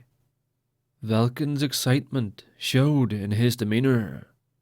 "What do you mean? We will finally get to see what lies beyond these walls, probably farther than any brother before us has travelled. What are you unsure of?" Calderon couldn't quite put his finger on it, but there was something at the edge of his mind that gave him the uneasy feeling that life would not be the same after this journey.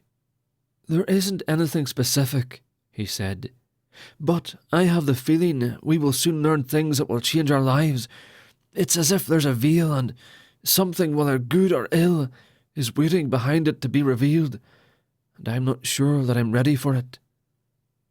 Velkyn stood in silence, listening, taking in the words of his friend. "If what you feel does come about, do you think that, though you're not ready now, you will be when it happens? The divines will work everything out as it should be. Now come on, we need to leave." Calderon wasn't sure why, but he didn't think Velkyn's last statement was true. He decided there was nothing that could be done about it and got up off his bed. He had slept in his new leather boots and grabbed his cloak off the chair by his desk before following his friend out of the room. He looked back one more time, staring into his room. He wondered how long it would be before he saw it again. They made their way down the halls and into the courtyard. They found Donovan waiting for them at the main entrance. "Don't we need a couple more of our brothers in order to open this gate?" asked Velkyn as they approached Donovan. "We would if we were leaving through it," Donovan replied. He smiled at their look of confusion and motioned them to follow him. The old man led them along the east wall. Stopping abruptly, Donovan felt along the stone until he found one that felt loose. He grunted as he pulled on it and was rewarded when a grinding sound revealed a hidden doorway. "We're going this way," he told them, "to avoid being seen leaving. We don't need to draw any unwanted attention to our departure." They pulled the stone door open enough to fit through. On the other side of the door was a steel handle attached to the door. They used it to pull the hidden door closed behind them. Calderon heard the soft nickering of horses before he saw them. 3 horses were tied to one of the many wooden posts along the side of the abbey that were used for the delivery carriages. Calderon eyed them warily, having never ridden one before. "Are they safe?" he asked. Donovan untied the reins of each horse and handed one of the reins to each of the monks, keeping hold of one for himself. "They're safe. Don't be afraid, musician. They will speed our journey considerably." Donovan placed his foot into the stirrups and climbed atop his mount with a practised ease. Calderon and Velkyn, having never ridden before, looked from their mounts to Donovan and then back to their horses. Shrugging, they mimicked the old man and attempted unsuccessfully several times to climb onto their own horses before finally finding success. Calderon gripped the horse with his knees tightly afraid of falling off. Velkyn seemed to have better balance and merely held on to the reins for stability. "You seem to be comfortable riding for someone who's lived in the Abbey their entire life," Calderon remarked to Donovan, still trying to find a comfortable way to ride his mount. "There are many things about me that may surprise you. With such a long journey ahead of us, I'm sure you'll learn a lot more about me before the end." With that, he pulled the reins of his horse and turned eastward. It took both young monks a few minutes to get their mounts to follow their commands, as Donovan did not give them any help. "You said the end," murmured Calderon. "The end of what?" Donovan looked over his shoulder at his pupil, but offered no explanation. He urged his horse forward and turned his eyes back to the east. The young monks were finding it much easier to get their horses to follow commands as they rode.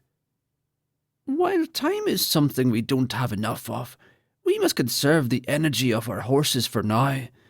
We will stop to rest at an inn when the sun begins to set, if the horses can make it that long."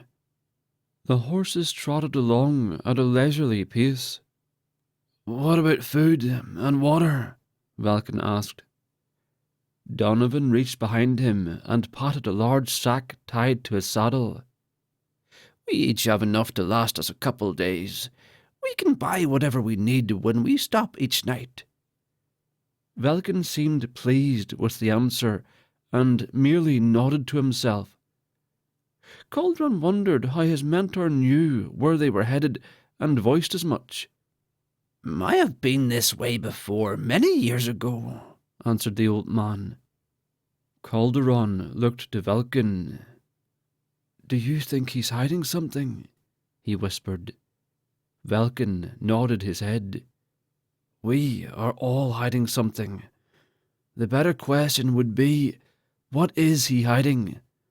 Only time will tell." The day was long and uneventful. They had travelled without seeing much of anything or anyone except the occasional merchant caravan. Earlier in the day, Donovan had pointed to their left as the road they travelled on forked that direction and continued straight, telling them that the castle they had visited the day before was that way. They had continued straight, the scenery nothing but tall grassland as far as they could see. They didn't talk much, as each of them was occupied with their own thoughts. Velkyn thought about Nidell and wondered if she had snuck into the monastery and found his note yet. He looked behind him several times, hoping to see some sign of her trailing them, waiting for the opportune moment to meet with them. He was greeted by nothing except the empty road and the tall grass which swayed in the gentle breeze. Calderon's thoughts were far different from his friends. He missed the stone walls of the abbey the moment they were out of sight. As hard as he tried, he couldn't push the sense of foreboding from his spirit. There really wasn't anything to justify his fears other than the fact that everything outside of the abbey was unknown to him. There was also the new emotion of distrust he felt towards his mentor. He thought the man was no different than himself or Velkyn, that he had entered the Brotherhood at a young age and had never ventured out. His assumptions didn't seem to line up with who the old man actually was. He also found himself wondering about the people of Oakvalor. The only thing most people knew was they were the enemy, and nobody could remember why. Was the Brotherhood there as devout in their faith as the men of his abbey? Was their king a believer in the divines as well? He found that notion hard to fathom, considering the ageless war both kingdoms were waging against one another. If they shared the same beliefs, what petty grievances they had with one another would be overlooked, because if you shared the same values, you would be on the same page and fight for what mattered, not one another. All this and more swirled within the young man's mind.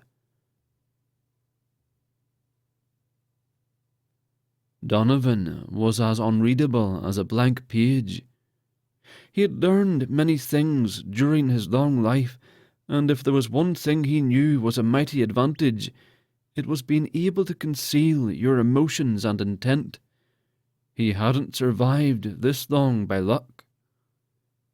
The young monks travelling with him were clueless to the world outside the abbey, and though he pitied them for it, he also envied them. To be oblivious to the things he knew and was burdened with, the things his hands had committed. He pushed the past out of his mind and thought about the journey that lay ahead. He wondered how much Oakvalor had changed since the last time he had seen it. He knew they would find help there, but he didn't know if they would find answers. The wizards there were not loyal to anyone but their craft, but he didn't know if the monks there held true to their faith over the king as those in Talvard did. He had never seen the abbey in Oakvalor, but he had heard of its existence. The sun had begun its descent behind the mountains, and the sky slowly changed colours on the horizon. Deep oranges and reds lined the clouds, and both young monks were awestruck by the beauty. "It's amazing," Calderon remarked in a hushed tone. "Indeed," Donovan said. "It is a sight that never gets old. Look there," he pointed. "The first stop of our journey." They could see a small building in the distance, perhaps another half-hour of riding left to reach it. "We won't make it before dark," Velkyn stated. Donovan turned and looked at him. "Not at this pace," he agreed, grinning. He nudged his horse and the animal picked up speed, going from their slow pace to a fast run. Calderon and Velkyn followed the old man's lead, urging their horses in the same manner. They were thundering down the road, the gentle breeze seeming to gain strength, and began to blow their hair around wildly. They made it to the inn with their quickened pace in half the time it would have taken. The horses were breathing heavily when they stopped. Calderon had trouble getting off the horse and ended up slipping and falling face first into the ground. He pulled himself up, the embarrassment evident on his face as he spit dirt. Velkyn stifled his laughter. A young boy, possibly no older than 12, came to collect their horses after they had pulled their belongings off, and the boy led the horses into the stable that was located behind the inn. Donovan turned to the young monks when he was sure no one would hear their conversation. "If anyone makes conversation with you, do not tell them where we are going, or what we are doing. If knowledge of what has happened with the sphere were to become known, it could cause fear among the people that would result in chaos. As best as we can tell, there's almost no travel from Talvard to Oakvalor. If people get the wrong idea, they might see us as traitors, and we would be in no end of trouble." Calderon and Velkyn exchanged glances. "Is there food here?" Velkyn asked. They all laughed at the remark, and Donovan nodded. The interior of the inn was old and worn. Rough boards attached to the walls give the place the appearance of a rustic wooden cabin.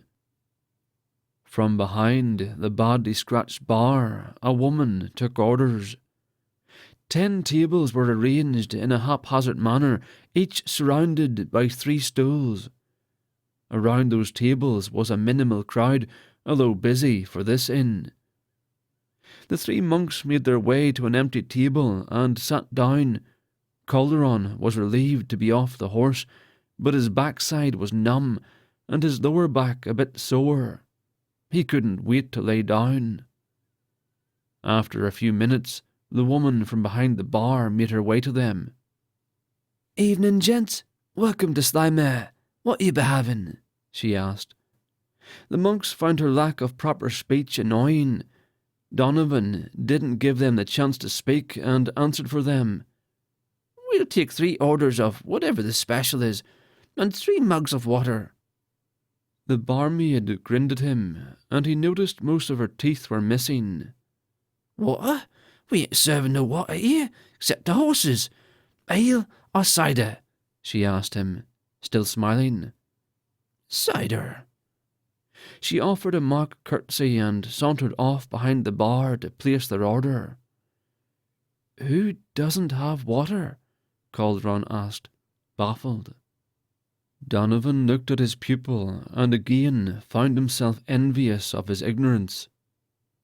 "We probably will not find water at any of these type of establishments.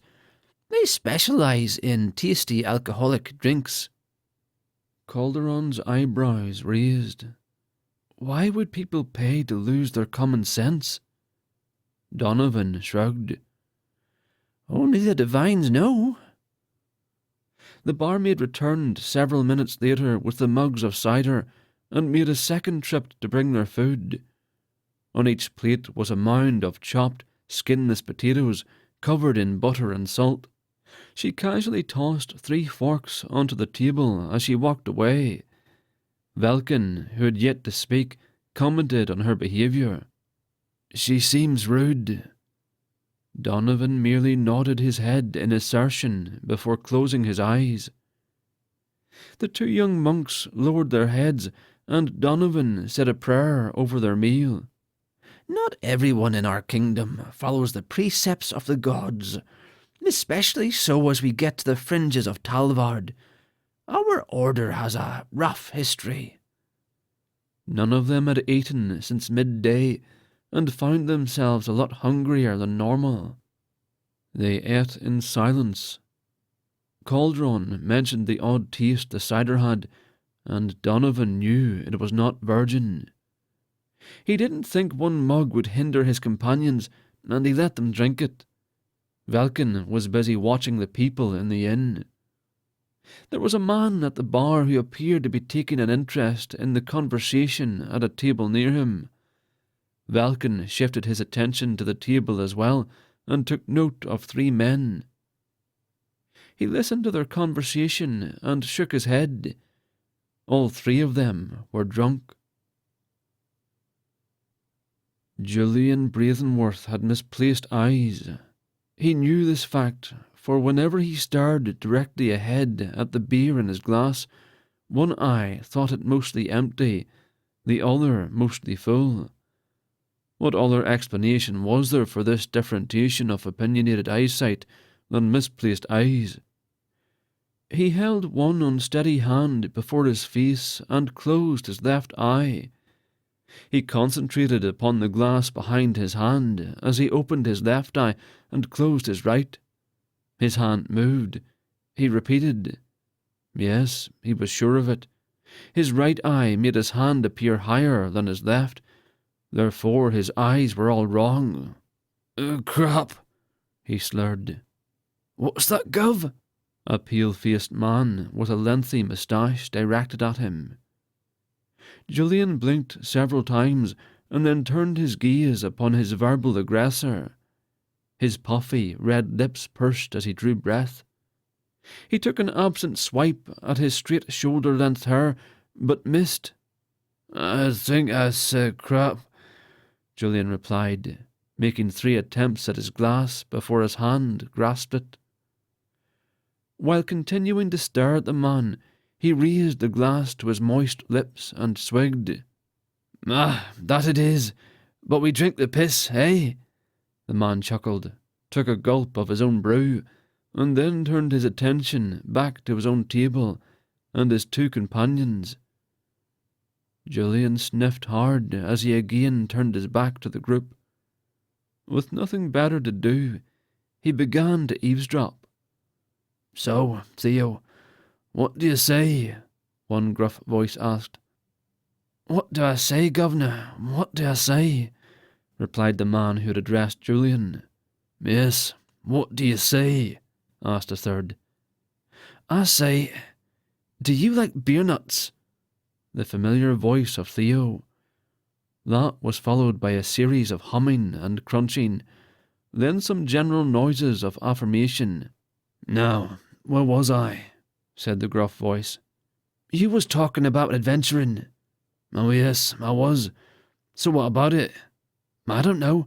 You were the one discussing the topic. I was just listening politely, said Theo. Of course, I was doing the discussing. You would hardly talk about adventuring. You're not an adventurer, but you could be. Could I? That is what this conversation is about. And what about beer nuts? Munched a third. Beer nuts? What's the fascination with beer nuts? Said the gruff voice. I guess they're delicious. Again, more grunts and crunches. All was quiet for a short time, all except breathing and crunching. I'll do it, Theo yelled, rising to his feet with one hand over his heart. Good for you, son. Good for you, acknowledged the gruff voice, having finally received his answer. Do what? Asked the third, spraying broken beer nuts from his mouth as he talked. Right. Now, what's the plan? Asked Theo. The plan is simple. As adventurers, we need adventure. Oh, that is true, very true, mumbled the third through a mouth full of beer nuts. And the best source of adventure is Dillinger. Oh yes, burped the third. Dillinger is full of adventure. So let's go get Dillinger, Theo yelled. We would, but... At that moment, Julian decided to pitch a seal. He spun his stool gracefully on one leg so as to face the mob of adventurers. After rotating too far and too vertically, he picked himself up off the floor and presented himself to the crew. Gentlemen, I believe I can help you for a price. The three stared at Julian for a moment, munching beer nuts. Julian averted his gaze, sought some inspiration, and began afresh. I am Julian Braithenworth, magician for hire. For hire? For hire, the gruff-voiced man said with increasing zeal. And what would we want to hire a magician for? I believe you are adventurers, Julian said, proudly giving a knowing leer. That we are, Gov, that we are, said Theo, stroking his moustache with a soggy finger. Silence. Well, mayhap then you could use a man of magic. Silence. Julian waited patiently. Why? Asked the third, whom Julian deduced looked a little like a weasel, with beady black eyes, greasy black hair, and a pointy nose. To aid with your adventuring, Julian offered. All three stared at Julian, confusion on their faces. I do magic, Julian said tentatively. Oh, said the weaselish man. Magic? But I don't have any kids. What the hell are you talking about? Julian warbled. You do party tricks, right? I don't have kids, but thanks anyway. No. I do proper magic. You hire me, and I provide you with magical services so as to aid in your adventuring. What adventuring? Inquired the third. You are adventurers, are you not? Julian screamed. That we are, Gov, that we are, Theo smiled, stroking his moustache again. Then you must need help on adventures. So you can help us with our magic on our adventures? Questioned the gruff-voiced man, who'd remained silent until now. Yes, sighed Julian, relieved to be getting his pitch acknowledged. How much? Right, I demand an equal share of profits, nothing more. No, how much help? What? How much help can you give? Oh, I can give. Do you like bayonets? Asked the weasel man. Yes, I guess. Excellent. You're hired, winked the gruff-voiced man. Julian looked from one man to the next, took a large swig of beer, and then collapsed onto the floor. Either the alcohol had knocked him out, or the conversation had. Velkyn snorted derisively and turned his attention back to his own table. He somehow felt less intelligent having heard the conversation. The barmaid came to collect the plates as soon as the three monks had finished eating. "Will you be having anything else?" she asked Donovan. "We would like a room for the night," he answered, finishing his cider and handing her the empty mug. "With your meal and room, it'll be 30 silver. Donovan withdrew a small leather pouch from his robes and counted out the appropriate amount and handed it to the woman. She double-counted it, smiling at him the entire time. Nodding in satisfaction, she left the table and came back a moment later with the key. "It'll be the door with a 3 on it," she said, lowering her voice, and leaning in close to the old man. She added, "Might want to keep an eye on your belongings. Things be coming up missing a lot lately." Donovan understood her meaning and smiled in thanks for the warning. He looked to the young monks after she had left. "We should take turns watching our door," he said lowly.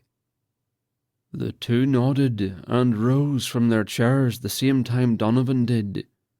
They followed him across the room to the left, where a small flight of stairs led them to the area of the inn that housed the rooms. The beady eyes of the weaselish man followed them until they were out of sight. Looking to the man with the gruff voice, he smirked and nodded. Chapter 13. I have always thought the actions of men the best interpreters of their thoughts. Kelros. "If I am forced to eat another one of these particularly disgusting cave creatures again, I shall—" "Peace, Calderon," interrupted Kelros. "At least in the tunnel's darkness, we do not have to look upon them too much. Besides, by looking at you with the light of one's fire, one could hardly say that your appetite has decreased significantly from this most undesirable fare." Calderon looked down into the darkness in the direction of the large lump of flesh, blood, and scales, the like of which having been the sustenance for the 200 serpentori during their residence in the tunnel. He belched, a ball of flame erupting from between his fangs, his forked tongue flailing wildly about his open mouth. For a moment, the small segment of the tunnel lit up by the almost blinding flash, and then returned to its usual darkness. "Your skin does not draw so tightly over your bones either, Kelros. How can you stand to eat these things anyway?" "What else is there to eat?" replied Kelros, somewhat irritated at his friend's constant complaining. "It's a lot better than having to eat ourselves like the cannibals of this island. Did you know that if enough of these creatures band together, they could kill an unsuspecting serpentor and reduce him to a pile of whitened bones within an hour? They even eat the scales and the coat. Quite a gruesome spectacle from what Father Ian has told me. It is most important that we eat them before they eat us." Calderon turned his head to the invisible stench in front of him. "Even so, I still do not understand why you do not leave the tunnel, or at least allow the rest of us to do so, and eat an animal that makes its habitat above ground and lives off something other than feces and rotting carcasses of its fellow cave creatures." "Because," said Kelros, leaning its head down into the creature's body, ripping a limb off with his massive jaws, swallowing it whole. Father Ian has ordered that we stay in the tunnel, where we will be unseen by men who would destroy us or attempt to use us for ill purposes. I might also have you remember that both you and I fare much better than our brothers in the centre point of the tunnel where the 5 branches meet. Father Ian has let us come this close to the entrance on the Red Island. At least there is some small chance of getting some animal strayed from its home on the mountain. I would question the thinking behind his decision to keep us hidden. I feel no need for protection from men. As for stray creatures from the overworld, I have not yet seen one since we entered the tunnel, said Calderon, reluctantly biting out a large piece of flesh from the mess in front of him, hardly taking the time to chew it as he forced the seemingly resistant food down his throat, trying his best, unsuccessfully, not to taste it. I haven't seen much of anything since we entered the tunnel, stated Kelros. Indeed, Kelros, said the young Serpentor. It has been a long time since we entered the tunnel. The elder Serpentor took another bite from their meal, swallowing the rancid morsel. It has been some 8 or 9 days we have lived here in hiding, I would imagine. Thank you so much, Kelros, for letting me know information that will make the rest of my eternal stay here much more bearable, being able to count the endless days we waste in here, while the eye knows what is going on up there that might require our assistance, said Calderon sarcastically, stamping a hoof impatiently. I am sure it will be of such great joy to the rest when we tell them that. I am sure it will, snapped the elder of the Serpentori. It certainly amazes me how much patience I never knew I had, having been stranded in this tunnel for over a week, with you as a test of it.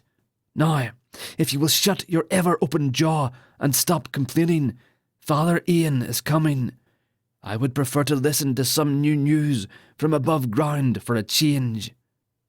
Except for a smoke-filled snort in reply from Calderon, the 2 Serpentori remained in silence as they heard the footsteps of Father Ian grow steadily in volume as he drew closer.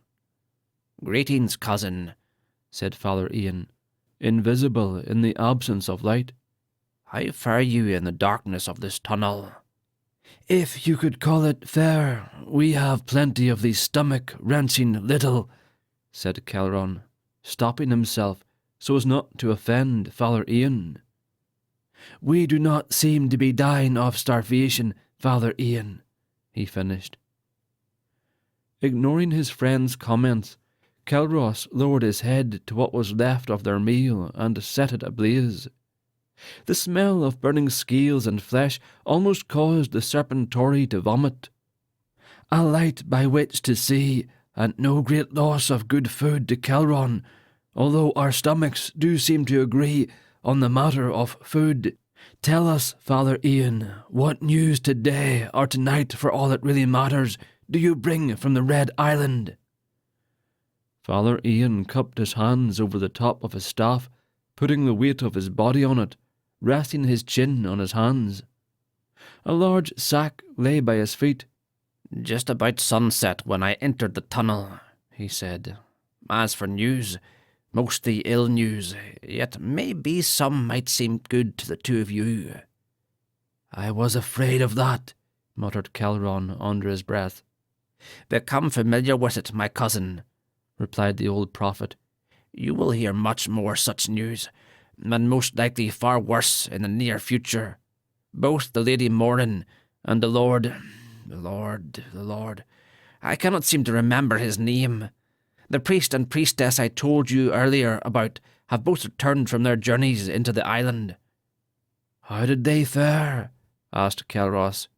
The Lady Morin was somewhat successful in her task, and was able to push whatever body now governs the 5 islands into mobilizing the priesthoods allotted 500 men, and any who wish to join, 100 for each island. Calderon snorted into the fire, his flames disappearing into the burning carcass. "They mock the Lord Io.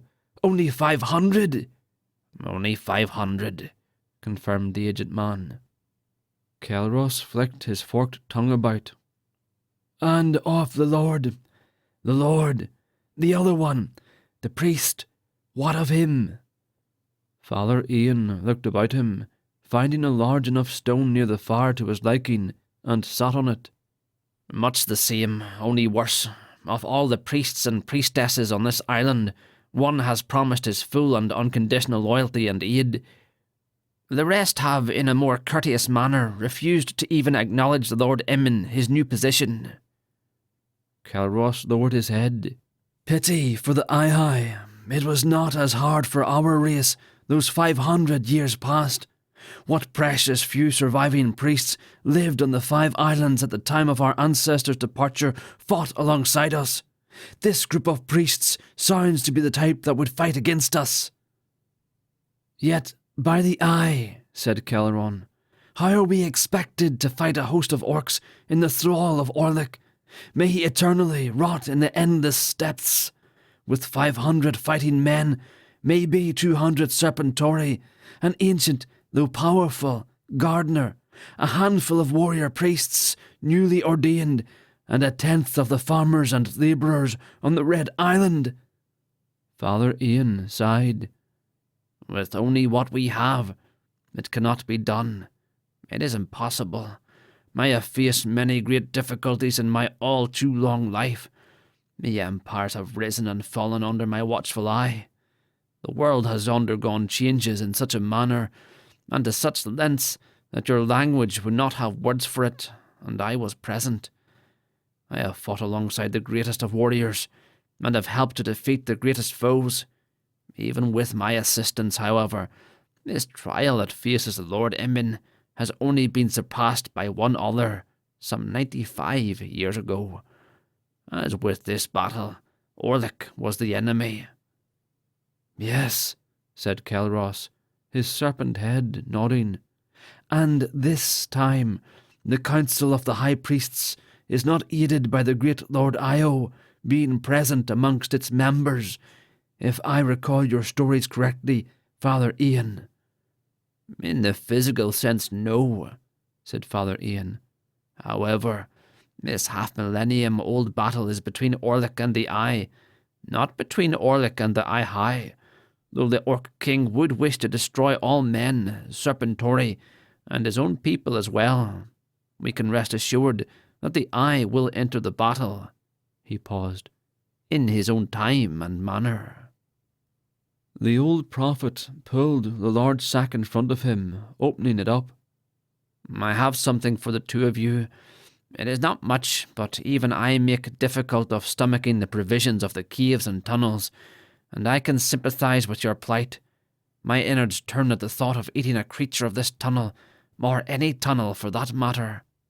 He proceeded to take out 2 objects, both somewhat round and covered with feathers, with 2 thin scaly legs limply hanging from one end of each.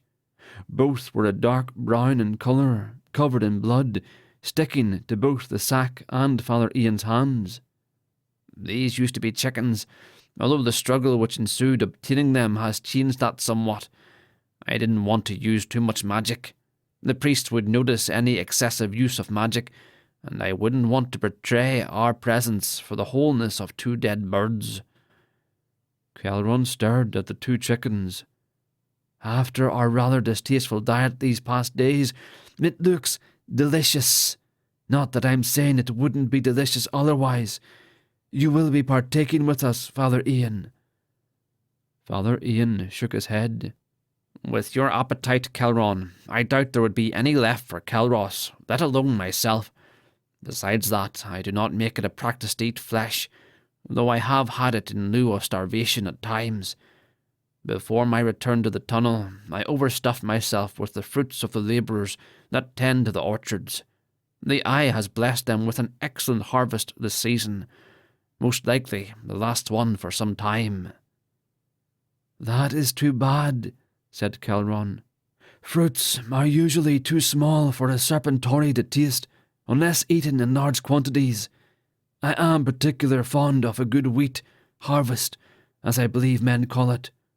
Where we come from, it grew wild in a small valley. Every autumn day, when the harvest was good, I would venture to the edge of that field and help myself to some. Wheat is quite good when it is fresh." "Some!" cried Calros, half choking on his small meal, blackened and smoking fellers flying out of his mouth. "As if there would be any left for the rest of us." Calderon appeared to glare at Calros out of his serpent eyes, hissing, "At least you were given your fair portion when we would feast together." Calros reared his head. "If one could call it a portion compared to yours, yes. Although I do agree with you on one point, your daily trips to the wheat field would definitely redefine the word feast. Your eating habits are about as disgusting as our meal. You even eat the chaff." "You should have tried it. It isn't that bad," said Calderon. Calros sighed in frustration, smoke and tiny flames coming out from between his jaws. The old man, sitting on the rocks, almost forgotten in the exchange between the two serpentori, began laughing. "I shall certainly remember to bring some wheat to you, Calderon, the next time I leave, if that is even necessary." The serpentori looked across the fire at Father Ian. "What is your meaning?" asked Calros, cocking his head to one side. "You mean to turn these cave creatures into a field of wheat? At least it would put an end to my friend's incessant complaining." Father Ian shook his head. "Not at all, although I have never considered that idea in my thousands of years as the gardener of Oakvalor. It would make them more lovely to look upon. I meant that I intend for the two of you to come with me to watch the ceremony of ordination of the High Priest Council," he said, noticing the pleasantly surprised looks on the faces of the two serpentori. "From a distance, but were a man to come near us, I am afraid that even my magic would not suffice were I hiding someone other than myself." Calderon shrugged. "Magic, science, prophets, priests, all the same to me. I possess no magic and do not mind it, as long as it does not harm me. I say that one's fire is as good a defence as any, at least for a serpentor." Father Ian looked upon Calderon for a few seconds. "You do not believe in the importance of magic, do you, good serpentor?" The hungry one shook his head. "Not really. Don't worry yourself. I can see how it would have its function in certain lives. Otherwise, I would be feasting upon wheat instead of being holed up in a tunnel, even if that tunnel happens to be the tunnel." Father Ian turned his eyes down, staring at his feet for a second. "You have much to learn, Calderon.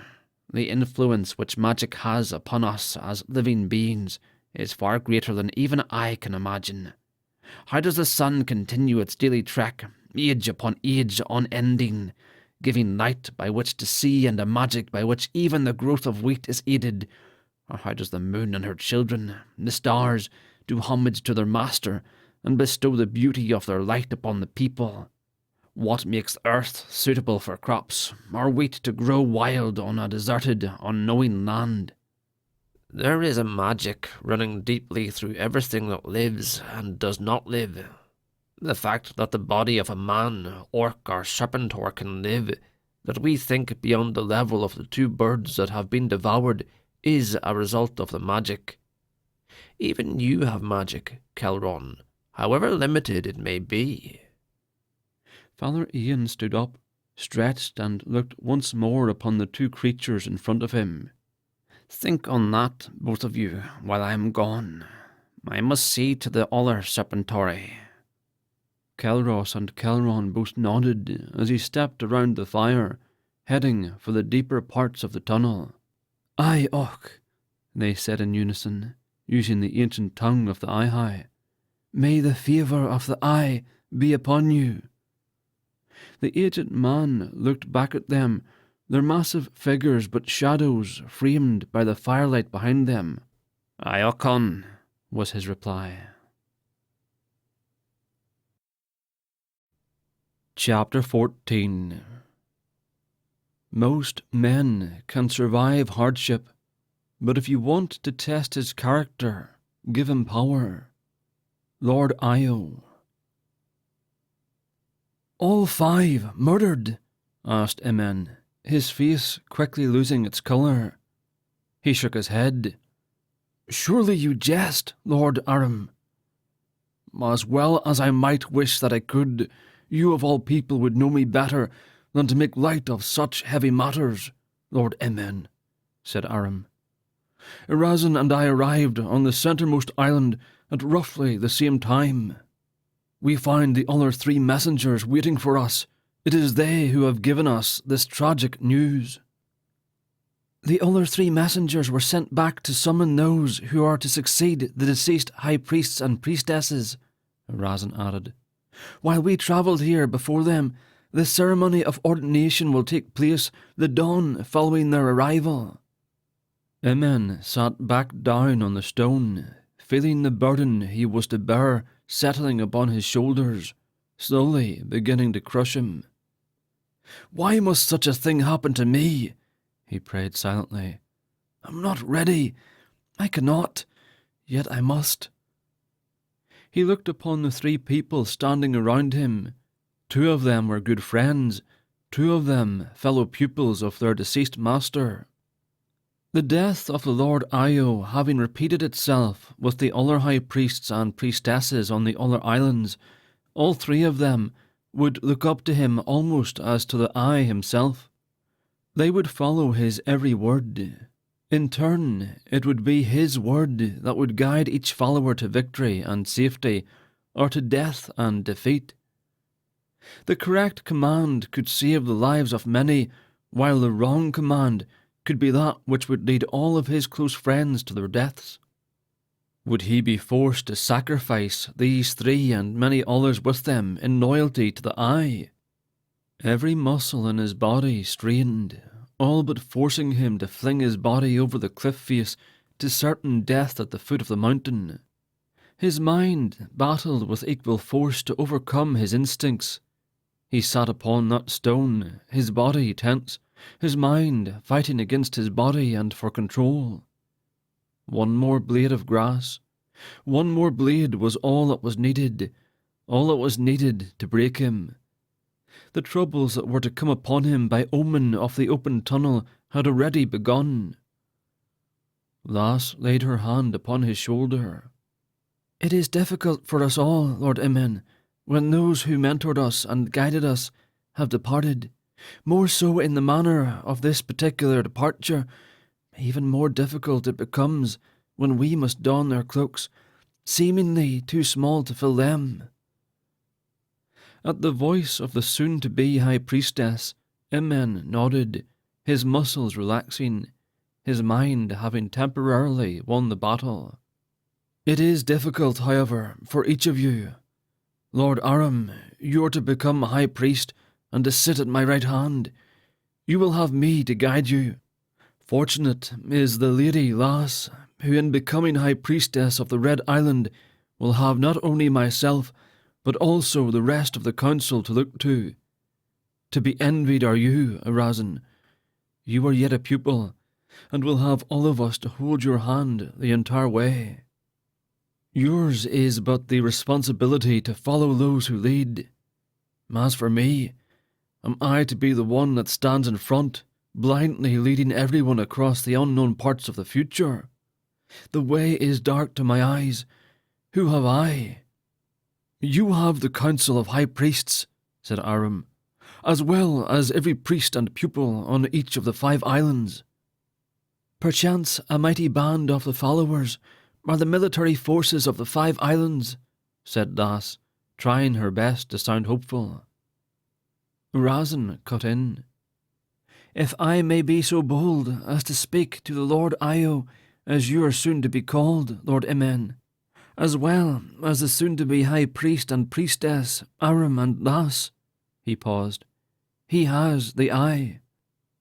All conversations immediately came to a halt, everyone looking to Arazin in silence, allowing the weight of his words to beat down upon them. Emin turned and smiled at Arazin. You have learned well, pupil, under the Lord Dio, called Io, to remind Lord Emin of the most basic of the basics. I must now accept what I am to become. The way is still dark, but no longer does a blind man lead his sightless followers. In saying this, he looked upward. The moon lived still, and the stars danced about her, beautifully decorating the blackness that dominated the sky. He still had one to follow, one, unlike the Lord Dio called Io, that would never be found murdered in his hut. Not even one like himself, unconfident and afraid of leading everyone into the mouth of the giant demon of high legend. One far different. He shifted his attention to the Lord Arum. I mourn with you your loss, and grieve with you for your advancement in the hierarchy of the priesthood, yet still envy you your position as lower than mine. Of the two, yours is the smoother path, for the time being. Very well then, hail, Lord Arum, High Priest of the island of Ban. Arum grinned. Hail, my lord. The white-clad High Priest turned to the Lady Lass. And hail to the Lady Lass, High Priestess of the Red Island. Lass giggled softly. Hail, Lord Arum, Lord Io. If we are done now with our greetings, might we best be in shelter? Darkness has already overtaken us, and the night's weather to the east bodes ill with me. My wise decision and great observance on your part, I am sure the Lord Arum is exhausted from the undoubtedly strenuous climb up the mountain. You will have him in your hut, Arazin. As you wish, Lord Emin, called Io. Emin let loose a small laugh as he led the way farther up the mountain trail to the huts. The next 3 days were spent working, preparing for the ceremony, moving the belongings of Emin and Lass into their new huts, and each reviewing the business of the person whose position they were to take. During the afternoon of the first day, both the Lady Morin and the Lord Forgotten Man returned, bringing news of their journeys to Akatan, and to spread the tragic news and warning to the followers. Hail, Lord Emin, panted the Lady Morin, nearly collapsing on one of the stones. Hail, came the unnoticed reply from the Lord Forgotten Man, as he stood, half asleep, next to the Lady Morin. Immediately, Lass came to their sides, 2 pitchers of water in her hands. Hail, Lady Morin, Lord Forgotten Man, said Emin, slowly turning toward them, breaking his gaze from the valley. What news do you bring from Akatan, lady? Drinking half the pitcher in one gulp, unceremoniously pouring the rest over her head, she caught her breath. To call it either good or bad would be to look at it in the broadest sense, she said. The cabinet was, of course, sceptical. However, the opening of the tunnel did give way to a general concern among them. The Forgotten Man slowly gulped his water down, yawning. What did they do, or have they yet to decide? Asked Lass. Morin laughed. With a little help, I might be able to bring them to a quicker, more favourable decision. They do not know what to do about the main body of our armies, they being occupied with other matters. But according to ancient law, 100 men from each of the main islands, along with any who of free will choose to aid us, are to become mobilised on demand and put in the command of the great High Priest. The company from the Red Island should arrive at the foot of the mountain within a few days. Emin shrugged. That can be expected, although we shall need much more than 500 if we expect to ward off the invasion. Invasion? Asked Morin. That is why I was sent to Akatan. Knowing that, I could have convinced the cabinet to mobilise quite a few more from among the armies. Any idea on who was attacking? Emin shook his head, his face grim. "The worst has happened. Orlick is alive, and will most likely wish to return." Morin's face turned white, her studies of history as a child coming back to her memory. "Orlick?" she asked, her voice shuddering. "Was he not killed many years ago?" Emin nodded. "That he was." He paused. "Twice." He then, with the help of Lass and Aram, recounted what he had told Lass the day before, as well as what happened on the other islands. When they had finished, Morin pushed herself up off the stone.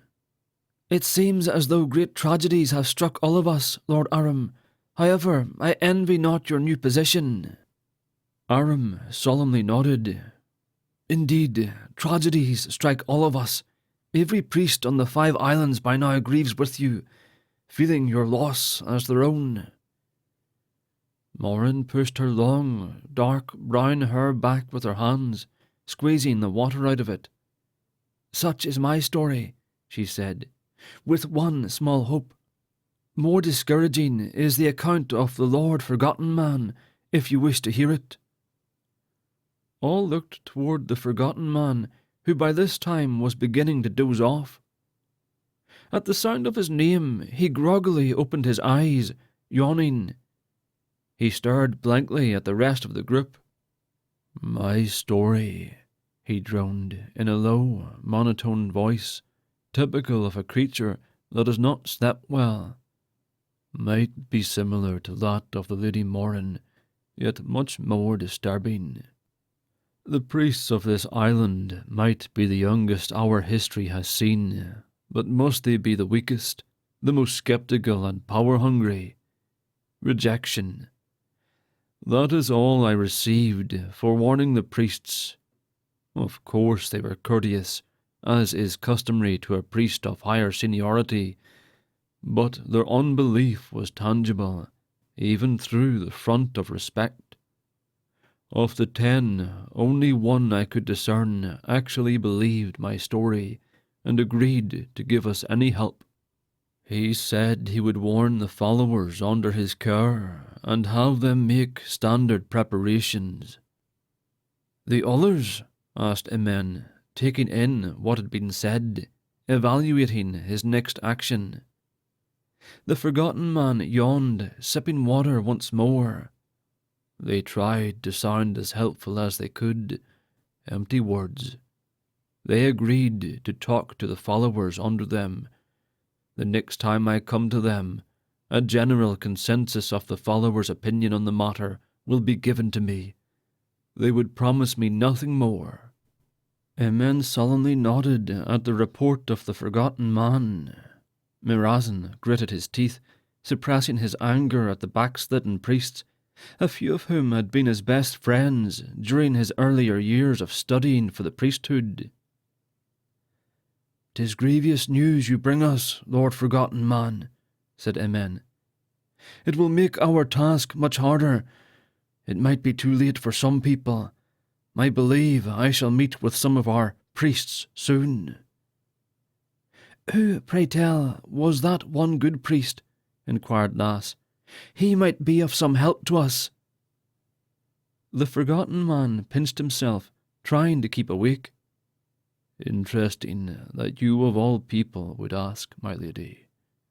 He inquired into your well-being. He was the youngest of the priests.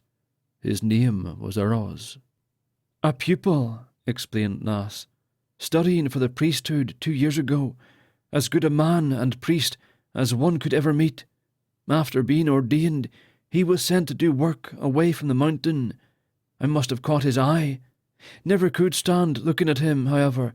A likeable person, but he had such a horrid face." All 6 laughed, the Forgotten Man in his fatigue managing to chuckle somewhat. "Although I have seen naught of him in my last year here as a pupil," said the Forgotten Man. "Then, after my work on the island as a priest, I still saw nothing of him." Lass, having finally regained her breath, leaned against the rock wall. "You may tell him, then, when you return, that I still think his face to be quite ugly." More laughter ensued. When the laughter died down, all present fell silent for a few minutes, each deep in their own thoughts. It was Morin who decided to break the silence. "The dawn after the ceremonies have been completed, I will leave to prod the cabinet to make a quicker decision." Emin shook his head. "No, I shall go. I am to be the Lord Io. Not only is it my right and duty, my presence in my new position might just offer them more incentive to act." "Nay, Lord," said Aram. "If anyone is to go, it is I. It is not customary for the great high priest to serve the function of his own messenger, except in time when the positional influence or use of magic is completely necessary. Neither is it customary for a messenger, regardless of his level in the priesthood, to serve such a function on the island of another high priest. To report of this happening on the Red Island would not only be highly improper, but would no doubt push us further back than when we started. If I am not to go, a messenger from this island will be sent." Lass cut in with her opinion. "If we are to follow the customs of the priesthood to the letter, I would be the one to go. As the new high priestess of this island, my word is to be honoured as having come from the great high priest and the Eye himself, and might be enough to sway the opinions of more than a few members of the cabinet. Your place, Lord Emin, called Io, is where you are, sitting on that stone. My work is to this island. Your responsibility is to the entire 5 islands, and mine to just this one."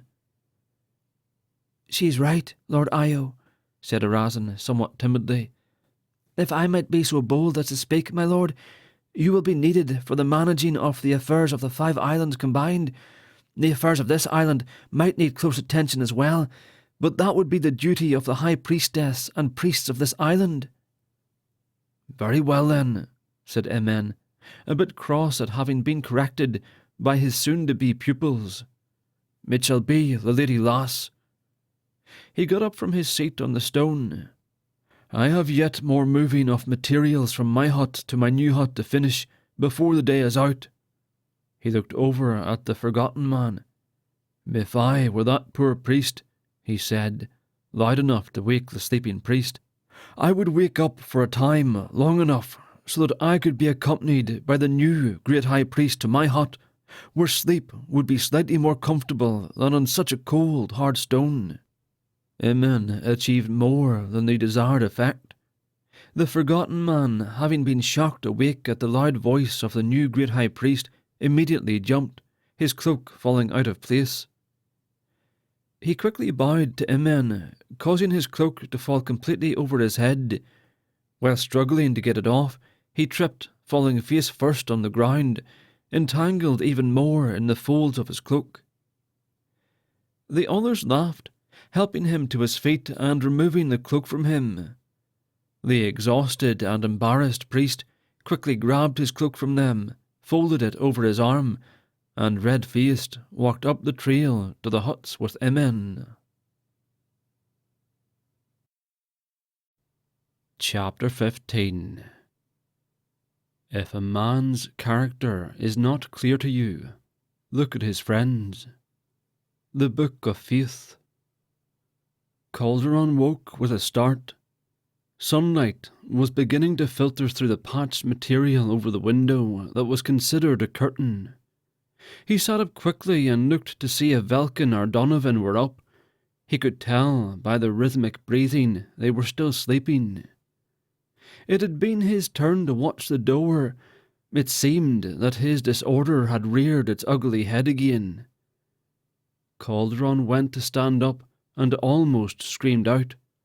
A horrible burning pain shot through his legs and lower back. He gave up trying to move and realized this was most likely caused by gripping the horse with his legs the day before. He grit his teeth and tried hard not to move at all, hoping vainly that if his legs were still, he wouldn't feel the pain. "Mother of Faith," Velkyn swore loudly. Calderon realized his friend must be experiencing the same feeling of pain. I can't move. He didn't bother to respond. He noticed Donovan was awake now as well. What's going on? The old man asked as he rolled out of bed, seeming unbothered by any pain himself. My legs are on fire, Calderon yelped. Donovan chuckled knowingly. I forgot you two had never ridden before. Unless the inn has any salve, we may lose a day to let you two recuperate. I'll ask when we... He paused mid-sentence as he looked around the room. Where are our bags? He asked suddenly. Calderon and Velkyn forced themselves out of bed against their bodies' protest. Their bags, which they had set on the floor next to the single chair in the room, were missing. Velkyn met Calderon's eyes and knew immediately what happened. I must have fallen asleep, Calderon muttered sheepishly. Donovan sighed. Calderon waited for the verbal lashing, but it never came. We can buy more supplies, Velkyn said, attempting to be of some help and come to his friend's aid. All the money we had was in my leather pouch, and it was in my bag, Donovan replied. Don't worry about it, he added, sensing Calderon was beating himself up over it. Perhaps there is someone who saw something, so I took our things and where they went. Donovan tried to make his tone sound hopeful, but he knew better. Things were likely to get more difficult than they already were. They were going to have to track them down. Get dressed and meet me downstairs, the old man instructed. He looked into the mirror that hung on the wall next to the chair, patted his hair down and walked out the door. Calderon looked to Velkyn. I think my disorder is going to get us in a lot of trouble. Maybe I should just go back to the Abbey. Velkyn slowly walked over to him. Calderon, I don't think you understand. This isn't about you. This isn't even about me or Donovan. It's about something bigger than that. Something bigger than us. He forced himself to walk over to the window, ignoring the pain in his legs. Velkyn pulled the curtain aside and stared out at the mountains in the distance. This is about the kingdom, maybe even the world. The task set before us is going to require much. It may even demand our lives. He trailed off, pausing as if thinking about something. He turned from the window and looked at his friend. Are you ready to make that sacrifice, if it comes? To give your life for others? Calderon didn't answer. He didn't have to. If his friend didn't know the answer, he obviously didn't know him that well. He didn't want to die, especially not for people he would probably never know. It was selfish, but he didn't care. He wasn't like Velkyn, willing to do whatever it takes for the good of the kingdom. They left the room in silence and limped down the stairs to where they had eaten the previous night. They found Donovan at one of the tables with 2 plates of food, waiting. The only other patron in the room was the man Velkyn had seen the night before, the one who had passed out on the floor. He was holding something against his head, apparently nursing some sort of bump. The 2 young monks sat at the table and looked questioningly at Donovan.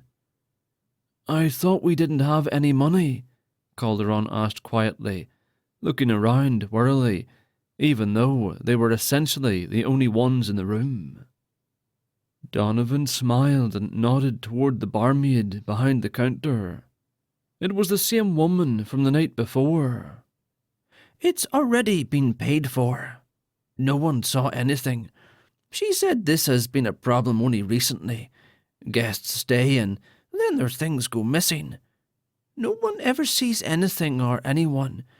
It's not going to be easy, but we have to find them. We won't make it through the mountains without supplies. We have to retrieve our things." "We could turn back," Calderon said. "We only travelled one day." Donovan was shaking his head as the young monk spoke. "We can't afford to lose any more time. The creature," he lowered his voice, "if it finds a way to restore its body, will be almost impossible to stop." Calderon looked at his plate, which had scrambled eggs and some hard biscuits on it. It didn't look very appealing, but he decided to eat it anyway. He chewed a mouthful of eggs and thought about what Donovan said. Velkyn was devouring his food with a vengeance. Calderon looked back at Donovan. The dragon was stopped before. Why would it be impossible to stop it now if it was stopped before? Donovan bit his lip. "The kind of magic that was used then doesn't exist now." Calderon looked confused. "What do you mean?" Donovan tried to explain. "Each wizard specializes in a specific type of magic. They can cast any kind of magic, but the type they are most adept at is much more powerful. Each wizard explores their powers on their own to learn their capabilities and limits. Wizards create their own spells once they progress in their knowledge. The spell that was used to capture the dragon was made specifically by the wizard who cast it. That is why I said that kind of magic doesn't exist. If the wizards in Oakvalor can find the dragon's spirit, they can reactivate the magic in the sphere. Spells like that can be reactivated, but never recreated. At least not the way it worked originally." "You know a lot about magic," Calderon said. Donovan shrugged. "I have studied many books. With knowledge comes strength." They finished their meal and were talking with the barmaid about possible places where they might find who stole their things. Velkyn noticed the man from last night was looking their way and listening to their conversation. "He's a wizard," Velkyn said to Donovan. "I think his name is Julian. He was trying to find work last night." The old man looked at Julian. He stared at him for a moment before looking back to Velkyn. "No, he's not." "How do you know?"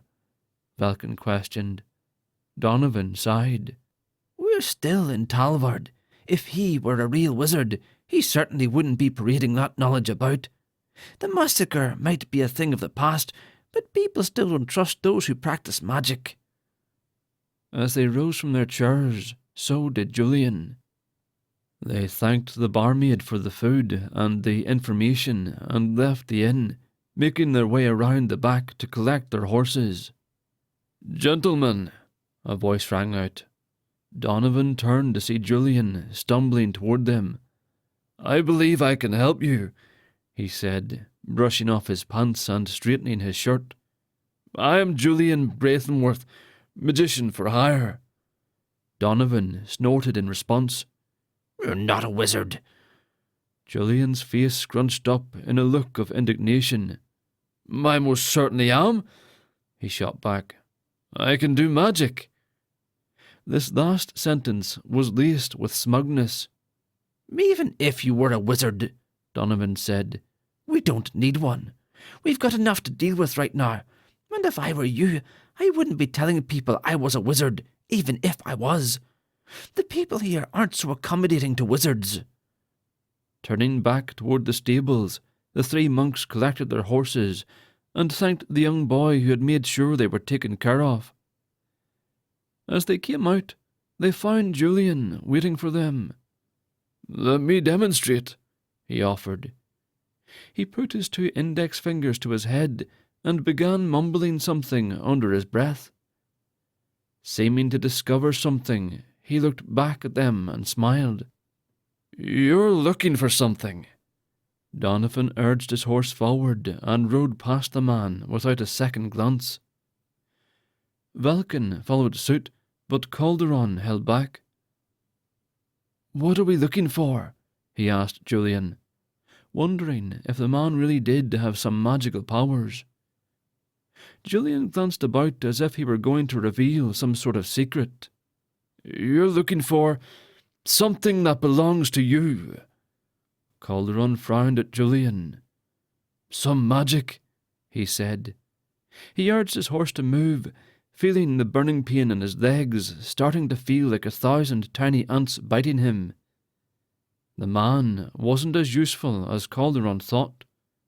"I know where they went," Julian added, almost as an afterthought. This stopped all 3 of the monks. Donovan looked at Julian from over his shoulder.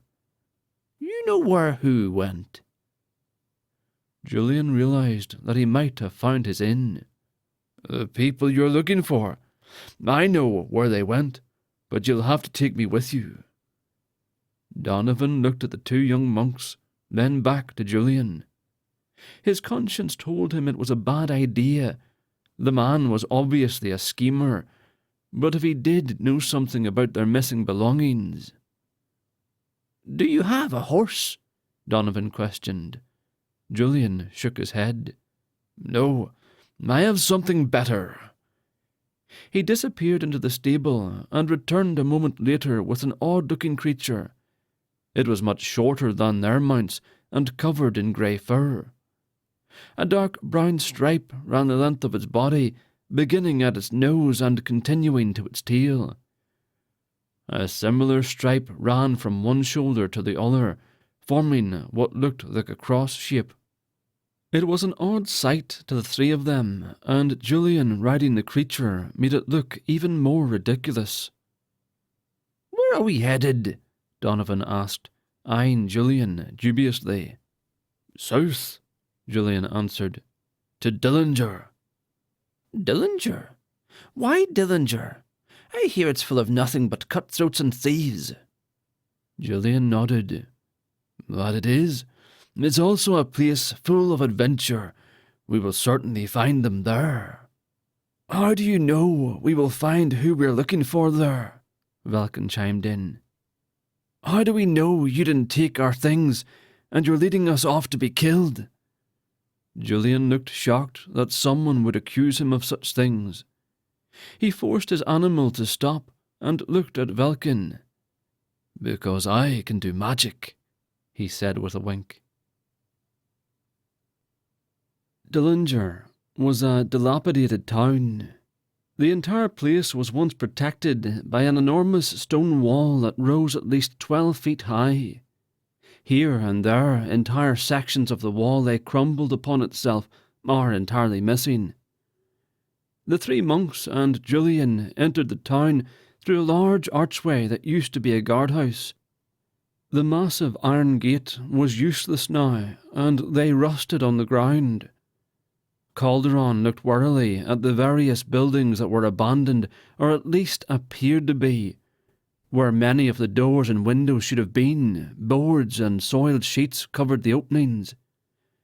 He half expected an army of thieves to jump out from the shadows of each alleyway. He looked to Velkyn, whose face was as stoic as if it were made of the same stone as the walls around the city. Donovan was keeping his gaze straight ahead, and Julian was babbling on about the history of the place. None of them were listening to him, though.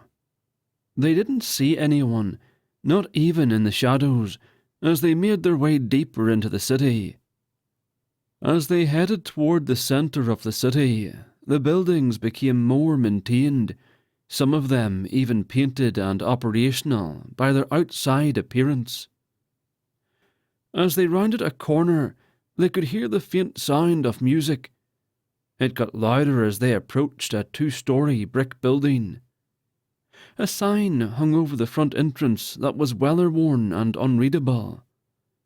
"Maybe we can find some answers in there," Velkyn said, pointing.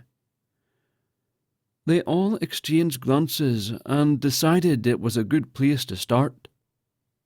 A long wooden rail ran the length of the front of the building, and they used it to tie their horses up. Julian pushed the doors open and noted the well-oiled hinges that allowed it to open silently. That was evidence that the place was used often, and seeing it as a good tiding, he led the monks inside the building. The walls were adorned with all sorts of paintings, and the floors were polished to a clear shine.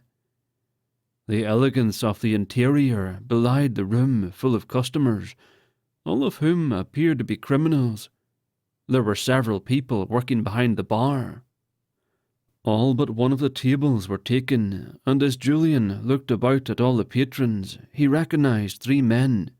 The same 3 men from the previous night.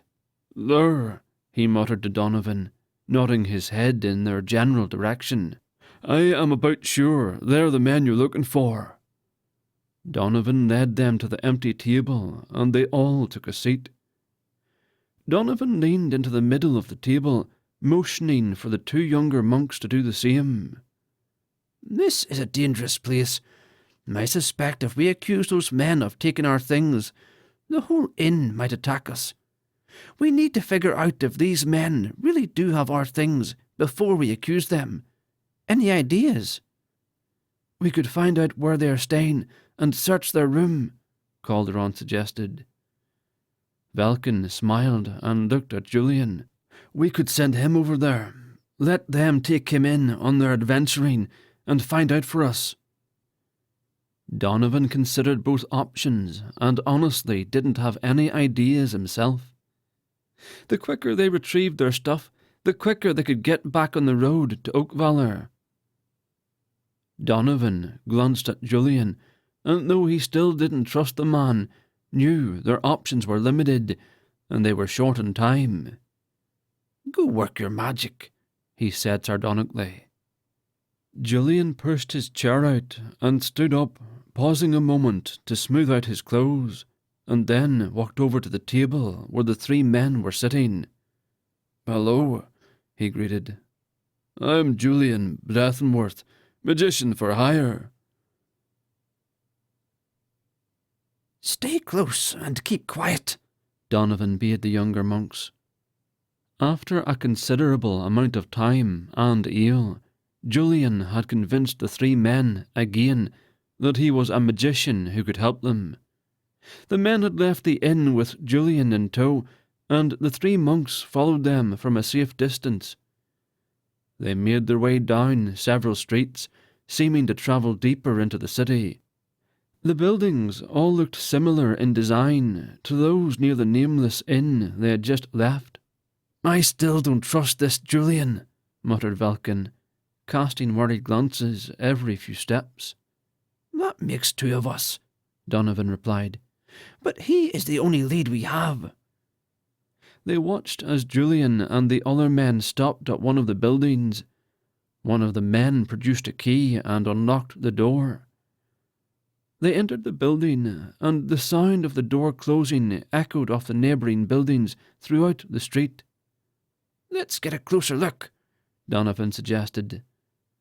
They moved quickly but quietly down the cobblestone street and bent low under the windowsill. Donovan pressed his ear against the wood. He could hear voices, but nothing distinguishable. He was startled suddenly when a loud thump sounded, followed by what sounded like laughter. "What do you hear?" Velkyn asked, continually scrutinizing their surroundings. "Not much," Donovan admitted. "Let us go in and demand our belongings," Velkyn said, pointing at the door. "Our time grows shorter the longer we spend here."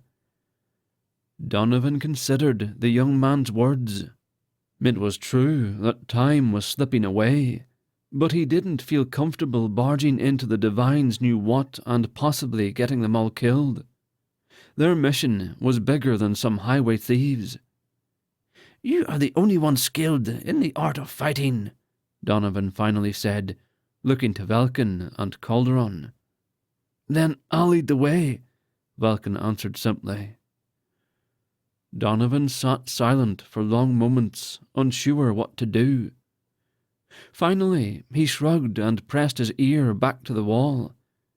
He didn't hear anything now. "I leave the decision to you 2, Donovan said. Velkyn and Calderon looked to each other and nodded in silent agreement. "We can't leave him here," Calderon finally spoke. "Not in good conscience." Velkyn took that as his sign and nimbly leapt over to the door. He centred his concentration and focus. In a blur of movement, he spun in a complete circle, lifting his leg as he came full turn and slammed his foot into the door. Whether it was locked or not, Velkyn couldn't tell. It probably wouldn't have mattered either way, as the old wood splintered under the force of his kick. The door flung open, and he charged in immediately, Calderon and Donovan running in behind him. Pain flooded the left side of Velkyn's head, and he crumpled to the ground. He could hear shouting, and assumed it was his companions, but didn't have time to sort out the sounds as darkness overtook him. Calderon saw the man hit Velkyn with a wooden pole, and watched as his friend hit the floor. It happened too fast for him to yell a warning or intervene, but he quickly ducked as he ran through the doorway, narrowly missing a similar strike from his right. He dropped down beside Velkyn and could see a large welt across his face. He looked behind him as he heard a grunt and saw two men wrestling with Donovan. Julian lay in a crumpled heap in the corner of the room. He saw the third man, possibly the same man who knocked Velkyn out, calmly walking toward the struggling men. He lifted the wooden pole up as if to strike the old monk, and Calderon jumped up and threw himself at the man. The unexpected force dropped the man to the ground, and Calderon desperately tried to wrest the makeshift weapon from him. The man was much stronger than Calderon expected, and he was quickly overwhelmed. The man punched Calderon in the mouth several times, causing the monk to lose his grip on the pole. The man untangled himself and kicked Calderon hard in the ribs. Calderon gasped audibly as the air in his lungs rushed out painfully, and watched helpfully as the man dropped Donovan with a bash to the head. It was all he could do to try and force air into his body. The three men drug Velkyn and Donovan beside Calderon and tied them all together with their backs facing each other. Apparently thinking them immobile, they went into another room. Calderon was able to find his breath after much effort and heard a groan. He looked over in Julian's direction and saw him stirring. "Julian," he whispered as loud as he dared. "Julian, are you all right?" Another groan was all he received. Velkyn and Donovan began moving, and he struggled to face them. The ropes didn't have much slack, and so he wasn't able to see their faces. "What happened?" he heard Velkyn's familiar voice say. "Shh," Calderon replied. "Keep your voice down. We were ambushed. They must have seen us following them." "What have we got here?" a voice interrupted. Calderon didn't even notice the three men had re-entered the room. One of them, the one who had spoke, reminded Calderon of a weasel. The one holding the wooden pole, judging from his demeanour, seemed to be the leader. He was tall and broad-shouldered, with a bald head and a black beard that was thick and bushy. The third man was taller than the weaselish man, but shorter than the leader. His face was pale, and he sported a lengthy moustache that used to be popular among the men of Talvard. Julian groaned again, and the pale-faced man walked over and helped him to his feet. "Seems we'll have some thieves looking to steal from us," the big man with the beard said. His voice was deep and gravelly. "What should we do with them, Theo?" the big man asked, looking to the man who had helped Julian. The pale-faced man, Theo, stroked his moustache as if in thought. "I never seen a man killed by magic," he said with a smirk. The leader looked at Julian. "Well, magician, it seems your services are needed. Give us a show." Julian's face paled, and he looked feebly to the three monks. Theo pushed Julian forward. "We are not thieves," Donovan said. No? The big man questioned. Then why were you sneaking around outside my house? Donovan was moving his hands behind him, trying to loosen the rope that bound Velkyn's hands. Someone stole from us, took everything we owned. We came here hoping to find our stuff. The leader frowned. Are you calling us thieves? The man that resembled a weasel snickered. I don't believe I made that accusation, Donovan replied. We're just looking for information. He was having a hard time loosening the rope. The big man didn't seem convinced. Continue, he bade Julian. Wait, Donovan pleaded. He could feel the binding giving way and worked his hands furiously. Let me fully explain. Julian began waving his hands in the air, forming odd-looking shapes and whispering something unintelligible. Donovan slid the rope off Velkyn's wrist and shouted, Now! Velkyn quickly sprang into action. He pushed himself onto his feet and turned to his assailants. He somersaulted over his companions and landed in front of the leader, knifing his hands into the throats of Weasel and Theo. Without pausing, he slammed his head into the big man's face and was rewarded with the crunch of cartilage. Julian quickly fled into the other room. Donovan and Calderon helped each other to their feet and worked together to untie the rest of the rope. Theo and Weasel were making choking noises and grasping at their throats. The big man's nose was bleeding, but he wouldn't be as easy to take out. He grabbed Velkyn by his robes and pulled him in close and returned the monk's headbutt. Velkyn's head snapped backward and he felt his own nose running with blood.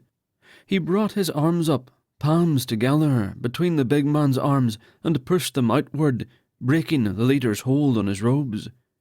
He struck out with his fist, attempting to punch the man in the throat. The big man merely slapped his hand away and tried to grab the monk again. Velkyn ducked under his reach and snapped his foot up and forward, connecting with the man's kneecap. The big man fell with a pained roar and crashed to the floor. Julian came running back into the room with 3 bags that Donovan recognized. I told you they had your stuff, Julian shouted as he continued across the room and out the door. Donovan and Calderon followed quickly behind him, and Velkyn brought up the rear, ensuring they wouldn't be followed. The day was nearing an end, and the 3 monks were lost. Julian was waiting for them at the end of the street, waving his arms excitedly. Come, gentlemen, hurry! They reached him, and each grabbed their own bags. Thank you, Calderon said sincerely. You didn't have to help us. Julian waved his hand. I doubted you, Donovan chimed in, and I apologize for judging you unjustly. We are indebted to you. Velkyn kept his eyes on the house they escaped for any sign the men would come running after them. You heard me, remember? Julian winked at them. And maybe you can pay that debt some other time. I'm afraid I must take my leave of you gentlemen now. Safety and such. He smiled. Follow this street and turn left. Go to the end of that street and turn left again. That will put you on the street with the inn. Can you find your way out of the city from there? Donovan nodded. I'm certain we can. Thank you again, Julian. Velkyn clasped Julian's hand. Until next time, he said. Julian smiled and off he went, disappearing down another street and out of their view. Make haste, Donovan said, as he glanced down the way they had come. I want to be long gone from here. The 2 young monks nodded their assent and followed Donovan's quick pace. They were leaving the city's crumbled walls almost an hour later, headed back toward the mountains. Chapter 16. The responsibilities and privileges that come with the role of being a Lord Io are many and great. The greatest of both is to serve others. I live selflessly and serve others, and in that I find my privilege and my responsibility. To those ends do I dedicate my life.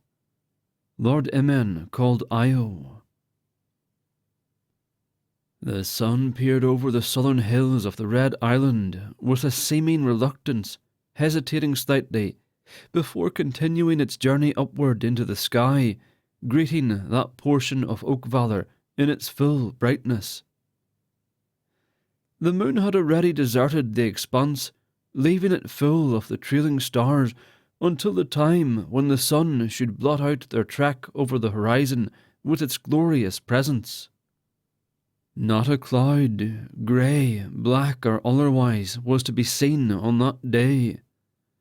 On all areas of the island not shaded by some larger body, such as the mountains or trees, the morning dew glittered with the beauty of diamonds, countless as the grains of earth of which Oakvalor was composed. The side of the mountain facing the valley was by no means covered in shadow, allowing the three watchers at the peak to see what transpired below them with perfect clarity. For any ceremony, this was a more than perfect morning. One almost would have felt that such a ceremony could not be done with a greeting less worthy than the one given it by the sun. Fortunate for the moment is this young council, thought Father Ian. Even the appearance of the great Lord Io was not hailed with such splendour. Father Ian had been watching as the pupils from the other 4 islands began their trek up the mountain's trail the evening before, and he had run into the tunnel to wake up the 2 sleeping Serpentori. After having passed by the tunnel's guard unnoticed, they found a perch at the top of the mountain, just close enough to see, yet just far enough not to be seen. They had spent the remainder of the night on the top of the mountain, waiting for the ceremony to begin. Except for a few words about the absence of any morning meal from Calderon, the hours of waiting were spent in complete silence. For the first in almost 2 weeks, the Serpentori were able to hear the sounds of life outside the tunnel. Even to Calderon, whose mind was preoccupied with food, it felt like a dream to be able to see the stars, hear the chirping of the crickets, and to experience being under the sky again. Father Ian motioned the 2 Serpentori to watch closely as the Lady Morin and the pupil Erasn quickly walked down the trail in the brisk dawn air, readying the ceremony of the clearing of the 5 stones for the ceremony. Cloaks of all colours were spread out at the foot of each stone, a sword thrust into the ground next to each cloak. A ring was placed upon each stone. Once this task had been completed, the Lady Morin and Erasn walked to the edge of the cliff overlooking the valley below, preparing to call all priests on the mountain to arise and to take their part in the ceremony that was about to be started. Erasn pulled a small, hollowed-out wooden rod from the folds of his pupil's cloak, examining closely the holes that had been put into it. "What is the reason for hesitation?" asked Morin, impatient for the ceremony to begin. Erasn looked up from the instrument. "I'm sorry, Lady Morin," he said. "I just hope that Lord Imen will not mind us using his flute for waking everyone up." Morin slowly shook her head. "Have you not been studying the histories, specifically where they speak of such events?" "From my recollection, there is really only one example to look upon. When the great lord—" I know, said Morin impatiently. "It cannot be helped. You now hold the only musical instrument on the mountain at this time, and are the only person on this mountain, other than Lord Imen, who can intelligently breathe through that thing and make sounds to become music. This ceremony requires music for the waking of the new council, our council members, and would it be proper for Lord Imen to wake himself up with the music when he is to be given the red sword?" I would suppose not, said the young pupil. Very well, Lady Morin. The sun has risen, and so must the rest of the mountain. He lifted the flute to his lips, playing the same melody that had been played the night the Lord Io was murdered.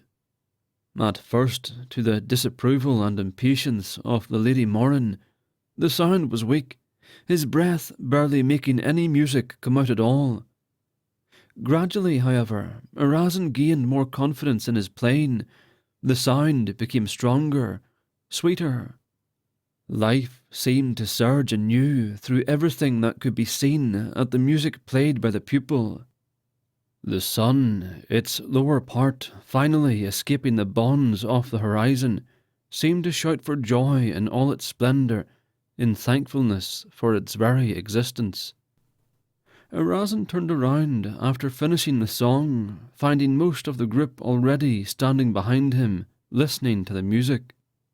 The Lord Arum, the Lady Eleran, the Lady Anne, and the Lord Ern stood in their places beside the stones, retrospective to their islands. A sword in front, and a cloak to the left of each of the soon-to-be council members. Lady Lass had positioned herself in the middle front of the stones, kneeling. A suit of armour lay in front of her. The Lord Forgotten Man stood guard at the part of the trail leading to the valley, while the Lady Morin had moved to the part of the trail leading toward the huts. Emin was not present. Arazin bowed to the group of his superiors. The Lord Arum nodded in reply. The Lady Lass smiled. All attention was quickly turned to the sound of the footsteps on the trail coming down to the clearing of the 5 stones. All the priests and pupils present knelt down on their right knees as Emin appeared from the bend in the trail. He bowed quickly, acknowledged Arazin, and slowly walked to the centre of the 5 stones, facing the valley. "Fellow priests and pupils," he said, addressing the entire group, "we gather here now to ordain a new council of high priests, an event such as has not been seen in the past century. The histories concerning this ceremony are quite vague, and not much applicable to the situation we find ourselves in. We have, by studying deeply of the histories, found what we need to know in the carrying out of this ceremony, but for one thing. Who is to ordain the great high priest? There has only been one in the history of this council worthy of self-ordination. In other cases, there were other high priests who could perform very well that task. We have neither this morning, aside from myself. Who shall ordain the great high priest? The question ran through my mind 1,000 times as I slept, and as I walked to this clearing, and I have only one method in mind that I would think proper for such an occasion in the situation we find ourselves." The priests held their breath, waiting for him to finish. Arazin trembled slightly, mostly out of nervousness at the importance of what he was witnessing and participating in. "The Eye shall ordain, and the Eye shall revoke ordination, Arazin," he said, looking directly at the young man facing him. "My lord," said Arazin, standing up from the kneeling position. Emin smiled. "Take the red cloak off the ground, and help me put it on. If I be not the man ordained by the Eye, then may this cloak be drenched with water, and may I be soaked through my armour and my undergarments." Arazin slowly dropped his flute on the ground. He solemnly walked over to the centremost of the stones, picked up the cloak in front of it, and spread it open behind Lord Emin, allowing the high priest to put his arms through the armholes. When the cloak rested on Emin's shoulders, the pupil stepped back a few paces, waiting in silence for whatever would happen next. All the priests watched in silence for something, anything to happen. After what seemed an eternity, Emin cleared his throat. "Arazin, feel the cloak. How wet is it?" Razin stepped back up to Imen, taking a part of the cloak in his hands, feeling it for any bit of moisture. "It is completely dry, my lord," he said. Imen smiled, nodding at the pupil. "Remove the red sword from the ground," he ordered, pointing at the sword. Razin promptly obeyed. The high priest continued, "Should I be unworthy of this holy position which I bestow upon myself, then may this sword turn to lead as my hands close over the hilt, and may I not be able to hold it above the ground." Razin handed the sword to Lord Imen, waiting for the worst to happen. Imen held the red sword for a few seconds, then, in one quick motion, causing Razin to lose balance and fall on his back, he swung the sword high into the air.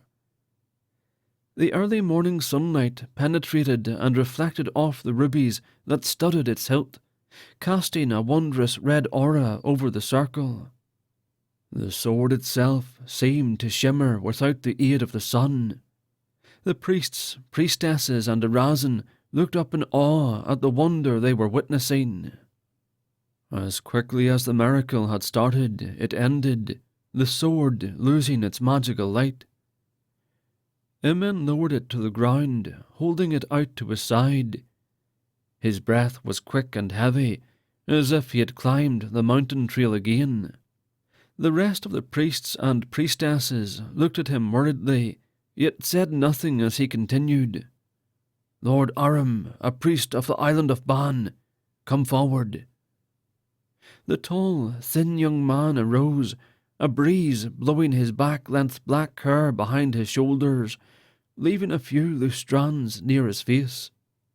When the Lord Aram was not a pace's distance from the great high priest, Imen raised the red sword between them, broadside out. "Do you, Lord Aram, warrior and priest of the island of Ban, pledge your life and blood in service to the great high priest, the red sword, and the eye?" "I so pledge," said the Lord Aram, his face stern and solemn. "Raise your right hand," said Imen, turning the blade of the red sword out. Aram obediently raised his right hand, bringing it close to the blade of the sword. Imen immediately touched the blade to the priest's hand, pulling it back quickly. A dark red ribbon of blood was left where the red sword had touched. A corresponding red liquid dripped from the blade. Imen smiled, motioning for Aram to turn around, facing the rest of the clearing, and below that, the valley. Razin, without having to be told, picked up the white cloak, handing it to the new great high priest. "Of this cloak cometh knowledge and the wisdom to use it. Should you be unworthy of the blood oath which you have taken, and of the cloak which shall be placed upon you, may you babble like the foolish child when this cloak rests upon your shoulders." Imen then proceeded to open the cloak, placing it upon the priest. Aram immediately smiled, looking up to the sky, saying nothing. As Imen looked to the stone to his right, Razin on one knee held the white sword out to him. Imen nodded at the pupil, taking the sword. Aram turned around, again facing Imen. "As it has been said in the prophecy of the Lord Dazu called Io, from the white sword cometh wisdom and many great tasks for you to do." Imen paused a moment. "The test of worthiness by wisdom has been passed. Should you be unworthy of this sword, may you be unable to perform the next task I give you, no matter how its simplicity." He handed Aram the sword, saying, "Raise the sword above your head, Lord Aram, priest of the island of Ban." As if by itself, the sword was lifted high above Aram's head, the diamonds glittering in the sunlight. Again it seemed for a brief moment that the sword itself produced light. As Lord Aram lowered the white sword, Imen nodded at Razin yet another time, and this time the pupil bringing to him a large ring, cut from a single diamond, the ancient Ai symbol for the island of Ban cut into its intricate design at the top. Although this object has no known value where magic and science are concerned, it is the symbol of the High Priest's position. Honor this symbol with a service equal to the honor that this ring gives you." He then took the ring from Arazin and placed it on Aram's finger. "By the ceremonial powers vested in me of the Eye, and according to the customs of the ancient Ai, I hereby ordain you, Lord Aram, now High Priest of the island of Ban, next in the line to bear the red sword." Aram knelt again before returning to the stone closest to Emin's right, only to bend the knee again.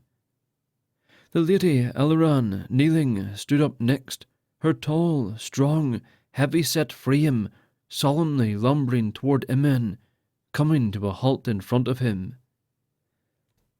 Although she did not look so tall from a distance, anyone could tell that she was at least a head taller than Emin. "Do you, Lady Eleran, warrior, and priestess of the island of Karn, pledge your life and blood in service to the great High Priest, the Red Sword, and to the Eye?" said Emin again, holding his sword in between the two in the same manner as with Aram.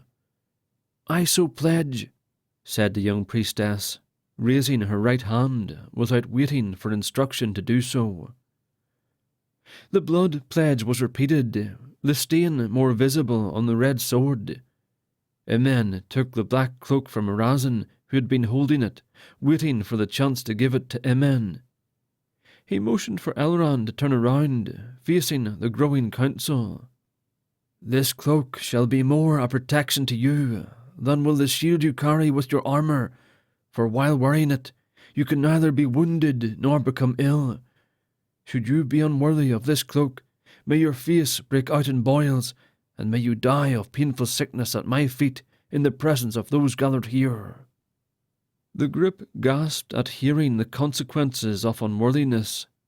Melloran became tense, knowing the type of death she faced if she were not meant to wear the cloak. "Into the will of the Eye I place my life and my body," she murmured.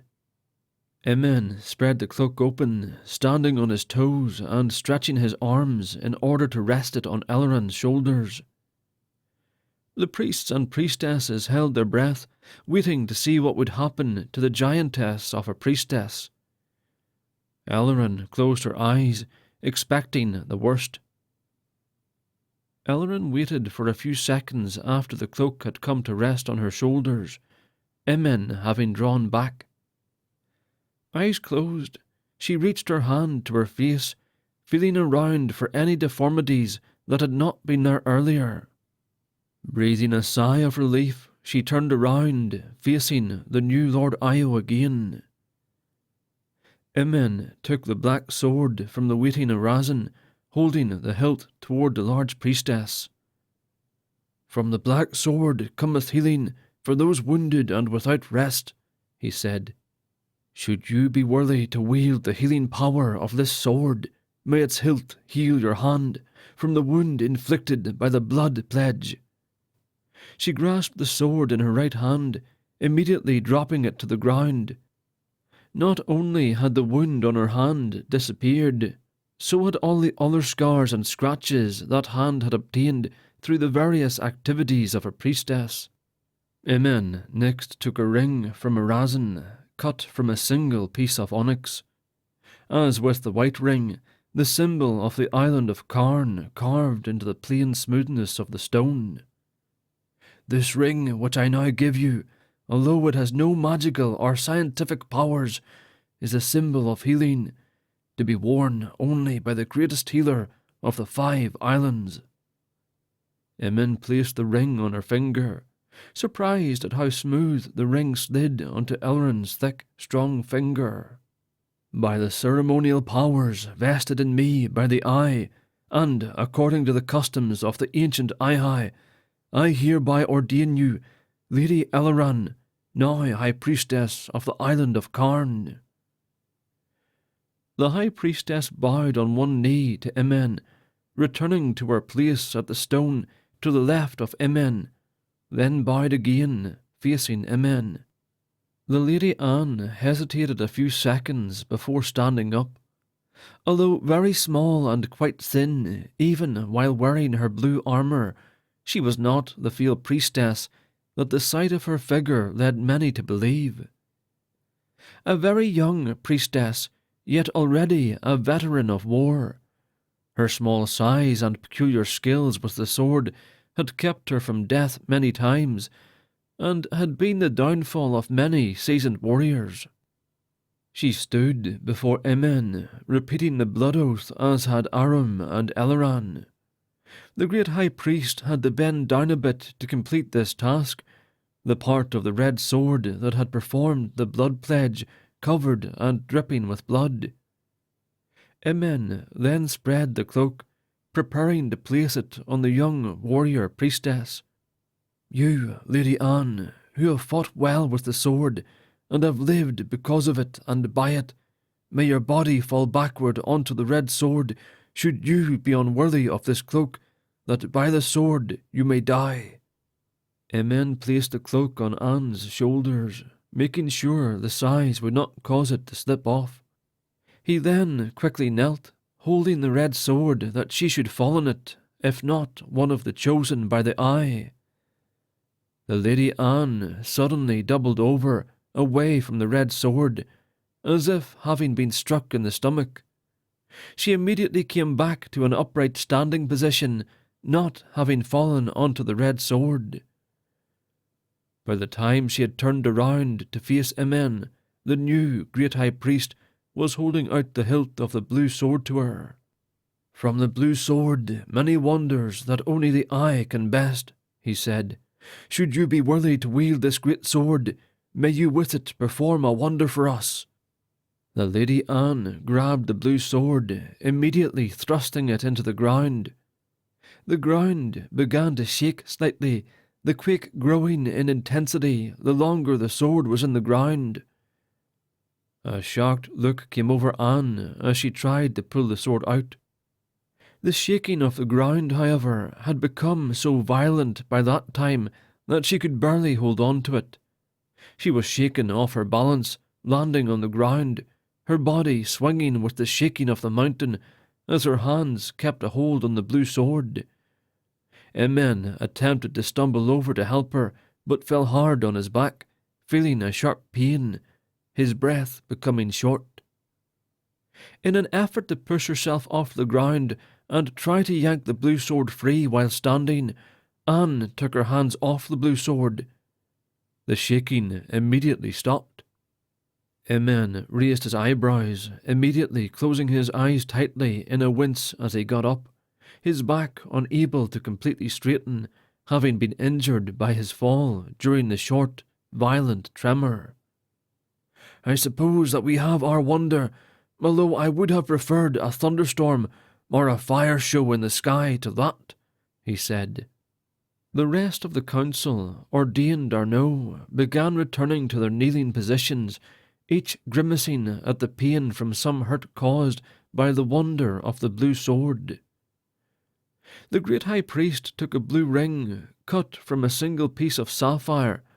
Its design was simple, being no more than a couple straight lines crossing each other at certain irregular places on the ring. The symbol of the island of Serres, the island from which she came, was carved onto a flat part of the ring. It, too, like the ring's design, was quite simple.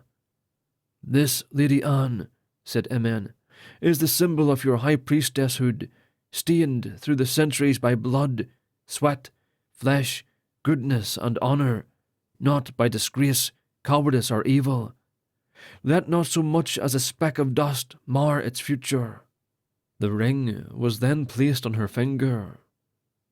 By the ceremonial powers vested in me of the Eye, and according to the customs of the ancient Eye, I hereby ordain you, Lady Anne, now High Priestess of the island of Serres. The High Priestess bowed to Emen, returning to the outermost stone to the right of Emen. A tall young man, his skin drawn tightly over his face, as if nothing but skin and bone composed his body, rose from a kneeling position, approaching the Lord Amen. He had no hair on his head, but instead proudly wore the scars of many wounds and injuries to his head in place of the hair. Amen looked up, the Lord Ern seeming even taller now that his back was bent. They went through the blood oath quickly, the blood dripping down the hilt of the red sword. As the blood oath was finished, Emin motioned the tall man to stand up.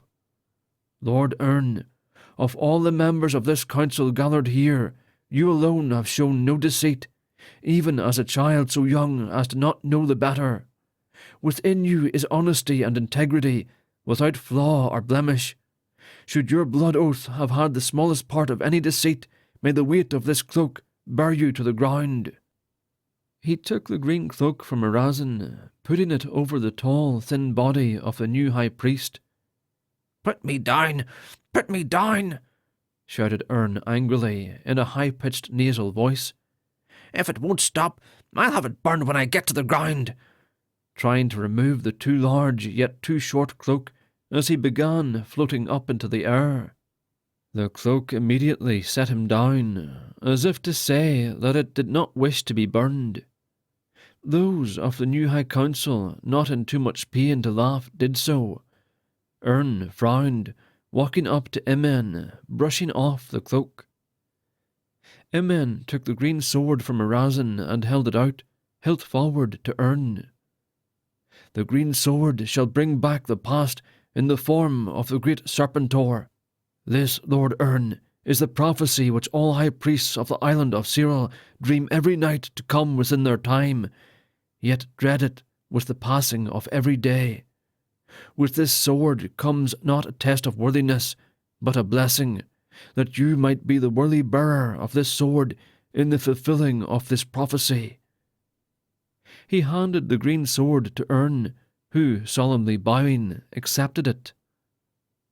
A green ring was then handed to Emin, cut from a single piece of emerald, the symbol of the island of Cyril carved into it. "This ring, Lord Ern," he said, "is the symbol of your high priesthood. No finger that has worn this ring has ever belonged to one of the false tongue. Do not let your finger be the first." Ern held out his hand, allowing Emin to put it on his finger. "By the ceremonial powers vested in me of the Eye, and according to the customs of the ancient Ihai, I hereby ordain you, Lord Ern, now High Priest of the island of Cyril." Cyril's new High Priest walked back to a stone, the outermost to Emin's left. Lass timidly walked forward, her red armour shining in the rising sun. She bowed to Emin as she neared him, standing up again and repeating the blood oath as those who had gone before her. "Lady Lass, priestess of the Red Island," Emin addressed her, "the high priestesshood of the Red Island offers no magic cloak to the one who claims this title. No powerful sword is given. No perilous test of worthiness is taken. There is only this," he said, motioning to Arazin, who promptly placed the ring, cut from a single ruby, into his hand. "This ring is the symbol of your high priesthood. It has but one power. While you remain worthy and the rightful bearer of it, it will never slip off your hand. Should you ever commit an act that would prove you less than worthy to bear this ring, it would burn your finger as fire until you would cast it away from you. Bear this ring well, and do not give yourself reason to remove it." He then placed the ring on her finger. "By the ceremonial powers vested in me of the Eye, and according to the customs of the ancient Ihai, I hereby ordain you, Lady Lass, now High Priestess of the Red Island." Lass bowed, returning to her place directly across from Emin. Emin, still bent over from his injury, motioned for the new council to rise. "May the Eye grant this council the wisdom with which to lead our people in these ever perilous times, and may we be granted the power with which to carry out wise decisions. I hereby, as spokesperson for the Eye, ordain this High Priest Council to lead and serve the 5 islands of the Eye in the name of the Eye." He walked past the other 5 members of the council, motioning to Arazin to follow him. He motioned for the other 2 priests to come near to him as well. "Have preparations made for a meal in my hut. Prepare also a resting place for the lords Aram and Ern, and ladies Elran and Anne. When you are done, do as thorough a search as you can of this mountain. Magic is in use here on this mountain, apart from the wonders of this ceremony. Faint traces, but there is definitely some magic. I can feel it. Mirazin, I have a task for you when these are finished." Father Ian got up, stretching. "Took them long enough," he said, watching the sun near its zenith. "I suppose the 2 of you are hungry." The 2 Serpentari nodded. "I can smell the ripe wheat from here," said Calderon, stamping a hoof. "We had best wait a bit longer," said Father Ian. "The priests and priestesses must travel to their huts, rest, eat, feast, and whatever else civilized men do. We must wait until such a time as they are all inside their huts, engrossed in whatever activity they happen to partake in." Calderon raised his head. "You speak of civilized men, Father Ian. Do you not consider yourself to be civilized?" Father Ian laughed. "I once considered myself civilized, although I cannot speak for the other men of my time who knew me. Now, that is the last word that could be used to describe the gardener of Oakvalor." Calros nodded. "How long shall we wait, Father Ian?" Father Ian looked down upon the deserted council circle. "A short time. Your feasting shall be worth whatever longer wait you must suffer." Chapter 17. Upon this road at this time, the only certainty is that nothing is certain. Calderon. They lost almost 2 full days, but they had finally passed the Sly Mare. They didn't stop at the inn again, choosing instead to put more distance between themselves and the 3 men who might have killed them. At the base of the Vish Mountains rested the last sign of life until one crossed over the mountains. The monstrous line of rugged terrain stretched from the ocean hundreds of miles north straight to the Dead Land. The mountains were the official boundary between Talvard and Oakvalor. Once they travelled into Oakvalor, they would have to rely on help from their enemies to find the way to the monastery of their brothers. They set up a makeshift camp in a small clearing of trees close to the stables of the small town that named itself after the mountain range. The population of the town had steadily declined over the years, as most of the youth had gone off to join the king's army. Vish's only inn was more a shack than any actual accommodations, and none of the few rooms it had were available. The monks made the best of it, tying the flimsy limbs of the small trees to each other, which helped to make a sort of roof covering. The sky showed no signs of rain, but one could never be too prepared. "The trail through the mountains is not well worn.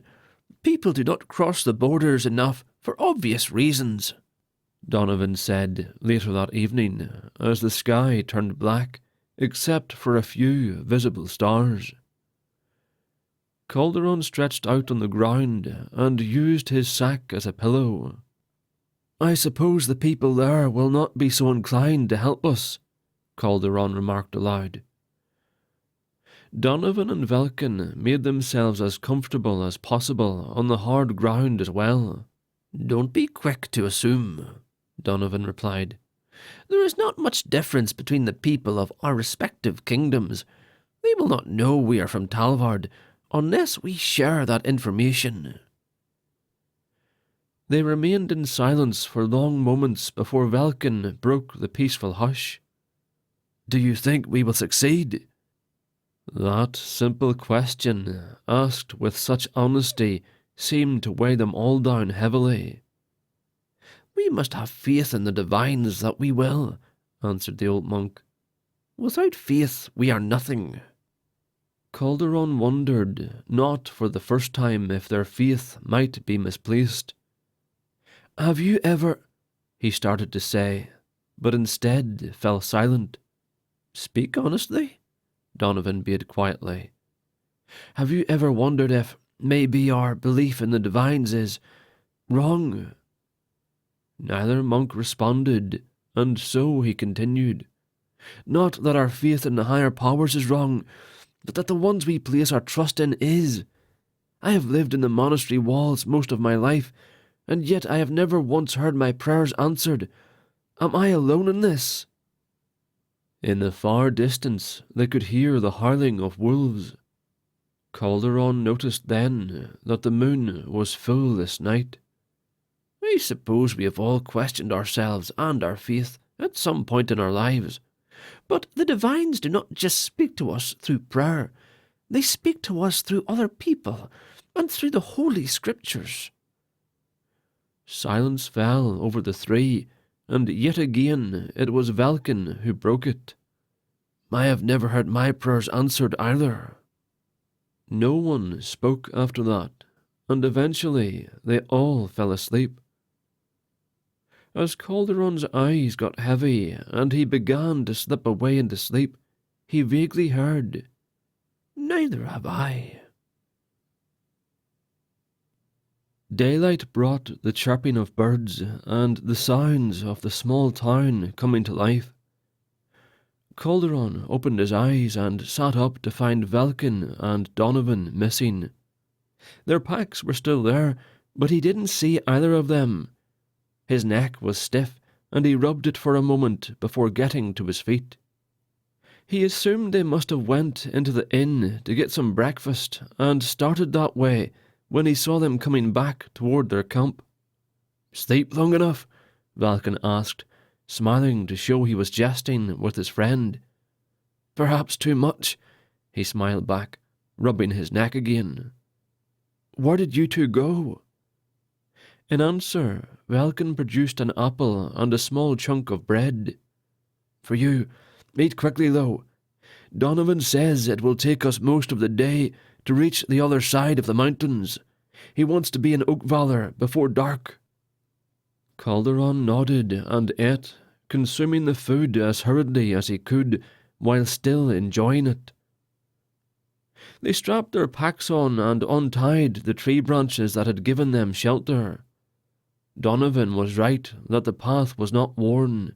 They almost missed it entirely. Once they got going, they found the trail was straight and the climb was easy enough. It seemed they would make good time until the trail began winding in wide circles and became steeper. An hour into their journey, Calderon and Donovan began to feel burning in their legs. Velkyn, being much more physically fit, was having less trouble. The sun crested the top of the mountain peaks, and the air warmed considerably, making the three monks uncomfortable in their thick brown robes. They began to sweat profusely, and eventually had to stop to rest and to eat. They didn't talk much, but focused their energy on simply making the climb. When they finally reached the peak of the trail hours later, they stopped to admire the scenery. They found the air was thin this high, and the clouds seemed to rest upon the surrounding peaks. It was quiet. Too quiet. It unsettled Calderon, who expected to hear the many sounds of wild animals. Calderon looked down into an enormous valley that swept from the base of the mountains and out as far as he could see. Off in the distance, he could see small tendrils of smoke rising lazily into the air. "Palindrome," Donovan said, seeing the direction where Calderon was looking.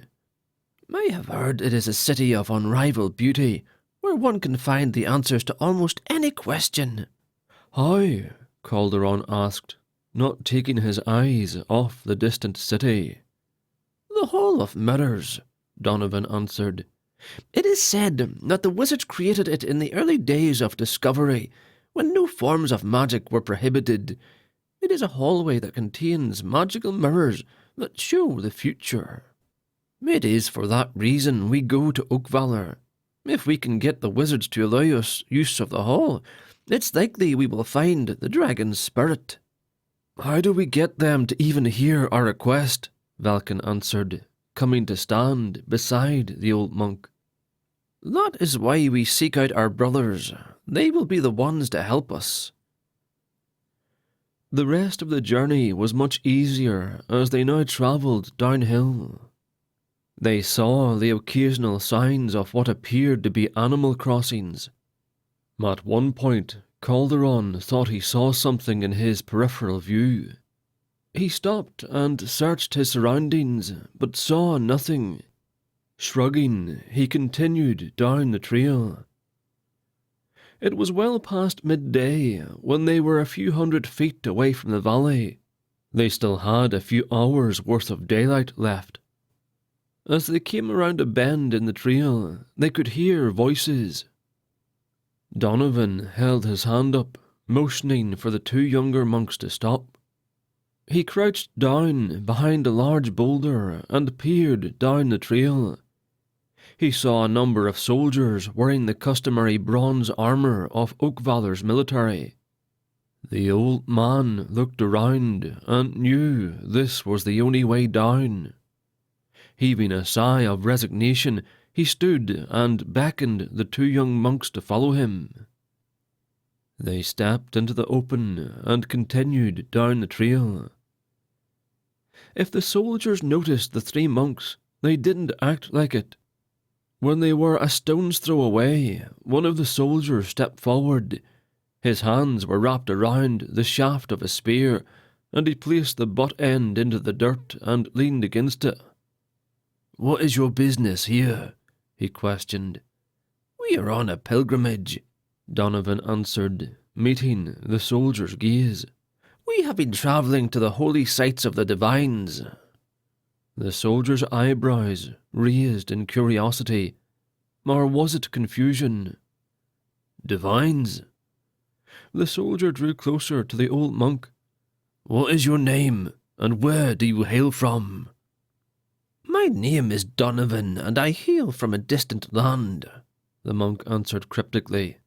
"As I said, we are travelling to the holy sites of our faith, the divines. Is that not allowed?" The soldier didn't answer for long moments. "I'm afraid I don't know what you're talking about. Who are the divines?" That question set Donovan back on his heels. How did this soldier not know about the divines? Even the most remote villages knew of the divines. "We are seeking our brethren in the chapel of Hermiston." "The ruins?" The soldier still seemed confused. "I'm not sure what faith you follow, but here in Oakvalor we follow the Lord Io of the Five Islands." This was a surprising turn of events to Donovan. What did the soldier mean by ruins, and who was the Lord Io? "I have been gone from my home a long while," Donovan said, lowering his voice so that Calderon and Velkyn could not hear him. "What do you mean, the ruins? Has the chapel at Hermiston been destroyed?" The soldier shook his head. "No, not destroyed. Abandoned." Donovan's face turned incredulous. "What did you say your name was again?" the soldier asked. "Donovan." The soldier scratched his beard. "Donovan, Donovan." His face lit up with recognition.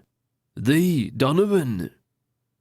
The old monk hushed the soldier and glanced over his shoulder at his two young counterparts.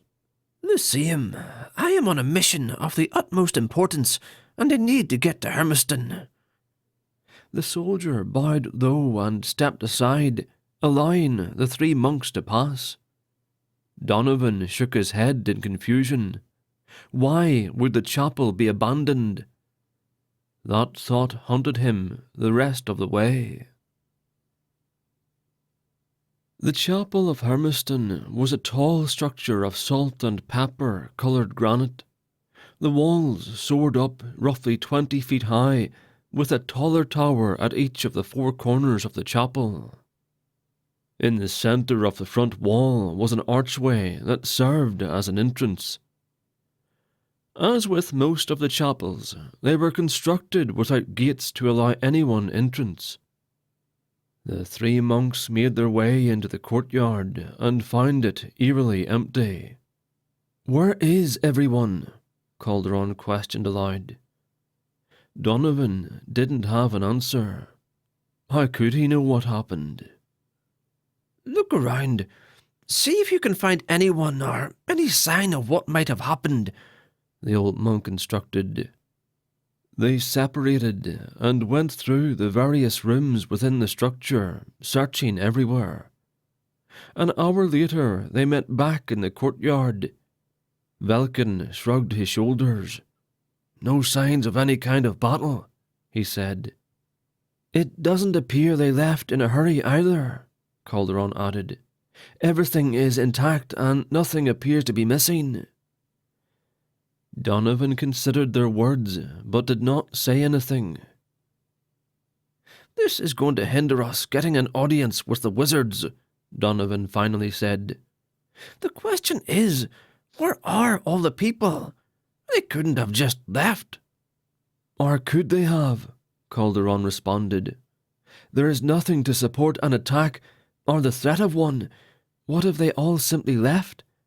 When was the last time the abbot heard from this chapel?" Donovan cleared his throat. "He hasn't." Velkyn and Calderon's eyes widened in surprise. "What do you mean he hasn't?" Velkyn demanded.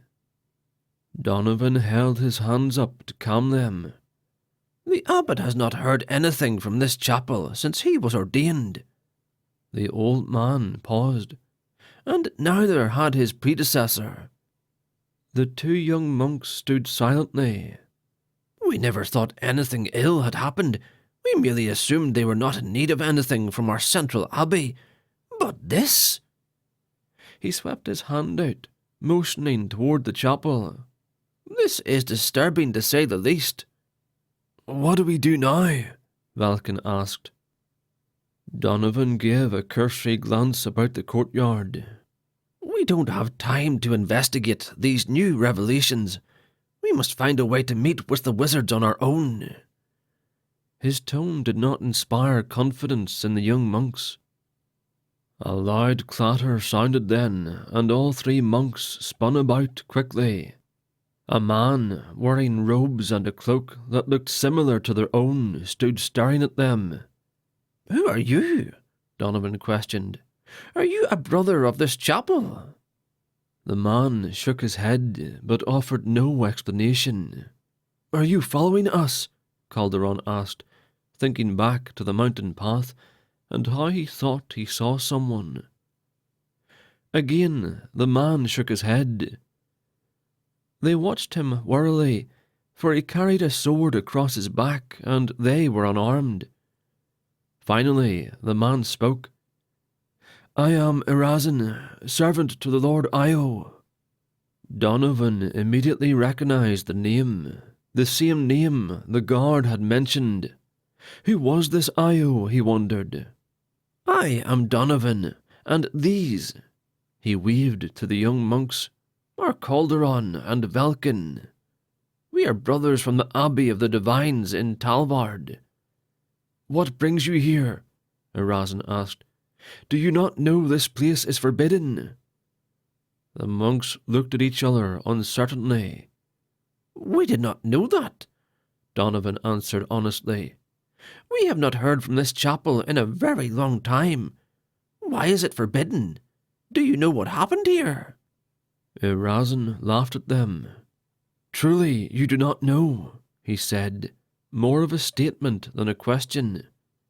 "This place is forbidden, for it is a place of idol worship. The great Lord Io taught that there is only one, and that it is he." Seeing confusion and possibly alarm on the faces of the three men, Erasn grew distrustful. "Why are you here?" he asked again. "We could ask the same of you," Velkyn answered. "If this place is forbidden, why do you stand in its midst?" That put Erasn back a step. "I am here at the behest of the Lord Io." Donovan raised his hand to silence what Velkyn was about to say. "We are here because this place is under the jurisdiction of the Church of the Divines," he said. "It is not forbidden to us. It is a holy place. Your clothes are like ours, with little major differences. Do you know what happened here? We have no time to spare, and we are on an important task." Erasn walked over to them, his steps slow and measured at first, then bold and quick. "I do know what happened here," he answered, "and I will tell you, but you must tell me some things as well." "Very well," said Donovan, seeing no other way to get answers. Erasn pointed to the south. "I am from the 5 Islands, where the great Lord Io was born 143 years ago. This forbidden place at one time had many people living in its walls, but they left." "Left?" Donovan asked, confused. "Why would they leave? Did they build a new chapel elsewhere?" Erasn shook his head. "They left this place and the beliefs it held them to. This place represents what some see as truth, but what we know as false," he said. "There is only one, and that is the great Lord Io." "Where did they go?" "They left to follow the Eye. Word of him and his deeds spread even to this place," Erasn said. Donovan couldn't believe it. How could anyone abandon their faith for another? Something didn't add up. Something sinister was going on here, something far more dangerous than a dragon loose upon the land. They had already run into delays, but perhaps this Erasn would have some answers that might give them direction on their next step. "Let me tell you why we are here," Donovan said. "This may take some time." She swung her sword, a deadly-looking weapon, with such ease that anyone who had seen her wield it knew without doubt she was well versed with it. Her body was lithe and agile, stepping this way and that, her sword like an extension of her physical body, striking this way and that. She fought no foes this day, but instead was practicing, ensuring her body was in peak condition. She had too many enemies to count, which left her overly cautious. She dipped low, sliding her foot across the ground in a sweeping motion that would have taken the feet out from under any opponent. Without any hesitation or pause, she leapt up and spun about, kicking the same foot outward and landing back down on her feet with perfect balance.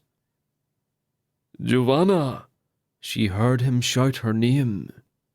Giovanna turned to face him, twirling a strand of her black hair with her finger and pulling it behind her ear and away from her face. "I trust you come with good news," she said as he approached her. "Milady," Julian said, kneeling down before her. "Rise," she said, motioning him to stand. Julian rose to his feet and brushed the dirt off his pant legs. "Well?" she demanded impatiently. He smiled at her and produced a large silver ball. There was nothing remarkable about it. "You are sure?" Julian nodded. "Yes, 3 monks stayed at the inn I was at when I was trying to infiltrate a group of thugs from Dillinger. The closest chapel is the Abbey of the Divines, so they must be from there." Giovanna took the sphere from him and turned it over in her hands, studying its surface. "It seems to match his description," she said finally. It was smaller than she expected, fitting in the palm of her hand and being slightly larger than an egg. She opened a small pouch on her belt and slid it inside, pulling the drawstrings tight. "You did well. Where are they now?" Julian shrugged. "I know only that they left quickly after our run-in with the thugs. They headed back toward the east as far as I can tell." Giovanna pondered her options.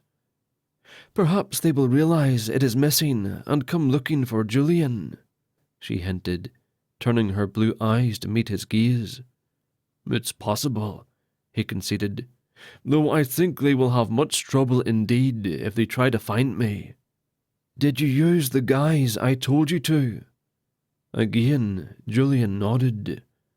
"I told everyone I spoke with I was a magician, as you instructed." Giovanna grinned. She liked his obedience. "And?" she asked. "No one seemed to care or believe that I was a wizard," he answered, "though I was also at the edge of the kingdom, where many probably turn a blind eye." "Go farther," Giovanna instructed. "Go to the city of Talvarin itself and do the same. We shall see how long the memory of its people are. Return to me in 2 weeks' time." She turned and began to walk toward the small shack she currently used as a home. "Milady," Julian called after her. She stopped, but did not turn around. "My payment?" he asked. Giovanna turned her head to look at him. "Your life is payment enough, don't you think?"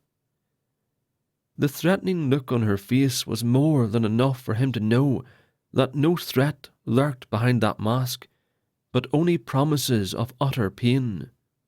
"Right," he said, hesitating only a moment before quickly leaving. She was beyond dangerous, he knew. Chapter 18.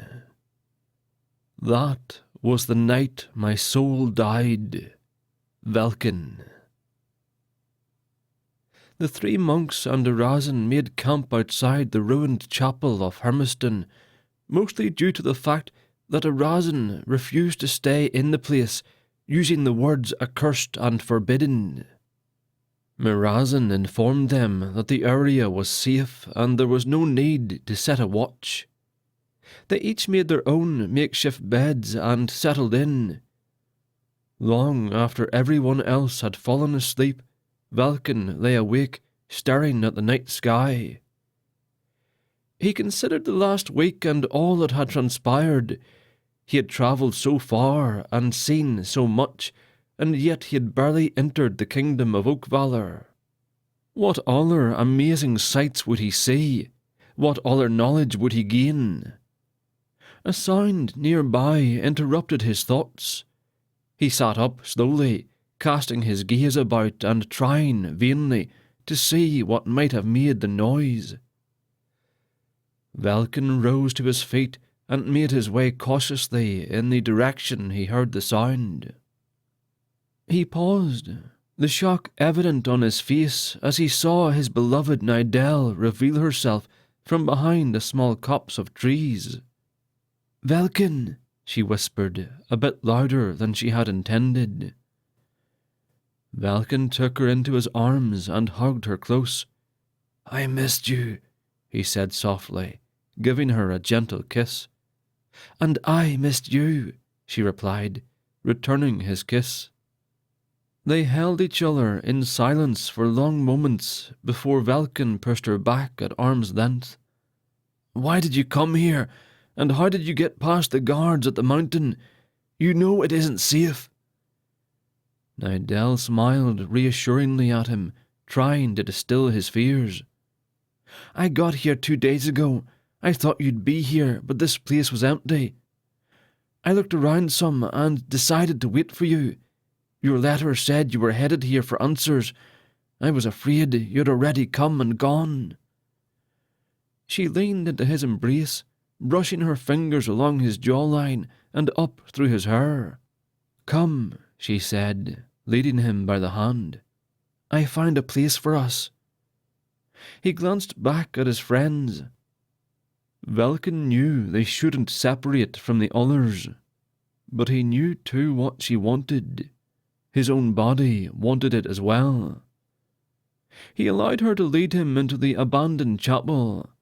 They went through the courtyard and into one of the rooms that was once used for prayer. Nidell pushed the wooden door closed. Velkyn pulled his robes off and laid them on the cold stone floor. They began kissing and caressing each other, slowly moving to lay down atop his robes. He knew she was ready for him, had missed him as he had missed her. "I want to spend my life with you," he whispered to her. That seemed to make her even more wild with passion. A loud bang echoed in the room, and Velkyn quickly looked up. The door had been kicked open, and 3 figures stood in the doorway. "I can explain," Velkyn began. "What have I got here?" a familiar voice chimed. Velkyn felt his heart jump in his chest when he recognized the gruff voice of one of those thugs.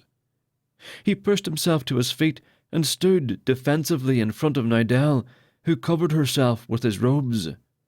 "Leave," Velkyn warned, "or I will cause you so much more pain than the last time we met." The 3 thugs laughed. The weaselish man rushed into the room then, eagerly swinging a metal rod. Velkyn brought his hands up to block the rod while simultaneously angling his foot up to kick Theo, who followed behind the weasel. Theo grunted as Velkyn's foot slammed into his stomach. He staggered back, obviously struggling to breathe. The weaselish man kicked out at Velkyn and swung his rod back and forth in an attempt to strike the monk. Velkyn was too quick though, and he dove into a roll, coming up behind the weasel and delivering a solid punch to the man's lower back, followed by another punch to the back of his neck. The weasel didn't fall, and so Velkyn kicked the back of the man's leg, which resulted in the weasel dropping to his knees. An explosion of pain ripped through Velkyn's head, and he fell forward, crashing hard into the wall. He looked up, and through his blurred vision he saw the gruff-voiced man wielding a similar metal rod as the weasel. "Ye caused us a whole lot of pain, monk. Now we're going to cause ye some pain." Theo and the weasel had recovered and stood over him. "Get him on his feet," Gruff said. The 2 thugs jerked the monk up roughly to his feet. "Seeing as ye took something from us, we're going to take something from ye." Gruff switched places with Weasel. Velkyn's vision was beginning to clear, and he saw the weaselish man unbuckle his pants. "She'll even the score, methinks." Velkyn struggled against their grasp, but he couldn't break free. "Get away from her!" he screamed. Gruff punched the monk in the mouth, causing blood to drip from his lips. "You shut your mouth if you know what's good for ye," Gruff said. Nidell tried to fight the man as he ripped the robes off her, so Weasel punched her in the face, knocking her flat onto the floor. "Oh, she is ready, she is." He grinned wickedly and began to rape her. She screamed and struggled, but he was much stronger than her and kept her pinned down as he did his business. Velkyn fought with all his strength to get free, but the 2 men just punched him into submission. "You're gonna watch it," Gruff said heavily. "Be quick about it," Gruff yelled at Weasel. "It's my turn next." Velkyn watched helplessly as each of the thugs took turns raping his beloved Nidell. He could taste blood in his mouth and feel his left eye swelling up. When Theo had finished with her, she merely lay there feebly, her head twitching ever so often, as if in some silent plea to stop. "I will kill you," Velkyn threatened weakly. Gruff held up his metal rod and looked Velkyn in the eyes. "You just try it." He lifted the rod up and swung it hard, bashing the monk in the left side of the face. Velkyn crumped unconsciously to the floor. "What of his friends?" "Who cares?" Gruff answered. "Leave him to die." Gruff looked down at Nidell and spat on her. "Tell your monk we're even." The thugs left then, leaving Velkyn a bloody mess, and Nidell lay naked and bruised. Velkyn grunted as he opened his eyes, or perhaps it was only one eye that was open, as his left seemed not to comply. He reached up and gingerly touched the skin around his eye. It was fat and puffy, and it hurt worse than his legs did when he rode the horse. Everything flooded back to him then, and he sat up quickly. Too quickly, for the room spun and he vomited. He spat the nastiness from his mouth and crawled over to Nidell. She lay very still, but he could see that she was breathing. "Nidell," he whispered softly. Are you okay?" He put her hand in his, and she whimpered and pulled away. "It's okay, my love. It's just me." He tried to comfort her again, but this time she screamed and thrashed at him. Velkyn could feel the tears well up in his eyes. How could they have done this to her? How could people be so vicious to one another? He needed help. Calderon. He needed Calderon. Nidell was still lying on his robes. He stood up unsteadily, using the wall for support, until he felt as though he might be able to walk. He moved over to the doorway and looked out, not sure if the thugs were gone. It was still dark. There didn't seem to be any sign of the men, so he stepped out and made his way out of the courtyard and towards their camp. The air was warm, but it felt cool to him with nothing but his loincloth on. He made his way slowly to where his companions were sleeping. Finding Calderon, he shook his friend gently. It didn't do anything, so he shook him harder. Calderon's eyes opened lazily. Seeing Velkyn's battered face, he immediately was wide awake. "What happened?" he asked, and Velkyn covered his friend's mouth. "Not here," Velkyn whispered, and motioned toward the chapel. Calderon got up and helped Velkyn walk. When they were a safe distance away, Velkyn told Calderon what happened. "How did they find us?" Calderon asked. Velkyn merely shook his head. "They must have followed us here," Calderon mused. Velkyn led his friend into the room they were assailed in to find Nidell in the same spot. "She won't let me touch her," Velkyn said brokenly. Calderon knelt beside Nidell and reached out to put his hand on her forehead. She jerked and moved her head away from him. Calderon bit his lip and looked to Velkyn. He had his back against the wall and was staring forlornly at Nidell. Tears flowed freely. Calderon didn't know what to do. His knowledge of healing was almost non-existent, and he had never seen anyone who had gone through something so horrific. "We could take her to Donovan," he said, but immediately Velkyn was shaking his head. "If anyone finds out, I'll be kicked out of the Brotherhood, and what does the old man know about healing?" Calderon nodded in concession, but they couldn't just do nothing. "Maybe we can take her to a town somewhere and get her some help." Velkyn considered the option. "We'll have to wait until morning. We can't move her in the darkness. We don't even know where we are," Velkyn said. "I agree," Calderon replied. "Do you want me to stay with you?" Velkyn shook his head. "No, I'll be fine here with her." Calderon stood up and stared down at Nidell. He ignored the fact that she was completely nude, instead focusing on her bruised face and soul. He tried not to cry as he headed back to their camp, wondering how it was that such evil could exist in mankind. It was one of the many mysteries he could not unravel. He lay down, but could not sleep.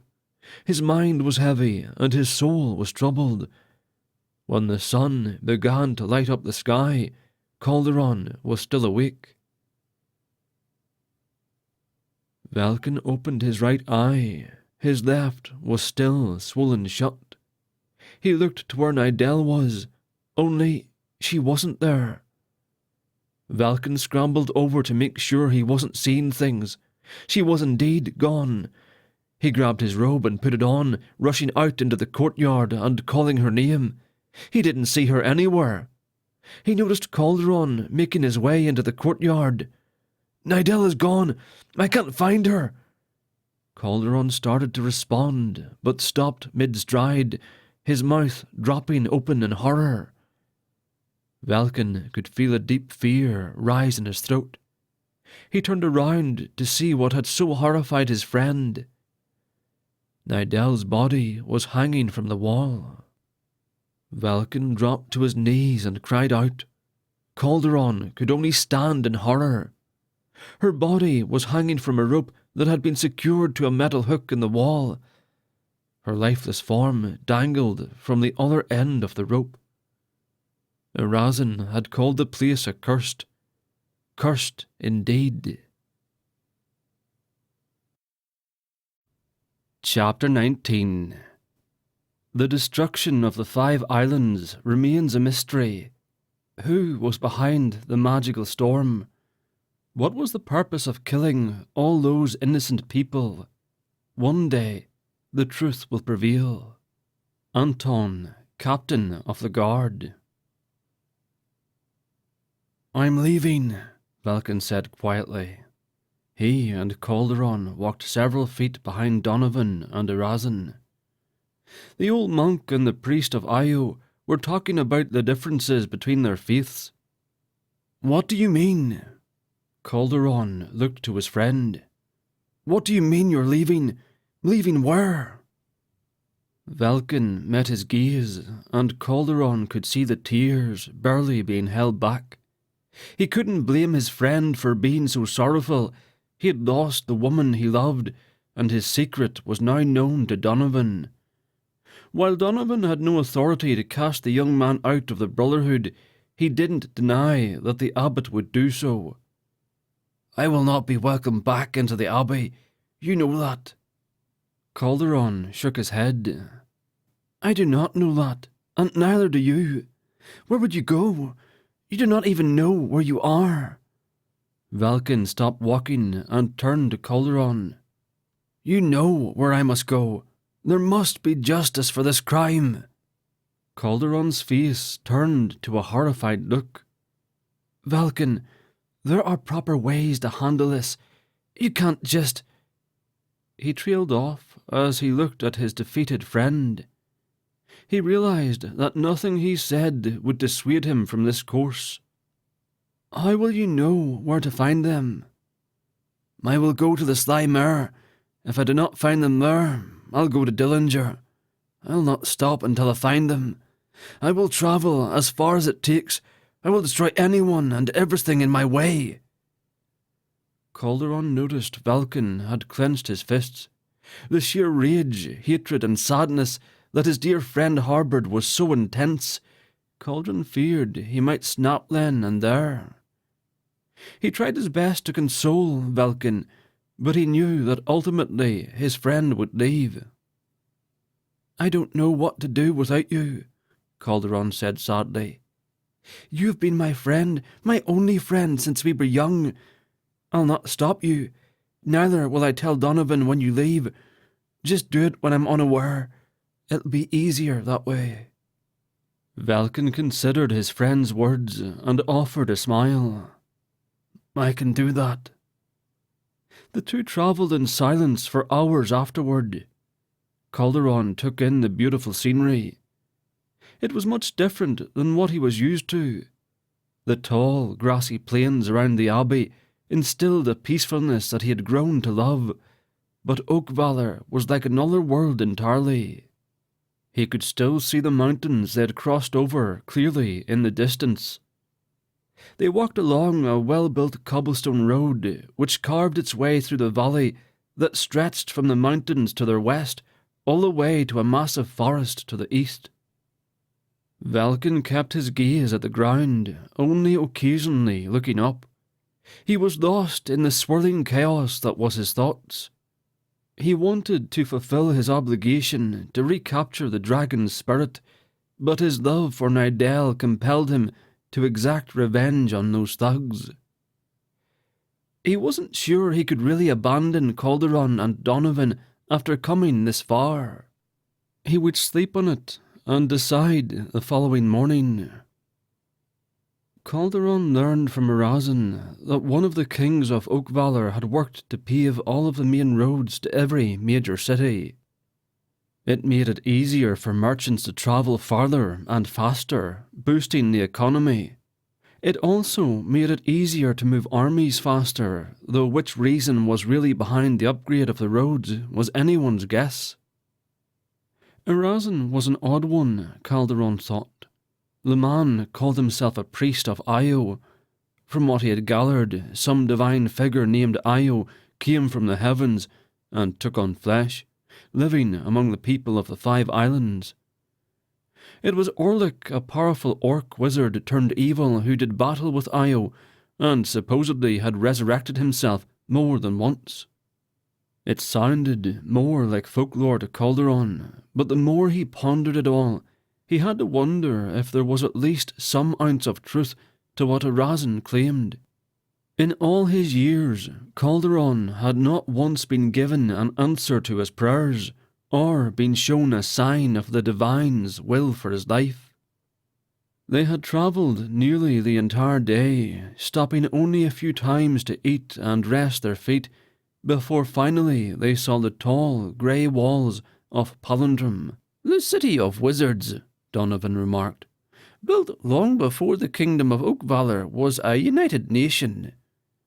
Arazin looked at the old monk. "You know much about this land, for one not from it." Donovan didn't reply, but instead continued talking about the city. "Palindrome is the centre of the world as far as the wizards are concerned. When men first began to realise their gifts in the magical arts, they banded together and travelled in small groups, living in tents, not unlike the tribes of the 5 islands. This comment he directed to Arazin. But one of the leaders, the man who would surely become the first head of the arts, Palin, decided it would be easier for them to study magic in a central location that was open to all. The knowledge gained from the wizards would be shared with anyone who wanted to know the secrets. Thus, Palindrome was conceived and then built. The city around the main structure built up over the years that followed. Many people do not know this, but Palindrome isn't really a part of Oakvalor. It is considered an autonomous state within the kingdom's boundaries." As they neared the city, Calderon noticed several forms, probably guards patrolling along the wall. As they neared the entrance to the city, they saw many people lined up, waiting to enter the city. "This is different," Donovan muttered. Calderon looked to the old man with a raised eyebrow, but Donovan didn't notice. At the gate were guards who were questioning the people seeking admittance. They didn't turn anyone away, but seemed to be asking a few questions and then motioning people in. "What's going on?" Calderon asked, but if Donovan or Arazin knew, they didn't answer. After nearly 20 minutes, the monks had reached the main gate. As Calderon looked at the guards, he noticed they were not dressed like the guards he had seen in Talvard when they attended the coronation. The men wore swords at their hips, but they did not wear any armour. They wore some sort of shiny clothing that looked like silver, yet it was obviously made of cloth.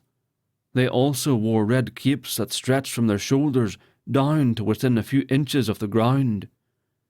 One man, whom Calderon assumed was a captain of some sort, wore a blue cape. "Reason for entry?" one of the guards asked without looking at them. He was holding up what appeared to be a crystal. "We "We are looking for a place to stay the night," Donovan said, looking intently at the man wearing the blue cape. The crystal began to glow a light red. The guard, holding it, looked up at them. "He's thine," the man said. The man wearing the blue cape stepped forward and surprised them all. "Donovan?" he questioned, tilting his head slightly. "I would recognize that face no matter how long I had not seen it. It's been too long, old friend." Calderon and Arazin were greatly confused, and Velkyn seemed to be off in his own world. Donovan, however, knew that he would not be able to hide things much longer.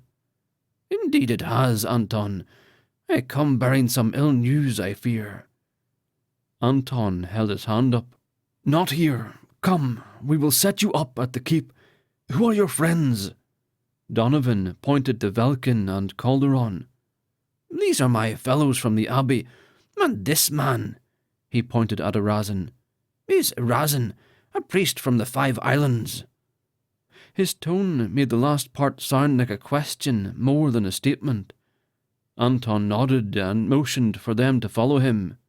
"When the last of the people are in, close the gates," Anton ordered the 2 guards. They followed Anton inside the walled city. "What is all this?" Donovan asked, nodding to indicate the guards. "These are dark days," Anton said ominously. "Many things have changed, most of them recently." Anton would say no more, even though Donovan prodded him the entire way. The city was massive in terms of size.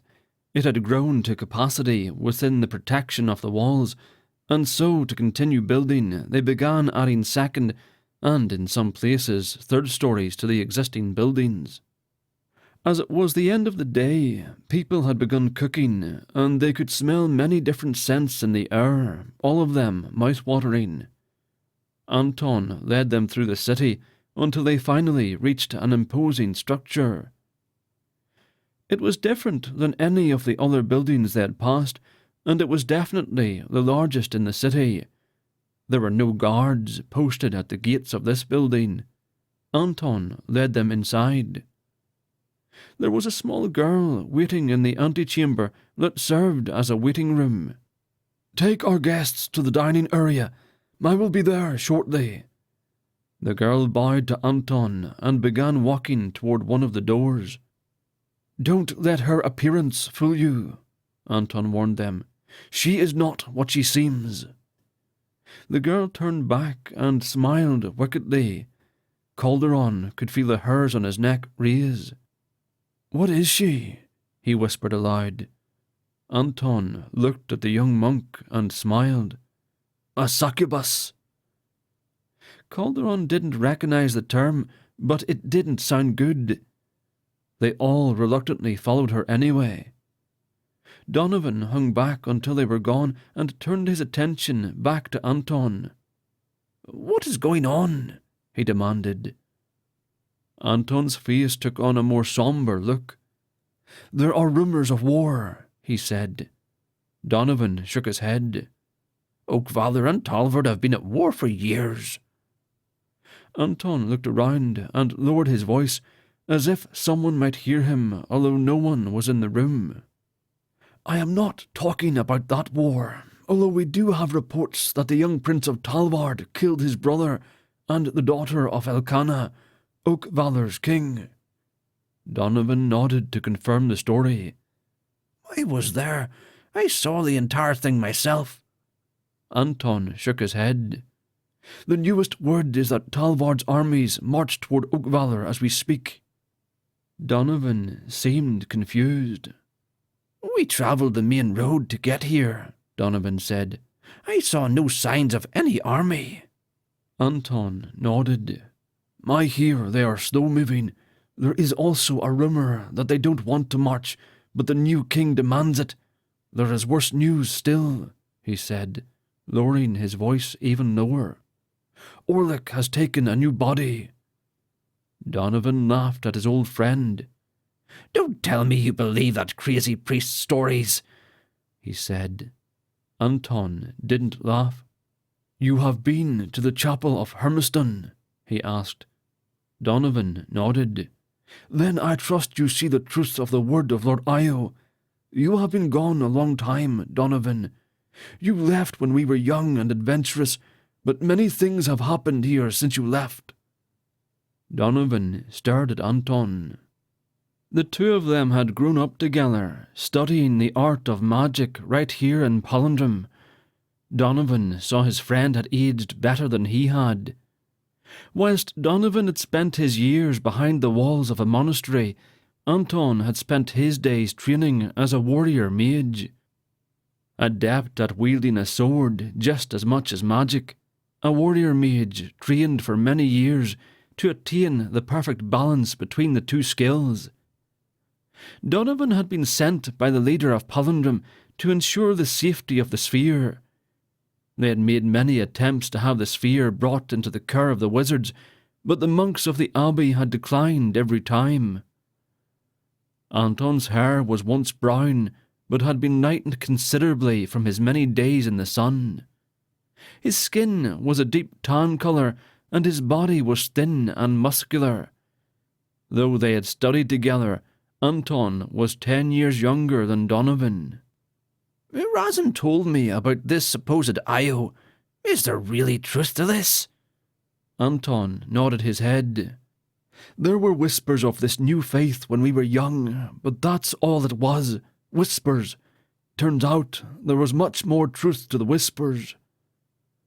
The door of the front entrance flung open, and a young man rushed inside.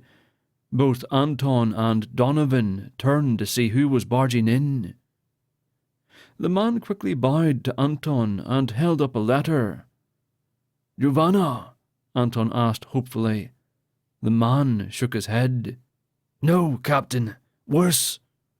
Anton held up his hand to silence the messenger. He turned to Donovan and smiled. "I'll meet you in the dining room shortly. I have some things to attend to. I won't be long." Donovan hesitated. "Who is Giovanna?" he asked. Anton shook his head. "No one to concern yourself with," he answered curtly.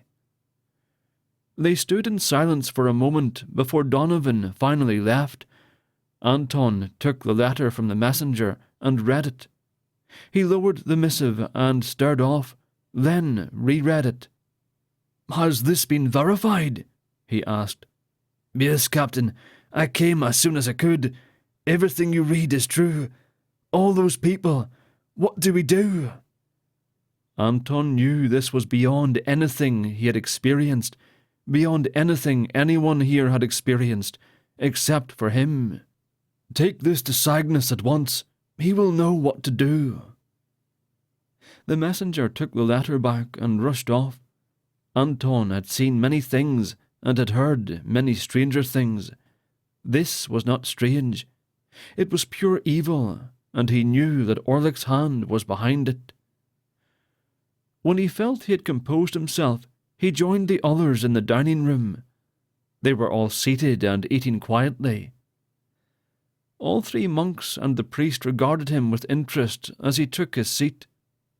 The young girl set a plate of steaming food before him and moved off into the shadows.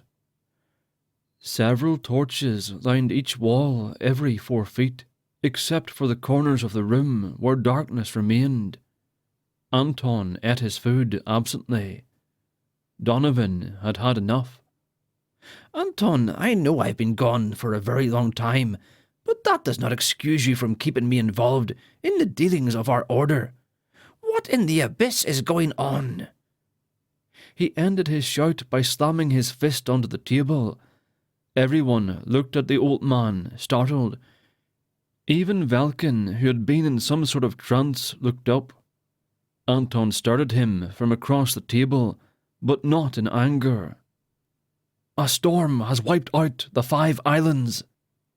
Razin gasped, or would have had his mouth not been full of food, and he choked and began coughing.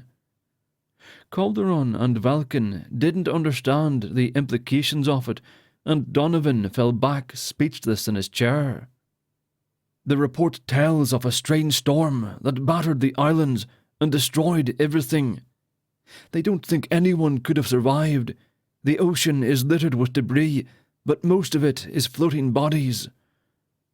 Anton's words died as he imagined the horrific scene. "Something isn't right," Donovan said shakily. "Storms hit the islands often. What do you mean, a strange storm?" Anton shrugged his shoulders. "I do not know. Witnesses on the coast said it was not like any storm they had ever seen.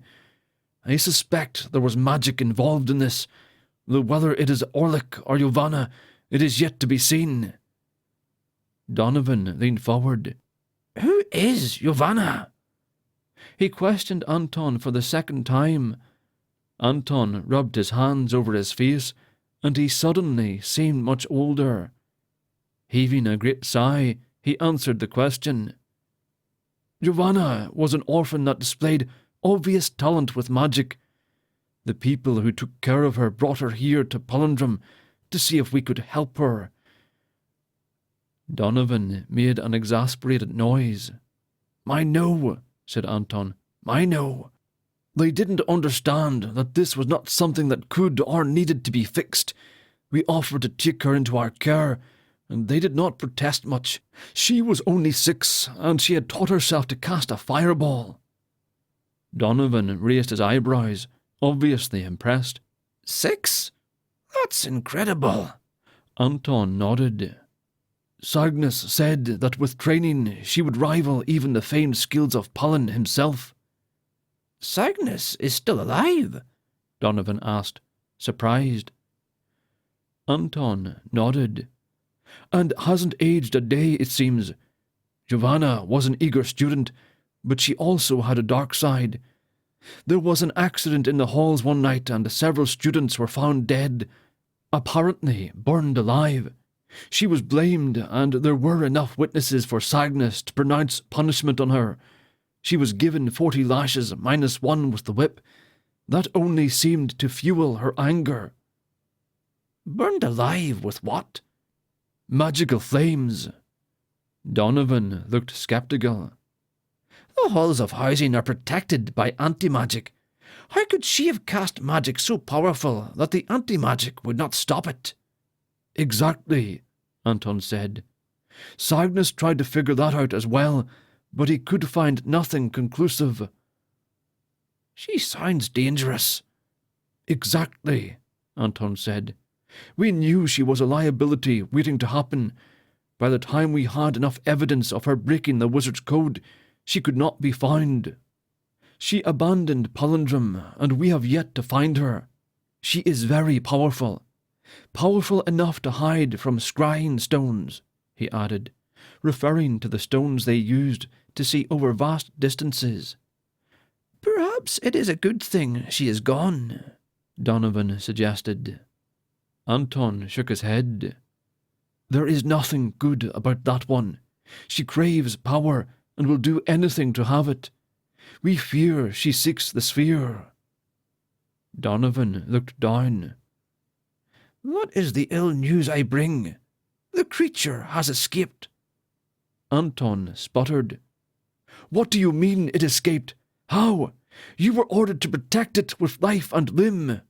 I did, Donovan shot back. For most of my life I have kept it safe, but something happened. The magic must have weakened and failed. I believe it escaped during the coronation in Talvarin. Anton digested the words. Where is the creature now, and where is the sphere? Donovan pointed toward Calderon. The sphere is safe in his bag, but as to the location of the creature, I do not know. That is why we are here. We need to use the Hall of Mirrors. Out of the question, Anton replied. The danger is too great. I know it is dangerous, but that does not negate the fact that we must use it to find the creature. You must know this. You misunderstand me, Anton said. Giovanna tampered with the magic of the mirrors. If she were to find out that the creature is not bound in the sphere, she would surely use that knowledge against us. She is a formidable foe, and we are already pressed with Talvard threatening invasion at our door, and Orlick with his orcish hordes preparing in the mountain. Oakvalor is surrounded by enemies, and now the priests of Io lie dead in the ocean. We cannot risk it." Donovan knew Anton's words were not merely spoken in frustration. The embers of a war unlike any other were heating up, and soon a raging inferno would spread across the land. "We cannot afford the risk of the dragon gaining his body back. Where are his bones?" "They decorate the king's war machines." Donovan remained silent in thought. "Perhaps they are safe there. I need to use the mirrors," he said with a tone of finality. "That is unlikely to happen," Anton responded. "Cygnus has forbid any use of them." Donovan felt helpless. He had to find a way to use the Hall of Mirrors. "Then what do we do?" "That, gentlemen, is the question." Everyone at the table turned to see Cygnus standing in the doorway. Chapter 20. One who cannot trust themselves can never truly trust anyone else. Giovanna. Giovanna had learned long ago to trust no one. Her own parents had abandoned her when she was 4, scared of what their daughter might be. She had scrounged in the trash heaps of the town, fighting with rats and other vermin to simply stay alive. When the local orphanage took her in, they soon began treating her like her parents did. Giovanna knew now that it was fear that caused people to act the way they did toward her. Fear of the unknown often caused people to treat others differently. She knew she was different. Even when she was 4, she knew she was not like any other child, not like anyone, regardless of age. But when she had been brought to Palindrome, she felt like she finally belonged. The people there were more like her than anyone she had encountered before. They could summon fire like she could. They could do things other people could not. And yet, as time went by, Giovanna realized even the wizards of Palindrome were not the same as her. She was different. She could see the magic. No one, not even the half-blood Cygnus, could do that. And so, some of them treated her differently, just like everyone else in her life. She grit her teeth in anger at the memories. They had given her knowledge to control the gift, true, but they could not wield the magic as she could. She had been laying in her bed, trying to sleep one night when she realized something. There was nothing wrong with her. There was something wrong with everyone else. She was above them, had been given a gift that no one could fathom. She had learned when she was young that in order to get what you needed, you had to take it. No one was going to help you, and certainly no one cared. And with that thinking, she also decided that since she was above everyone, she needed to rule over them. Why have the power and not use it? But she was only one person. She could not defeat everyone single-handedly, even she knew that. But if she had someone or something to help her achieve her rise to power, and that thinking had led her to the decision to steal the sphere. No, not steal it, to take it. She was not a thief. She was a taker, a doer. She had left Palindrome because she knew they were going to try to stop her. She knew they were searching for her too. She could feel the emanations of the crystal magic, could feel the eyes searching, ever searching. If there was one thing she could do well, it was hide. She had to when she was younger, but soon, very soon, she would no longer have to hide. Giovanna smiled at that. Now that she had the sphere, she would release the dragon and use it as a tool to her ascension. The sun was rising, and the sky was bathed in reds and oranges. She held the metal sphere up in the increasing sunlight and knew her time was at hand. She placed the sphere on the ground, using a few rocks to keep it from rolling around. Once she had bent both king and peasant to her will, she would seek out Orlick and destroy him as well. He was the only one that could stand against her, she was confident of that. The wizards had grown soft in their teachings. They had ceased to study the old books, to learn the old magic. She was different. She unsheathed her weapon, a lightweight, short-bladed sword. It was plain in decoration except for the hilt, which was shaped like a dragon's body. The pommel was the dragon's head, its mouth stretched wide in a silent roar. The blade looked ordinary, yet it was anything but. She tilted her head to each side until it popped. Raising the sword, she brought it down hard onto the sphere's surface. The sound of clanging metal rang out, and then a heavy thud. Her blade had cleaved right down the middle of the sphere and into the ground. She smirked. That was easier than she expected. She bent down to inspect the sphere, and the smile left her face.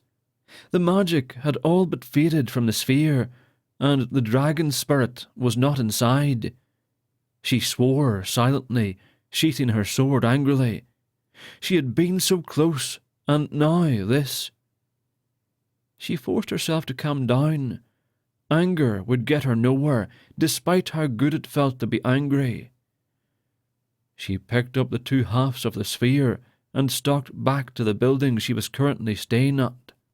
The door banged shut behind her, and she slung the pieces into a leather bag. "Never send a man to do a job right," she muttered. Julian had his uses, though. She had to give him that. He was one of the first she had recruited into her cause. She had several spies in various places now, all of them reporting to her weekly. She knew that Talvard's armies were marching toward Oakvalor, but what she didn't know was why. The kingdoms had been at war for hundreds of years, but no actual fighting had happened in quite a long time. She pondered that, along with all the other information delivered to her of late. A knock at her door drew her from her contemplation. "What is it?" she demanded, expecting it to be the young man who had been following her around lately. He was infatuated with her, but the feelings were one-sided. She needed a man as much as she needed a dog, the upside being that a dog licked itself. She was surprised to hear Julian's voice on the other side of the door. "Come in," she instructed. The door swung open, and Julian sauntered in. "All goes well, my lady." He halted suddenly, her gaze cutting through him like a pair of daggers. "Where did you get the sphere?" she questioned. "From the monks I told you about. They—" In one swift movement, she pinned him against the wall, drew her sword, and had the sharp blade pressed against his throat. "I know who you got it from. I said where." Julian swallowed, and a thin cut appeared on his neck. I found it in one of their bags in Dillinger. They seemed to be headed east before a couple of thugs robbed them. I don't know where they were going. They seemed to be very private men." Giovanna glared at him, but she knew he was telling the truth. He was smart enough to know better than to lie to her. She released him and straightened his shirt. "I find it interesting that the sphere is supposed to be guarded within the Abbey of the Divines, and yet these monks were strolling along the countryside with it in their bags. Why do you think that would be, Julian?" Julian wasn't sure where she was going with this. "I can't say I have a guess, my lady." "Of course you don't. You are a man, and men don't seem to think much. The sphere is empty. The dragon is not bound within it anymore, which means that it is roaming about somewhere. I need to find it." She paced the length of the room, turned on her heel, then paced back the other way. She did this several times before she looked up and saw Julian still standing there, apparently not sure what he should be doing. She was about to yell at him, but remembered one of the tasks she had given him. What was the reaction of the people when you told them you were a wizard? Julian smiled meekly. They arrested me. She raised an eyebrow. Yet you stand here. Julian nodded. How? She asked. They realized that I was not really a wizard, he answered. She snorted derisively. If they will not welcome their new ruler willingly, then they will bow to their new ruler at the end of my blade. Get out of my sight, she said scathingly. He bowed low and opened the door to leave. Any new orders? He asked hurriedly. Stay alive, she warned. Julian shut the door and scurried off. Joanna continued her pacing. Something happened, she reasoned aloud. Perhaps the monks released the dragon. No, that's not right. They had it with them, and they were travelling east. She stopped her pacing. East, she repeated. Her face lit up with realization as she began to put the pieces together. They are headed to Palindrome. She whirled about and grabbed the bag containing the halves of the sphere. She would need to renew the magic and seal it back together, but it would work. That's why he ordered the invasion, she breathed. The creature wants its body back. She would have to get close enough to the prince for the sphere to work its spell, but she was confident there would be many diversions to keep the beast occupied. She slung the bag over her shoulder and knelt down. She withdrew a small piece of chalk and traced a circle along the floorboards. She unsheathed her sword and ran her finger over the blade, cutting herself. Pressing her finger onto the top of the circle, she mixed her blood with the chalk, tracing over the chalk circle with her bleeding finger. When she finished, she scrutinized her work, ensuring there was no gaps in the circle. She stood up and prepared herself for the magical journey. She would have to locate the prince quickly. If the wizards knew she was near, she would be just as much a target as the possessed prince. She grit her teeth. This part always sucked. The floor opened up and swallowed her. Chapter 21. The Deadlands is a hostile place filled with the vilest of creatures. Most travellers have never returned. Cygnus. Donovan stared at the leader of Palindrome. Anton was not lying when he said the man had not aged. Donovan remembered the man clearly from his early days here. Cygnus was tall, yet not overwhelmingly so. Standing nearly 6 feet, his body was lithe, and his movements graceful. His hair reached midway down his back, and remained a golden blonde colour. There was no sign of wrinkles on his face, and his eyes were as bright green as they had been the first time Donovan saw them. "It is good to see you again, Donovan. I did not think I would see you so soon, though. It has been, what, 60 years? Donovan smiled. "At least," he replied. "You haven't changed a bit in all that time." Cygnus returned the old monk's smile. "I have changed, just not on the outside." Calderon looked with incredulity from Cygnus to Velkyn, then to Donovan, and finally to Anton and Erasmus. Erasmus seemed like Velkyn now, as he was in a deep silence, and tears ran down his cheeks. Calderon had nearly forgotten that Erasmus was from the 5 islands, the same islands wiped out by the storm. The priest didn't make eye contact, and just stared blankly at the wall. Anton looked to the young monk. "Who is that?" he asked Anton. "That is Cygnus, the head of the Order of Wizards, and has been for nearly 200 years. 200 years? The man looks barely into his 20s. Anton smiled at the ignorant monk. "Cygnus is a half-blood. His mother was human, but his father was an elf from the Deadlands." Calderon still looked confused. "The Deadlands is the land north of us. It is a dangerous place. Elves and many other races call the place their home. Cygnus's mother was raped by an elf when her village was attacked by a raiding party. Cygnus is the product of that unfortunate union. It seems he favours more of the elf side, I think. Elves are long-lived creatures, but they are evil. Cygnus is a credit to his race."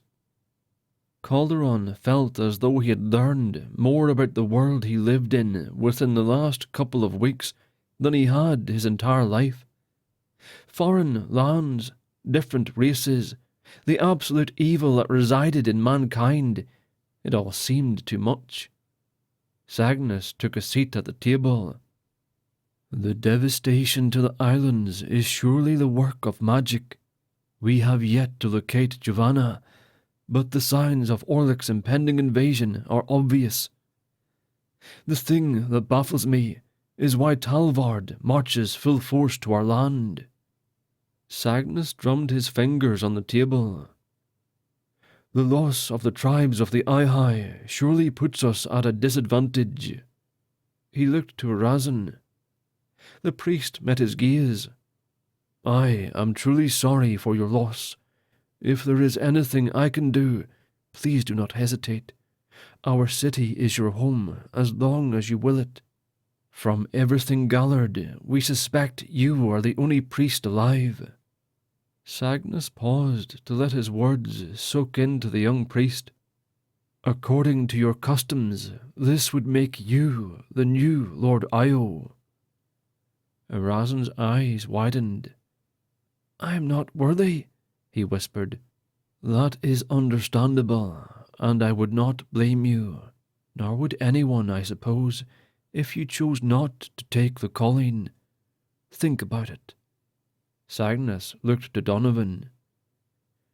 "Your mission was to keep the sphere safe. Is it with you?"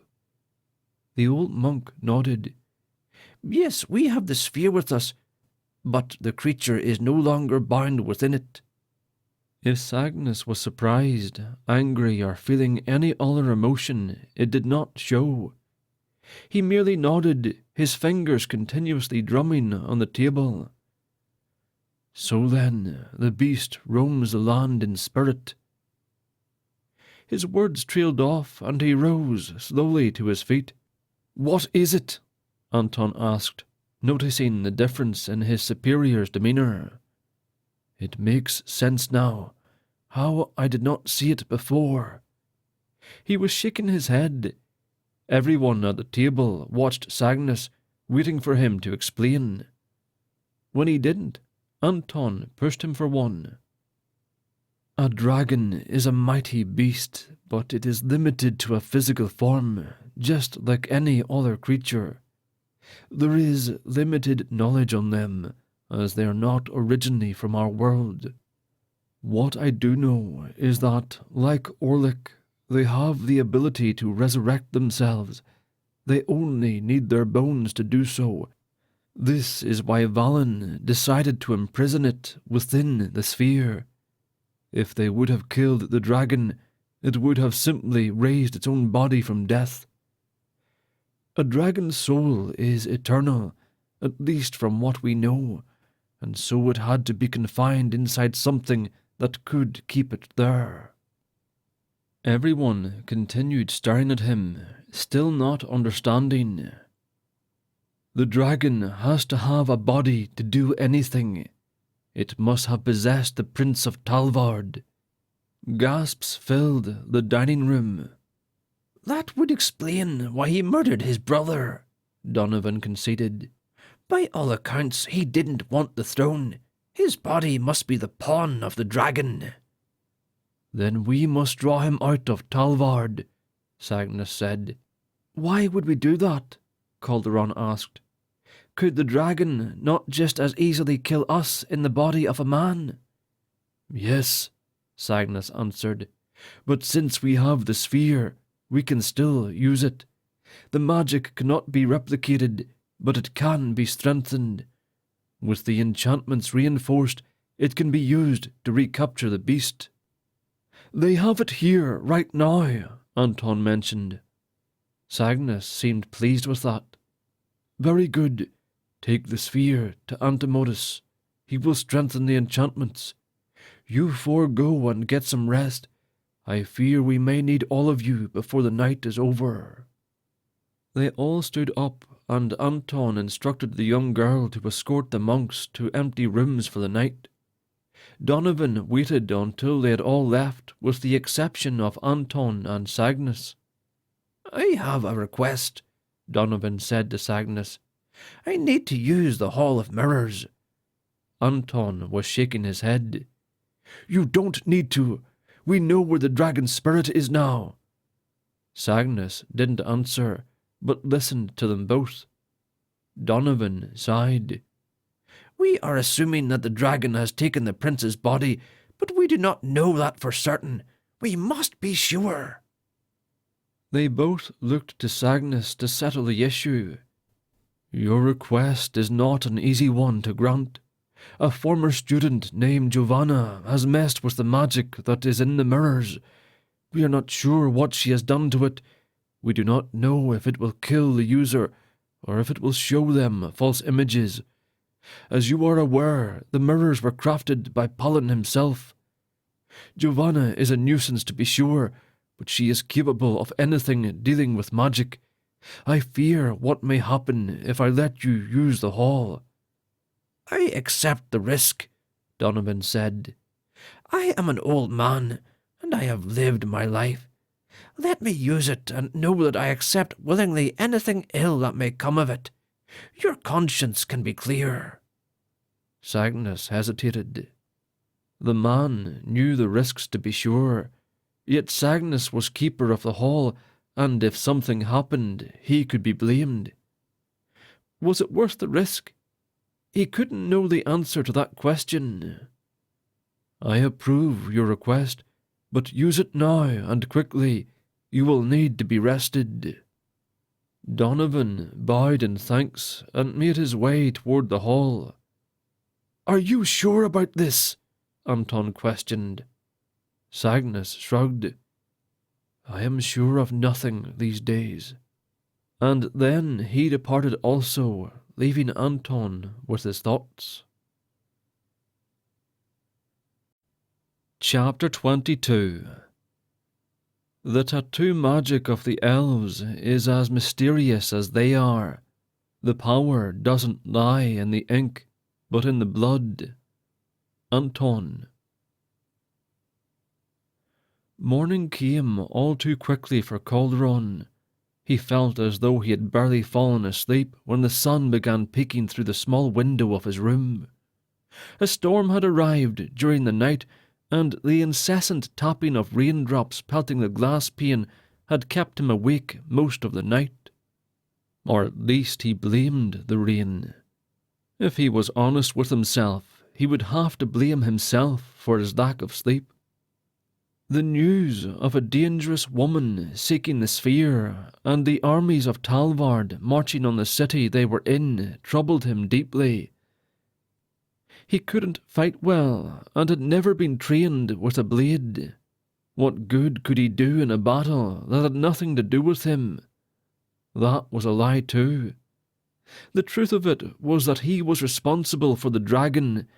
If he would never have fallen asleep, the beast would still be bound by the magic.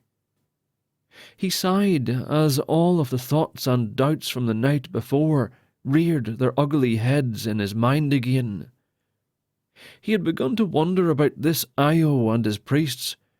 Calderon had somewhat decided to visit the 5 islands if they survived the chaos, to seek out his own answers. But now that hope lay in the bottom of the ocean. He forced himself out of bed and stretched before making his way to the window. The rain had stopped early in the morning and the clouds were beginning to break. Shafts of sunlight slanted at an angle from the sky, coming to rest on the ground and bringing their warmth with them. His room was toward the back of the structure, and so he did not see the sprawling city. He saw the stretch of valley that met the forest in the east. He wondered what lay within the woods.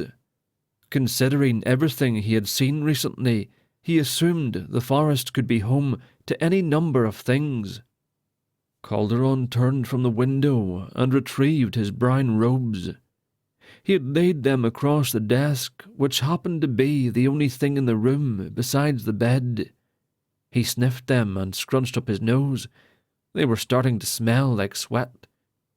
He was accustomed to washing his robes daily at the Abbey. Numerous days on the road had caused the bottom of them to fray and stain with dirt. He made a note to find somewhere he could wash them. He put the robes on and stepped out into the hallway. Velkyn had gotten the room across from his. His friend was an early riser, so he expected Velkyn to be up and ready for breakfast by now. He knocked on the door. After waiting a long moment, he knocked again. Nothing. Calderon tried the handle and found it unlocked. He pushed the door open and walked in to find the room empty. As realization struck him, his heart sank. He would not find his friend, would probably not see him again. He shook his head at the futility of Velkyn's self-made mission and went back to his room to collect the sphere. He was supposed to take it to someone named Antimodus. He rummaged through his bag, but he couldn't find it. He knew it was in there. He had packed it in his bag himself, and no one had touched it. He began to panic when he remembered the thugs who had stolen their bags back at the Sly Mare. Turning the bag over, he dumped all the contents onto the bed. It wasn't there. Terror gripped him. Without the sphere, they couldn't stop the dragon. A knock on the door startled him. He opened the door to find Donovan standing there. "Where is Velkyn?" the old monk asked. "I'm not sure," Calderon answered. It wasn't really a lie. "We have a bigger problem." Donovan stepped inside the room. "What's the problem?" He looked over at the mess of the bed. "Where is the sphere?" "That's the problem," Calderon said softly. "It must have fallen out or it was taken when we were robbed back in Oakvalor." Donovan's gaze narrowed on the young monk. "Velkyn and the sphere disappear at the same time, and you don't see anything odd about that." "Why would Velkyn take the sphere? He isn't a wizard and he has no use for it." Donovan considered the argument. Still, something wasn't right.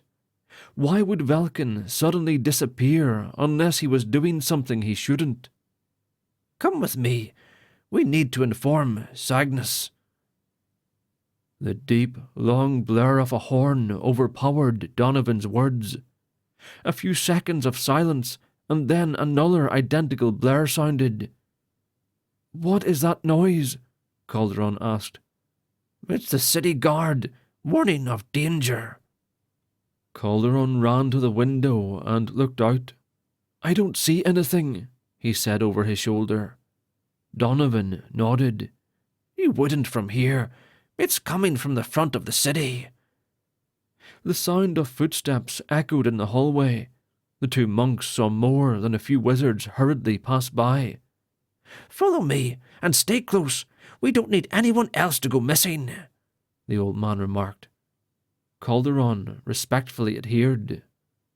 They followed the wizards through the confusing maze of hallways until they reached the antechamber that led outside. The place had become organized chaos, as groups of men and women dressed similar to the guards from the city gates the night before came and went. "They are battle mages," Donovan explained. "They are trained in the art of magic and with weapons." "Who are you?" Donovan looked curiously at Calderon. "Who are you really?" the young monk asked again.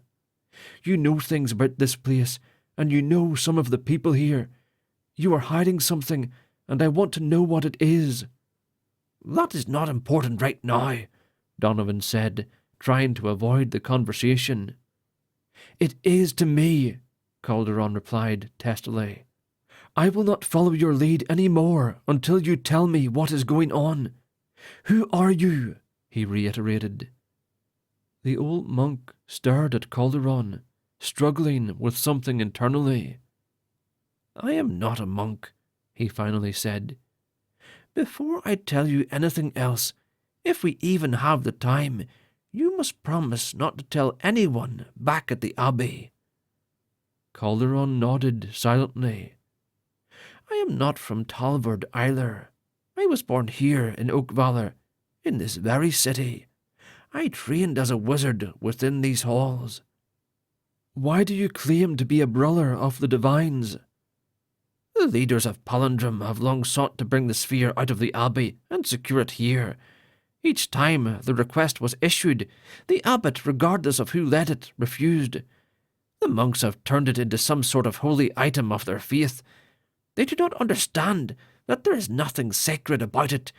It is merely a round piece of silver inscribed with magic. When the dragon was loosed by the hands of Orlick, no one could stop it. Talvard and Oakvalor have been warring over dominion of the Five Islands for years, but both kings realized that unless they put their feud aside, everything would be destroyed by the beast. So the two kings united toward the common goal of stopping the dragon. Talvard did not have wizards, but Oakvalor did, and Oakvalor did not have metalsmiths because assassins from Talvard had killed them all. Had either side had both, there would surely have been no alliance. As the dragon was trapped in the sphere, the creature's body crushed the wizard who imbued the magic, leaving only the metalsmith to protect it. Despite the protests of both kings, the smith took the sphere to the monks of the Abbey. The king of Talvard respected the monks enough not to try to take it by force. The wizards of Palindrome, in reward for their help in defeating the dragon, were given autonomy from the kingdom of Oakvalor and could not be convinced by the king to help take it. Nobody could forcefully take the sphere without causing either civil war or an all-out bloodbath between the two kingdoms. Since we could not bring it back here, we had to find another way to safeguard it. "By infiltrating the Brotherhood?" Calderon shouted in anger. "How could you make the vows with no intention of keeping them? They are sacred." Donovan tried to calm the young monk. "I kept an open mind to the teaching of the divines. I even dared to believe they could truly exist and guided the lives of men." Donovan shook his head. "But I am convinced now more than ever before that the divines do not exist. I do, however, believe that there is some divine being who created our world and sustains it all, but I do not honestly think we can really know that being." The old man's honesty not only checked Calderon's anger, but it also left him without words. It was as if Donovan had looked into Calderon's own soul and put into words how he felt. Yes, he was angry that Donovan could take the vows of their brotherhood with no faith in them, but was he mad at Donovan specifically, or at the possibility that all he claimed to believe could possibly be wrong? He didn't have time to delve any further into the conversation as Cygnus strode into the room, preceded by 10 wizards. 2 men followed behind that Calderon assumed were either bodyguards or more wizards. "Donovan, I need you on the walls with me. Your companion should stay here and seek shelter in his room." Cygnus made a motion with his hand, and 5 of the people with him rushed out the door and into the city. "What's happening?" Donovan asked. Cygnus paused as the horn sounded again. "The armies of Talvard are before us. There is something ominous in the air, the half-blood said. Did you find the truth of our assumption last night? He asked. Donovan didn't know how to answer the question. The mirrors had showed him many things, but he did not know what was real and what was a possibility. I am led to believe that the dragon has indeed possessed the Prince of Talvard. Sagnus drummed his fingers in the air, something he did when he was thinking. Did you have Antemotus strengthen the magic of the sphere? We don't have it. It seems to be missing, possibly stolen by thieves while we were on the road travelling here. Sagnus, despite the disappointing news, did not show any emotion or frustration. He continued drumming his fingers in the air. This will make things difficult. If the dragon comes here in his borrowed body, we will not be able to capture him. You know as well as I do that we cannot replicate the magic of the sphere. Could you not expel the creature from the man's body? Calderon chimed in. Force the dragon out, then the prince could call off his army. Is that possible? Donovan looked to Sagnus. The half-blood stopped drumming his fingers. It is possible, but I do not know that the cost is worth whatever the gain might be. And there is no guarantee that the creature will not simply take another body. It can possess anyone. Anyone except you, Donovan said. We don't know that for certain. What do you mean he can't be possessed? Why not? Calderon asked. Sagnus pulled the sleeve of his robes up, revealing countless symbols tattooed into his skin. Calderon looked them over, but could not read any of them. The elves of the Deadlands have very unique practices, Sagnus explained. They tattoo spells into their skin with special ink. The flesh must heal before the spell can be used, and the spell is limited to only a few uses before the tattoo fades from the skin. The longer the tattoo stays in the skin without being used, the more powerful the spell. It is believed that there are spells that can keep one from being possessed, as there are many dark creatures that walk the Deadlands with the elves who have that ability. Sagnus paused. But dragons are not from our world, thus there is no guarantee it will work. The horns sounded again, but instead of the 2 notes, it sounded 3. Our enemy nears, Sagnus said. We must decide on a course and act quickly. I think we should take whatever measure necessary to expel the dragon from its host. It is a risk, true, but with the prince free to think on his own, he should cease the actions of his army, Donovan decided. Sagnus looked to Calderon. You are not a wizard, but I find that there is much wisdom in the counsel of many. What say you? I agree with Donovan's logic, the young monk replied. Remove the leader. I will do what I can, Sagnus said. Let us survey this army. Sagnus led the way out of the antechamber and out into the city. Calderon headed back to his room, hoping he could navigate the unfamiliar halls himself. There was no panic or discord in the streets. There really weren't many people out, and the ones that were seemed to be heading to safety. We have seen many battles, and our walls have never been breached, Donovan heard someone say. We have never fought a dragon, Sagnus said in rebuke. Do not let your pride affect your decisions. The man took the reproof in stride. They made their way through the empty streets and out to the front of the city, then climbed the steps that led to the parapets. War machines, one of the guards reported as they looked over the wall.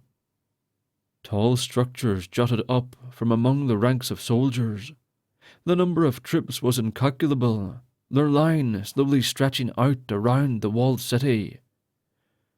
As they marched closer, the defenders of the city could begin to make out formations.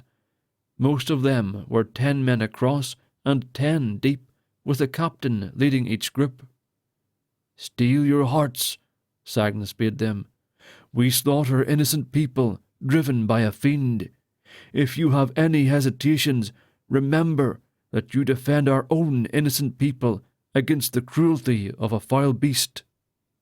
When the first rocks began to crash against the walls of Palindrome, all doubts of whether or not what they did was right quickly fled.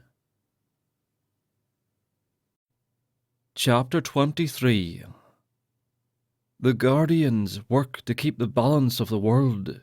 We never take sides. Jarek. The abyss swirled past her. The clawed hands of demons reached out for her, wanting to tear her flesh off. She could feel the heat of the hellfire and hear the screams of the tortured. The faces of her attackers glared at her. Thankfully, the magic kept them at bay. It was the fastest way to travel, but it was also the hardest. Giovanna feared very little, but every time she travelled this way, she felt like a small child, scared by the unseen monsters under her bed. Only for Giovanna, they weren't unseen.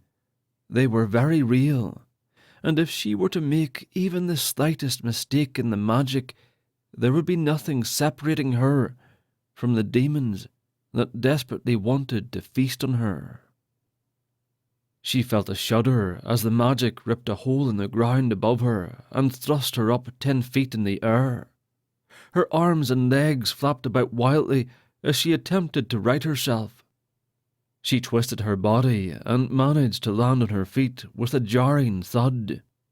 Several soldiers stood nearby, staring dumbly at her. She drew her sword and rushed forward.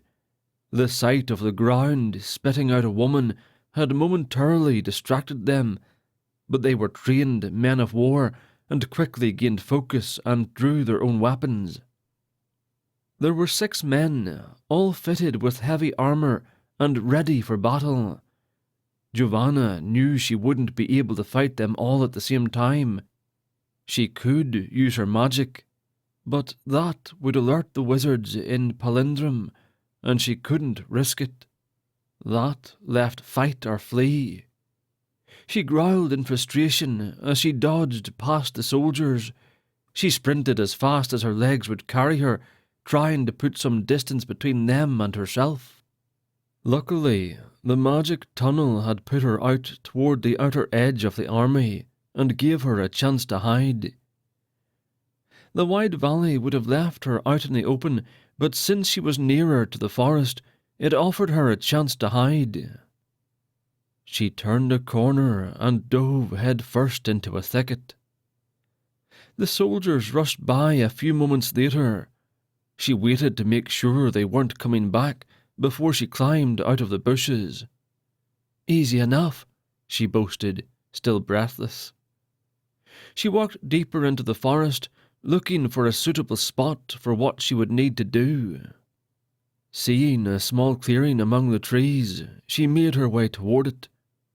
As she neared it, she could hear what sounded like voices.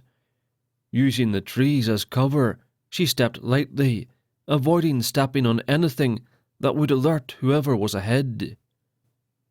She stopped when she saw 2 men. They were talking, but she couldn't make out what was being said. Giovanna reached into her leather bag and produced a small stone.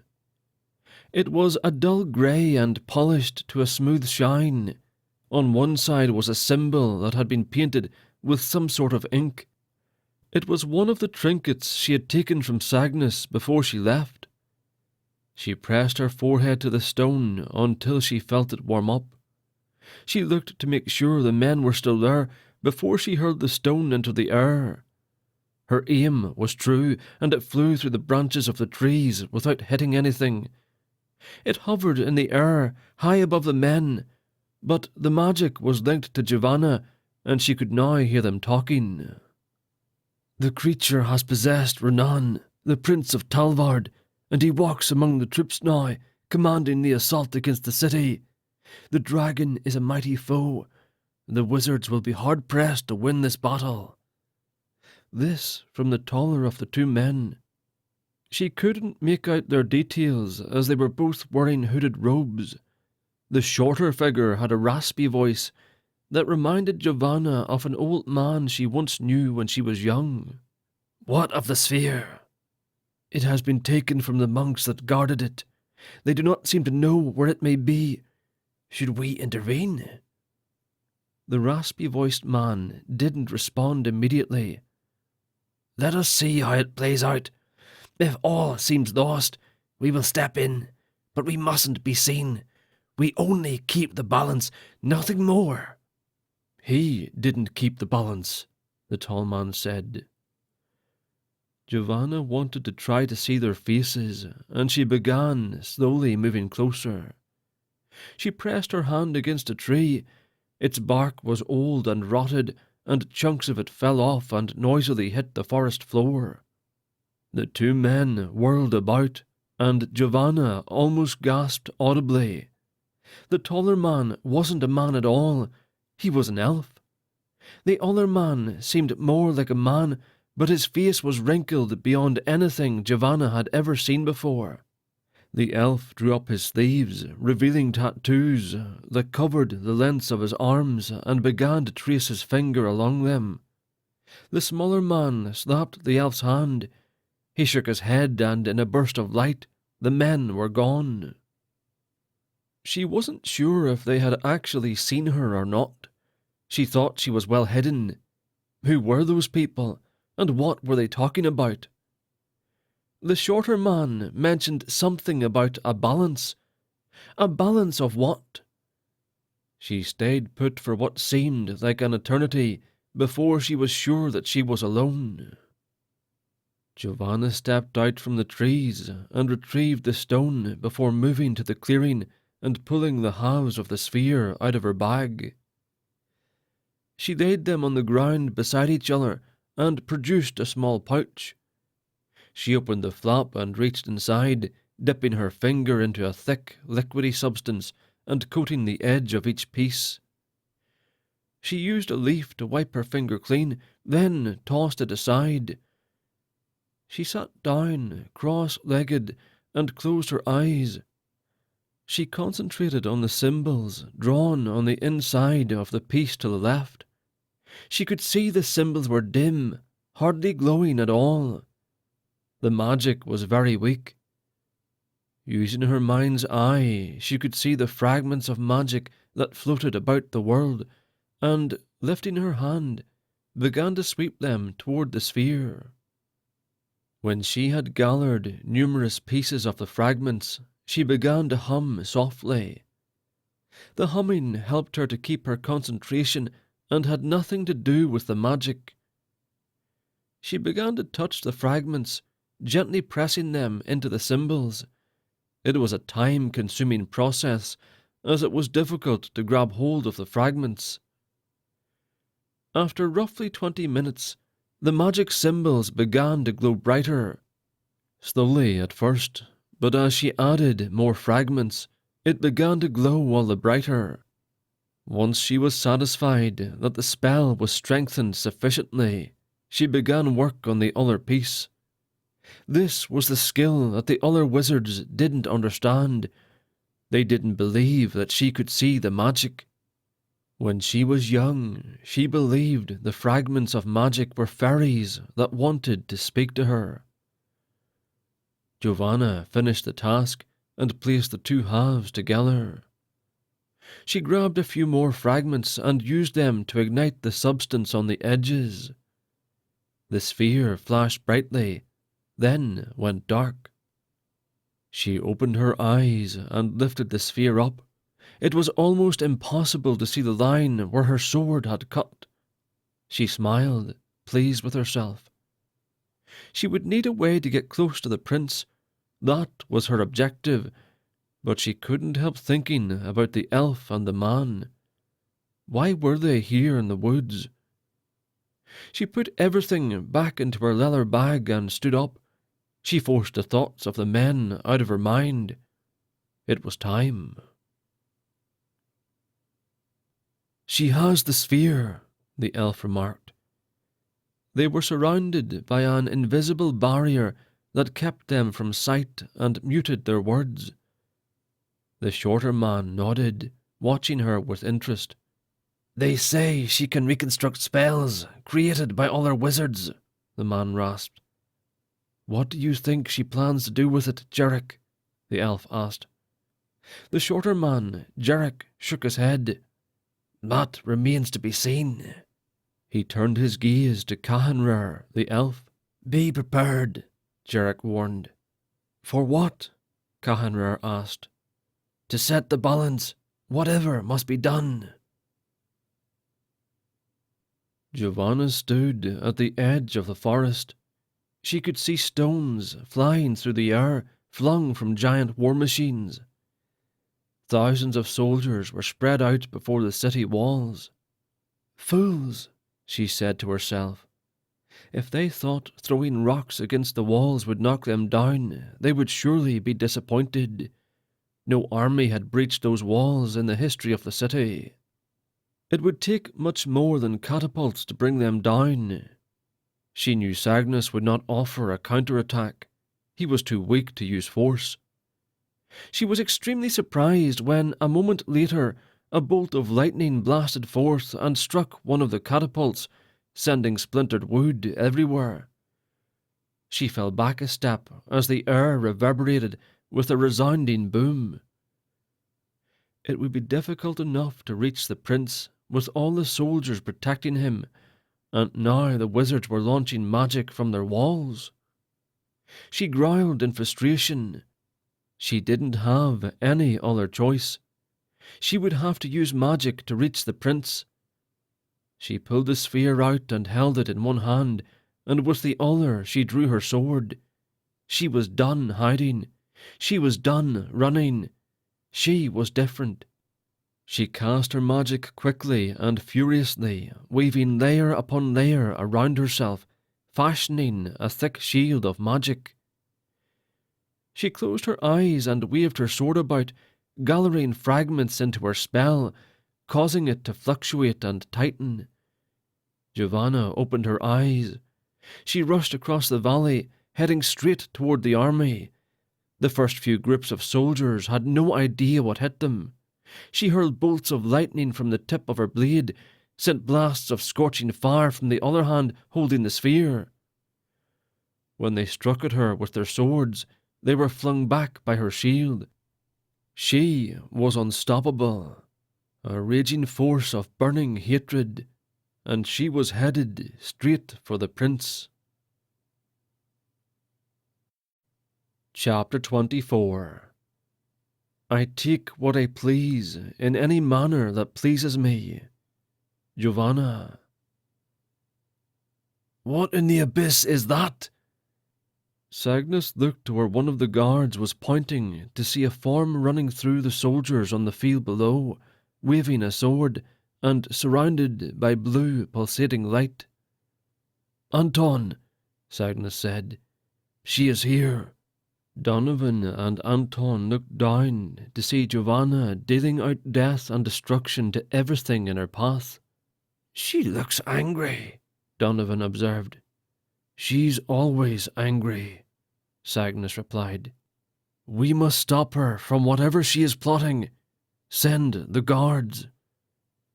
Anton looked at Cygnus warily. "Send them into that?" he said, motioning toward the army at their gates. "We will create a diversion," the half-blood said. "She must be stopped. Send them now." Anton bowed and rushed off to obey. Moments later, a handful of men were seen running from the gates out into the valley. Donovan moved over to where Cygnus stood. "What makes her so dangerous?" he asked. "Many things, but specifically, her lack of concern for anyone or anything other than herself. She has passion, but it is not tempered with responsibility." The old monk nodded and looked back toward the building where Calderon was. He hoped the young man was okay. Giovanna was laying low everyone that came against her. She was vaguely aware of her surroundings. Her sole focus was reaching that blasted creature. Her blade bit into the flesh of a soldier who got too close to her. Her shield was holding strong, but her strength was beginning to fail her. It was only adrenaline and anger driving her actions, causing her to move one foot in front of the other in a determined pace. She did take notice of the 4 guards of Palindrome moving to intercept her. She cursed silently, knowing she couldn't keep up her rampage. She could see the prince, see him waving his men toward her. They didn't seem to want to obey, but their fear of him had them moving hesitantly toward her. The guards were also closing the distance. She was running out of options. She was tired of running. This was supposed to be her moment. She mustered her last bit of strength and hurled herself magically into the air, narrowly missing a rock launched from one of the few remaining catapults. Giovanna flew through the air, siphoning off some of the magic from her shield to give her the distance she needed. She landed a few feet away from the prince. His eyes widened when he saw what she held.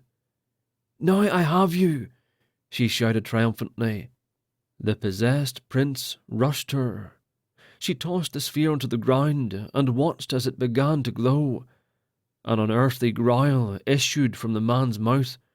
Giovanna ducked as a spear was thrown at her from one of the nearby soldiers. The glowing sphere seemed to falter and change colours. "No!" she shouted, knowing the magic was not working properly.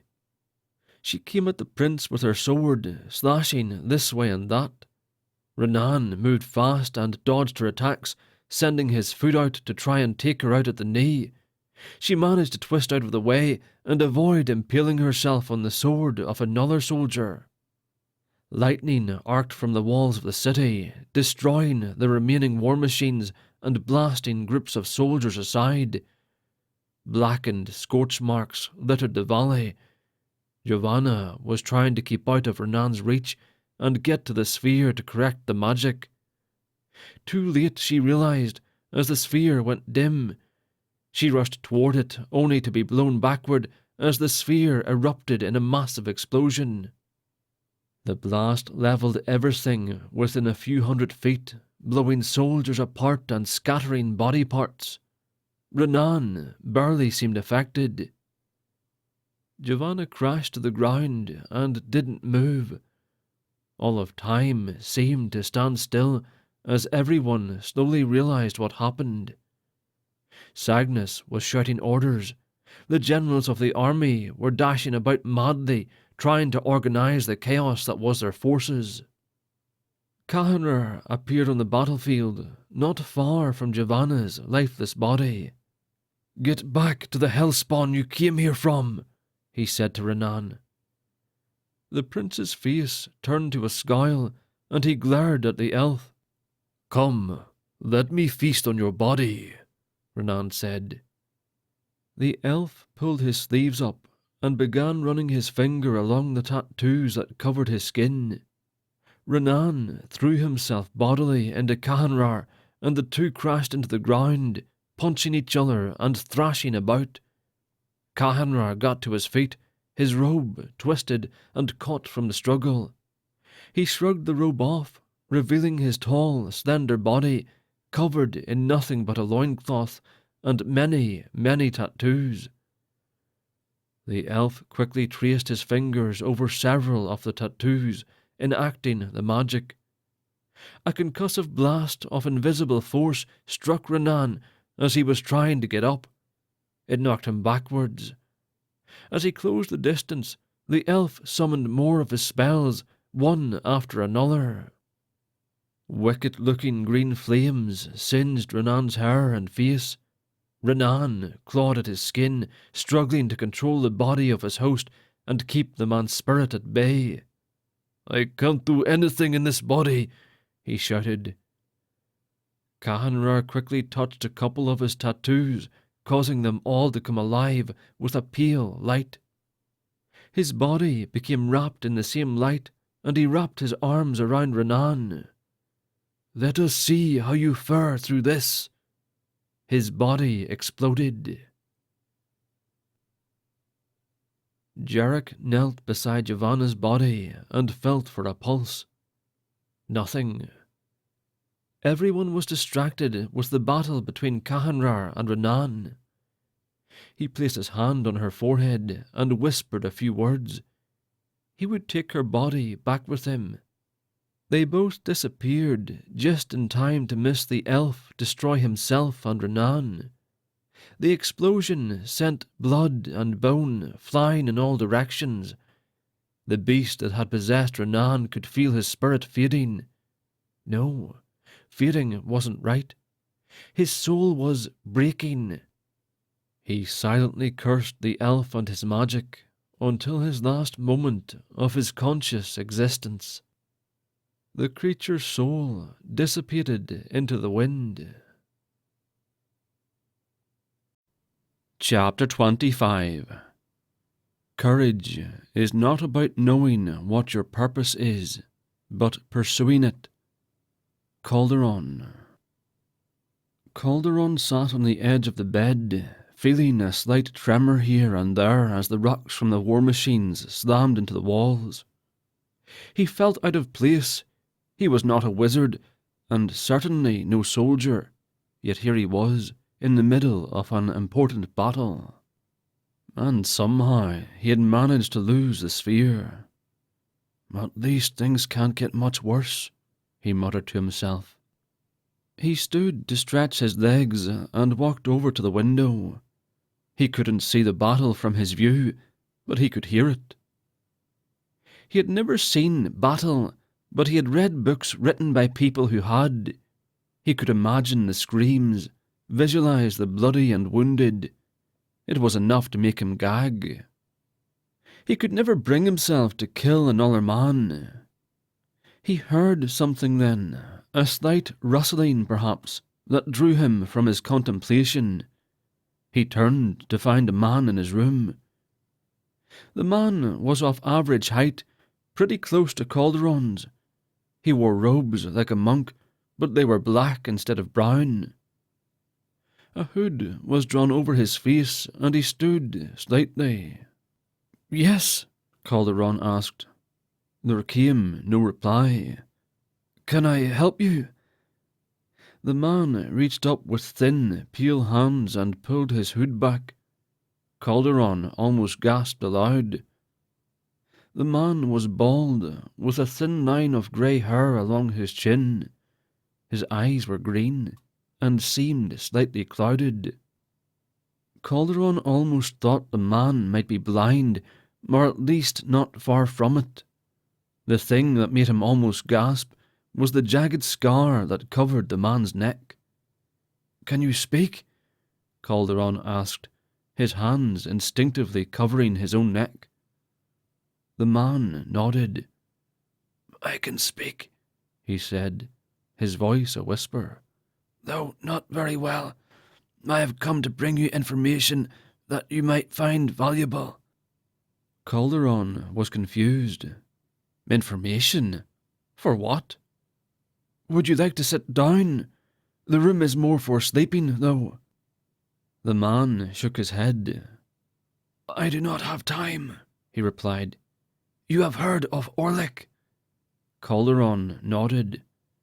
"I have heard his name, and a little about him. To be honest, I don't know that I believe the stories. They seem like folklore to me." The man stared at him, his gaze like burning coals. Calderon shifted uncomfortably. "Stories? These are not mere stories," the man replied, stepping closer toward the monk. "They are realities. There is nothing that has been uttered about Orlick that is not true, and he lives still even now, and plots the end of mankind." Calderon backed up a step as the man drew near. "Who are you?" Calderon asked. Fear was beginning to make it hard to talk. The man waved a hand dismissively. "My name means nothing to you. Let me tell you my story, and then you can decide what you believe. This," he pointed at the scar on his neck, "is from a crossbow accident when I was a child. A hunter in our village accidentally shot me. I lived, but I had lost my voice. I studied magic in hopes of finding a way to heal myself. Unfortunately, magic does not heal, as I found out later. Only Io can heal, and I did not turn to him. I suppose I was talented, as the mysterious guardians approached me with an offer to join them." "The guardians? Who are they?" Calderon asked. The man grunted. "Have you lived in a monastery your whole life? Everyone knows about the guardians." "I have lived in a monastery most of my life." The man laughed then. It sounded more like wheezing to Calderon. "The guardians are men, and some who are not men, who work to keep the balance of the world in order.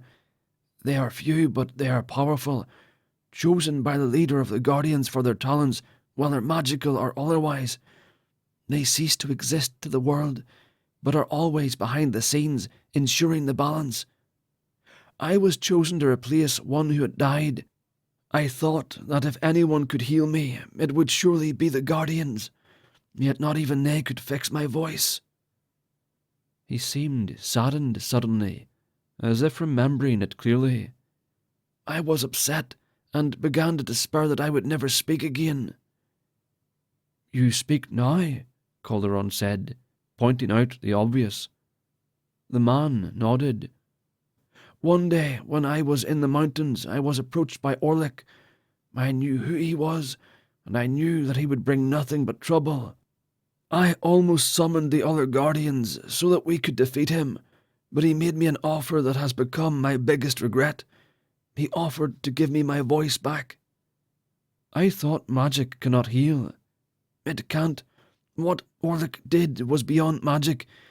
It was—" His voice trailed off, and his eyes shifted back and forth as if seeing something. "It was something entirely different. I had only to gather some bones for him, and he would give me my voice. It seemed simple enough, but I did not realize whose bones I was gathering." "Bones? "Dragon bones," the man said. Realization struck Calderon suddenly. "You gathered the bones of the dragon for this Orlick?" The man nodded. "I did not know then what I was doing. I simply wanted to speak again. Once I saw what the bones were for, and saw the terrible destruction the creature caused, I regretted my actions every day. Orlick did give me my voice back, but it is not what I expected. I am here in front of you, and you can barely hear me." It was true. Calderon found himself leaning toward the man to hear what he said. "Why are you telling me this?" The man suddenly seemed very old. "I seek to make amends for what I helped unleash.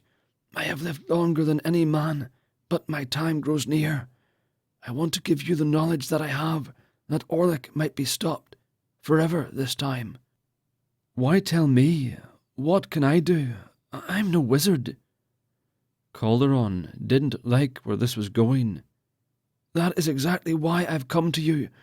You do not crave power as wizards do, and when you travelled through the mountains, Orlick did not sense you." "How did you know?" Calderon paused. He remembered the trip down the mountain, when he thought he saw someone from the corner of his eye, only to find no one there. "You were there, on the mountain?" Calderon asked. The man nodded. "I was there.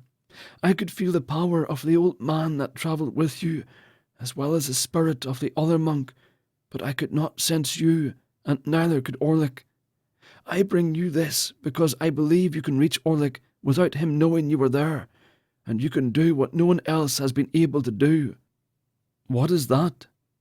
"You will kill Orlick." That put Calderon on his heels. "I have not killed anyone. I can't kill anyone. I do not believe in murder." The man laughed again. "Do you believe in justice? Do you believe in doing what is right? Orlick seeks the destruction of mankind. Ever since his first defeat, he has sought to annihilate man.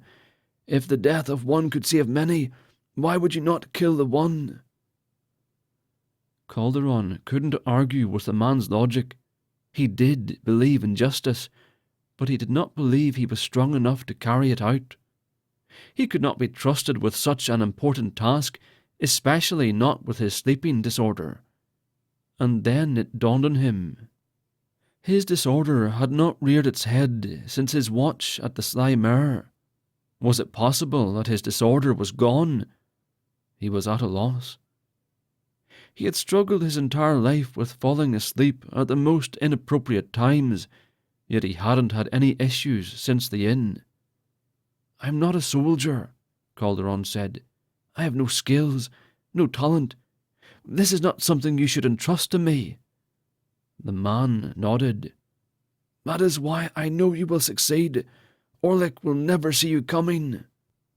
Calderon sat in silence. He had no more argument in him. He could not deny that if Orlick could not sense him, he might really be able to get close enough to strike him down. But what if Orlick did sense him? What if Orlick killed him? Velkyn's words echoed in his mind. "Are you ready to make that sacrifice if it comes? To give your life for others?" He sighed resignedly. "What must I do?" Chapter 26. The most stupid things are always the result of the most noble motives. Cygnus. The force of the blast that destroyed the body of the prince shook the earth. Most of the men of the Talvard army were flung to the ground.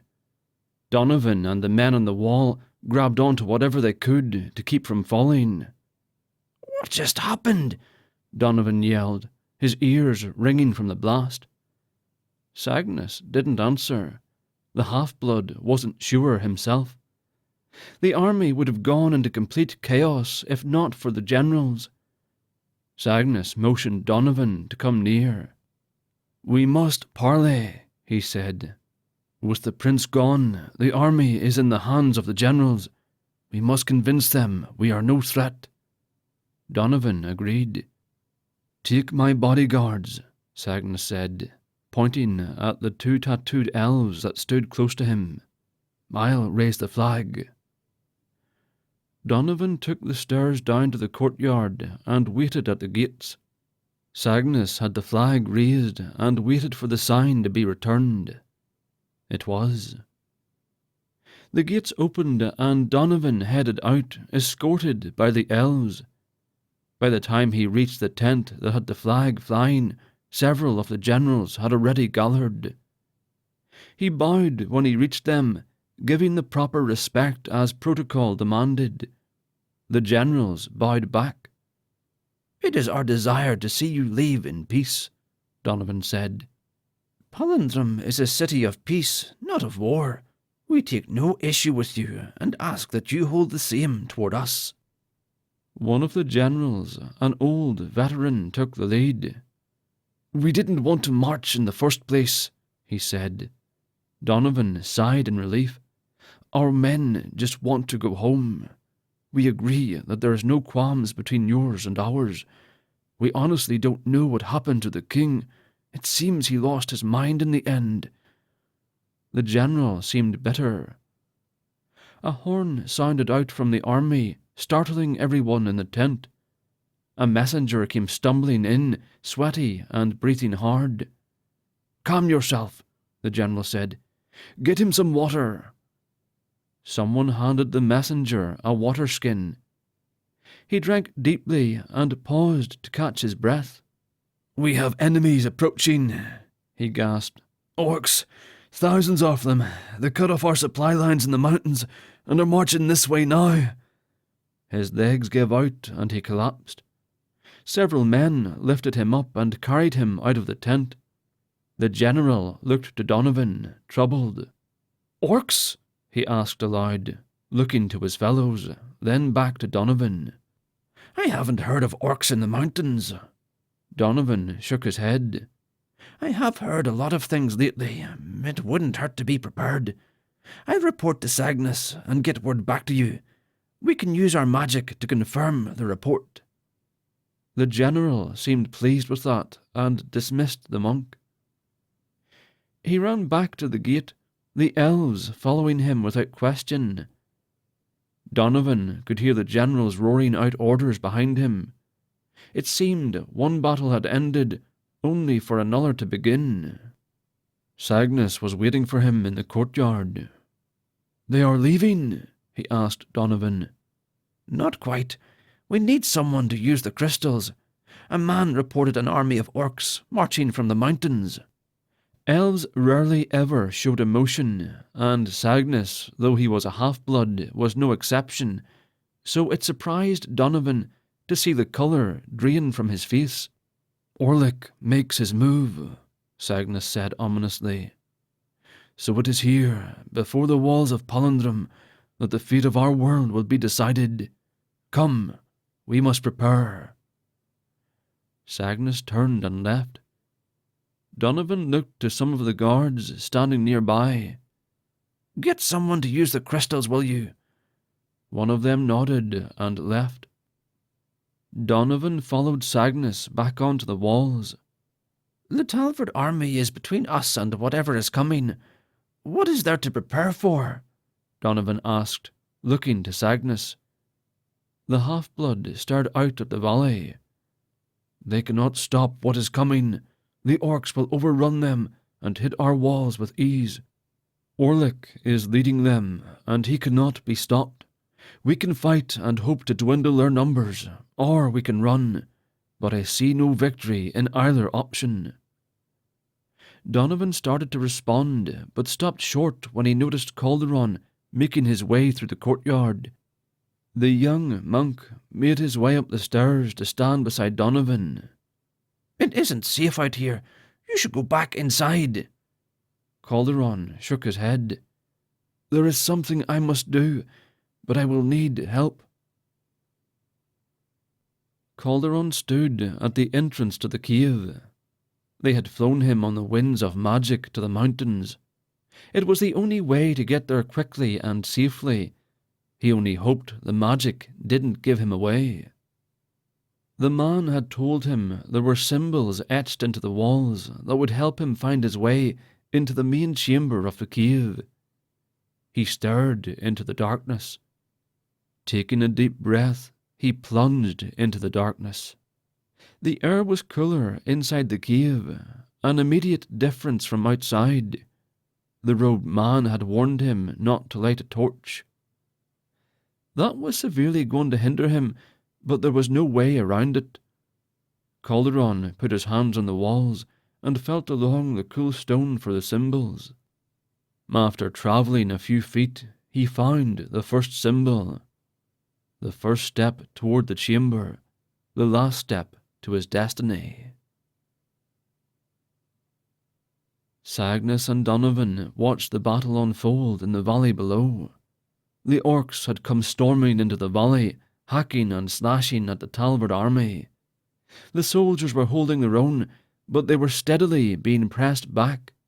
"Their line isn't going to hold," Sagnus remarked. "We may have to open the gates and let them into the city. What do you think?" He turned to Donovan. "Do we have enough room? There are many men." Sagnus nodded. "There are many, but a lot have fallen, and countless more will fall before it is over, I fear. We can only hope Calderon knows what he is doing." The Talford line of defence began to crumble.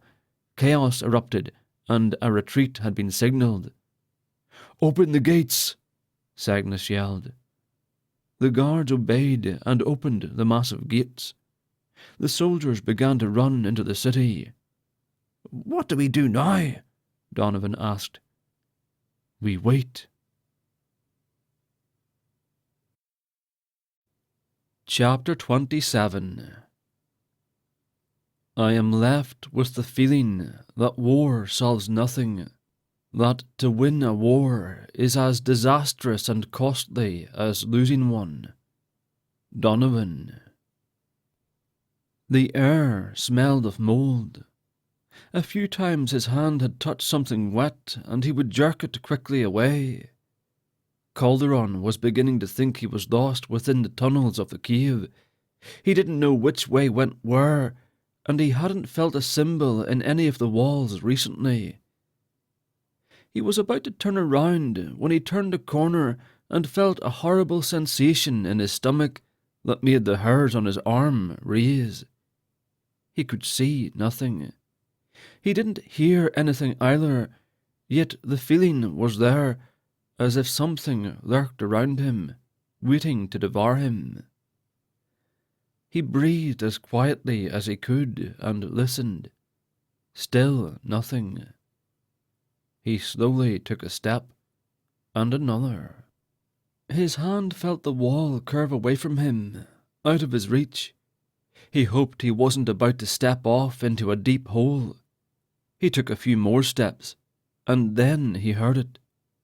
At first he thought it was the echo from his breathing, but Calderon wasn't rasping.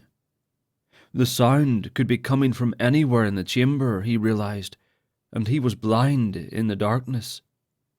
How would he see what it was, and if it was Orlick, how would he see him to attack him? A voice froze him in his tracks. "I hear you scurrying, rat. Come to me, and let me feast on your flesh." The voice was weak. Calderon thought the voice was speaking to him, but discovered that thankfully it was not.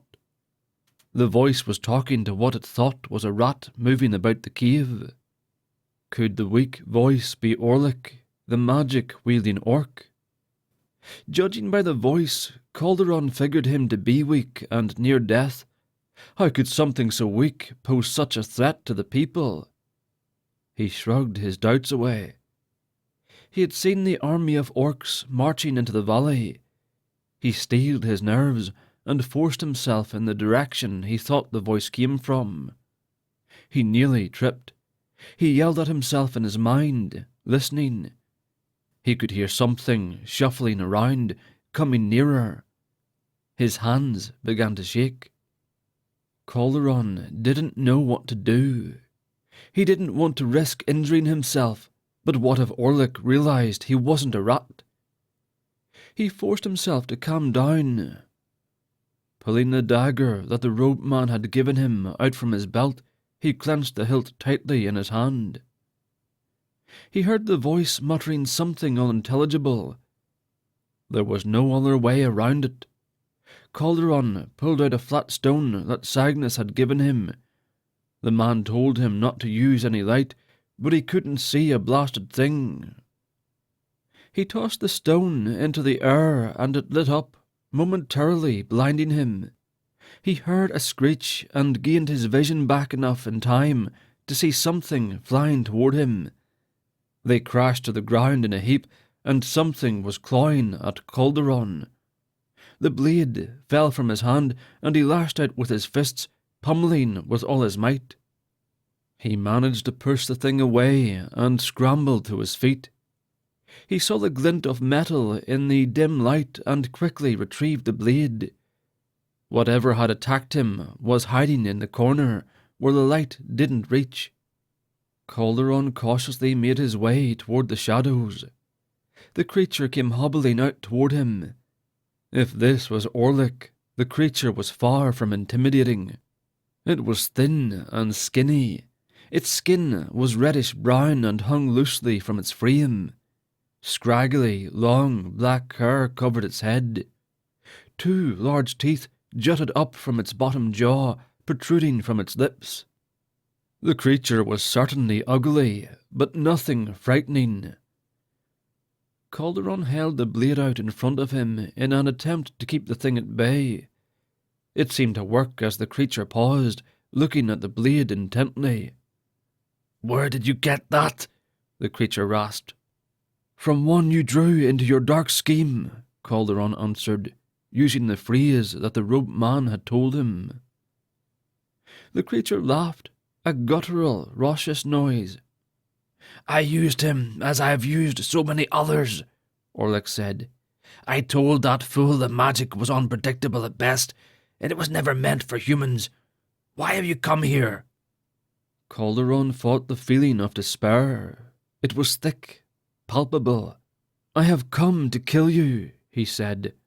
Orlick laughed again. "I have died many times. You may kill me and you may not. Though if you do, what good will it do? I will merely rise from the grave once again." Calderon shook his head. "Not this time." He lunged forward, attempting to stab Orlick in the chest. Orlick was weak, and his body was deteriorating, but he was not slow. The orc leapt out of the way, turned around, and slugged the monk in the shoulder. Calderon tumbled to the ground under the forceful blow, scraping his hands and knees on the rocky floor of the cave. Orlick needed a new body. What kind of havoc could he create if he took the body of a man? The thought repulsed him. Maybe he would just kill the human and eat him. He shambled over to the man. Calderon slashed Orlick across his foot. The orc cried out in pain, but it did not flee. Calderon got to his knees and rammed his shoulder into the creature, forcing Orlick to trip and fall backwards. Calderon was on him quickly, straddling the orc. Orlick moved his arms frantically, trying to push the man off of him. His strength was failing him. Calderon forced his left arm under Orlick's arms and pushed them up, leaning forward and using his weight to hold them up. He brought his right hand in, still holding the dagger, and plunged the blade into the orc's chest. Orlick howled in anguish, and Calderon withdrew the blade and stabbed again and again. A rush of anger and emotions swirled within the young monk. Anger at this creature for causing so much evil. Anger that he had lost his friend Velkyn to madness. Anger at the men who raped Velkyn's woman and stole their belongings. He stabbed Orlick again and again, losing himself in his anger. Orlick had long since stopped moving, his blood a massive pool around his body. By the time Calderon came to his senses, he had stabbed the orc more than a dozen times. He sat atop the dead orc, his breath coming in heaving gasps. When he had caught his breath, he pulled himself off Orlick's body and grabbed the dagger. There was one thing the man had told him was of extreme importance, otherwise Orlick could bring himself back to life. Calderon grabbed hold of the orc's hand and pressed the blade into the armpit, severing the arm. He began removing Orlick's limbs one by one. He had almost finished when the light of the magical stone began to sputter and crackle. Calderon looked at the stone, still hovering in the air. The light would start to dim and then flare up briefly, dimming once again. Calderon realized too late that was no ordinary light. Calderon flung the limbs in different directions, grabbed Orlick's head by the hair, and ran toward the tunnel that brought him into the chamber. The light dimmed, then faded altogether, and then it exploded. Calderon crashed to the ground, smashing his head onto the rocks of the cave floor. Darkness, silent and comforting, took him. Donovan watched the soldiers of Talvard. They had snuck out of the back gate of the city and split into two groups, each group heading around the city and toward the front. They were going to try and rout the orc army that had gathered at the front of the city. "They are outnumbered," Donovan remarked to Cygnus. "It was not my decision," the half-blood said. "The generals decided it amongst themselves." Donovan knew that. He just felt obligated to say something to try and stop them. It was a suicide mission. "Do you think Calderon will succeed?" he said aloud, not really asking anyone. Cygnus didn't say anything. He hadn't taken his gaze off the mountains for the last 20 minutes. "They seem to be waiting," Donovan said. Sagnus nodded. They await the right opportunity. Probably nightfall, the half-blood answered. A rumbling sound like that of thunder filled the air. All eyes, including the orcs, went to the sky. The Vish Mountains, it appeared, had exploded. Dust and debris filled the air, and tremors shook the ground. Orlick is dead, Sagnus said incredulously. He did it. Calderon slew Orlick. Donovan was just as surprised. He noticed the Talvard soldiers had taken the advantage of the disturbance to launch their attack against the orcs. The creatures might have outnumbered them, but they didn't stand a chance. The route was working, and the orcs began to scatter. The four winds take them, Donovan cursed. He looked back to the mountain. What of Calderon? Why did the mountain explode? Where is he? His tone was frantic. Sagnus laid his hand on Donovan's shoulder. It is unlikely we will see him again. Take comfort in his sacrifice, my friend. Because of him, many will live. Donovan burst into tears. His eyes blurred. He could barely see the orcs fleeing the field in all directions. It's over, he vaguely heard Sagnus say. It's finally over. Donovan was going to miss the young monk. He had really grown fond of him. He slumped down with his back against the wall. What now? He asked, his tone pleading. Sagnus knelt beside him. Now, the half-blood paused and looked across the city. Now we work toward peace. Epilogue. Order is not pressure which is imposed on society from without, but an equilibrium which is set up from within. Jarek. Giovanna opened her eyes. Her body was throbbing with pain, and she couldn't see from her left eye. She attempted to sit up, but the pain was too much. She slumped back down. She lifted her left hand, excruciating pain lancing through the limb. Her skin was splotched black and red. It was slimy looking and appeared to be covered in some kind of salve. She reached over to feel it with her right hand. Don't touch it! The voice startled her. She looked the other way and saw an old man standing there. It's my arm. I'll touch it if I want. The old man smiled and shrugged. I'm only trying to help. He seemed familiar to her for some reason. Where am I? Giovanna asked. The old man drew near to her. You were safe. Do you remember what happened? She stared at him with her good eye. She tried to remember, but all she got was a swirling mass of fog in her brain. I rescued you from a battlefield, he said. A battlefield? She tried to remember. There was an army, she said softly, trying to piece the fragments of memory together. A city. It all came back to her. Her eyes widened. The dragon and the prince. I had the sphere. She went quiet, looking at the man distrustfully. He nodded, knowingly.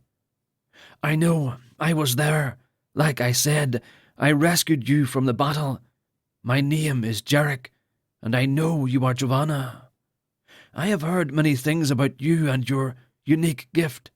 Perhaps when you feel better, we can talk more about why you are here. Giovanna rolled onto her side to better see the man. Jarek, she whispered. She had seen him before, in the forest, talking with another man. I saw you, she said, in the woods, with another. She glanced about the room. Jarek smiled. Yes, you were coming back better than I expected. Back from where? Was I dead? She asked, confused. Nearly, he answered. "Your soul was on the fringes of your body. I managed to coax your soul to come back." "Why would you help me? No one has ever helped me," she said pitifully, a single tear sliding down her cheek. "We will talk more about this when you are feeling better," he bade gently. "Get some rest, Giovanna, and welcome," he added. He turned to leave the room. "Welcome to what?" she called out. "To the Guardians," he answered. Then he turned and left. This has been Dragonsphere, The Fallen King Chronicles, Book 1, written by Richard Fierce, narrated by Andrew McDermott, copyright 2013 by Richard Fierce, production copyright by Richard Fierce.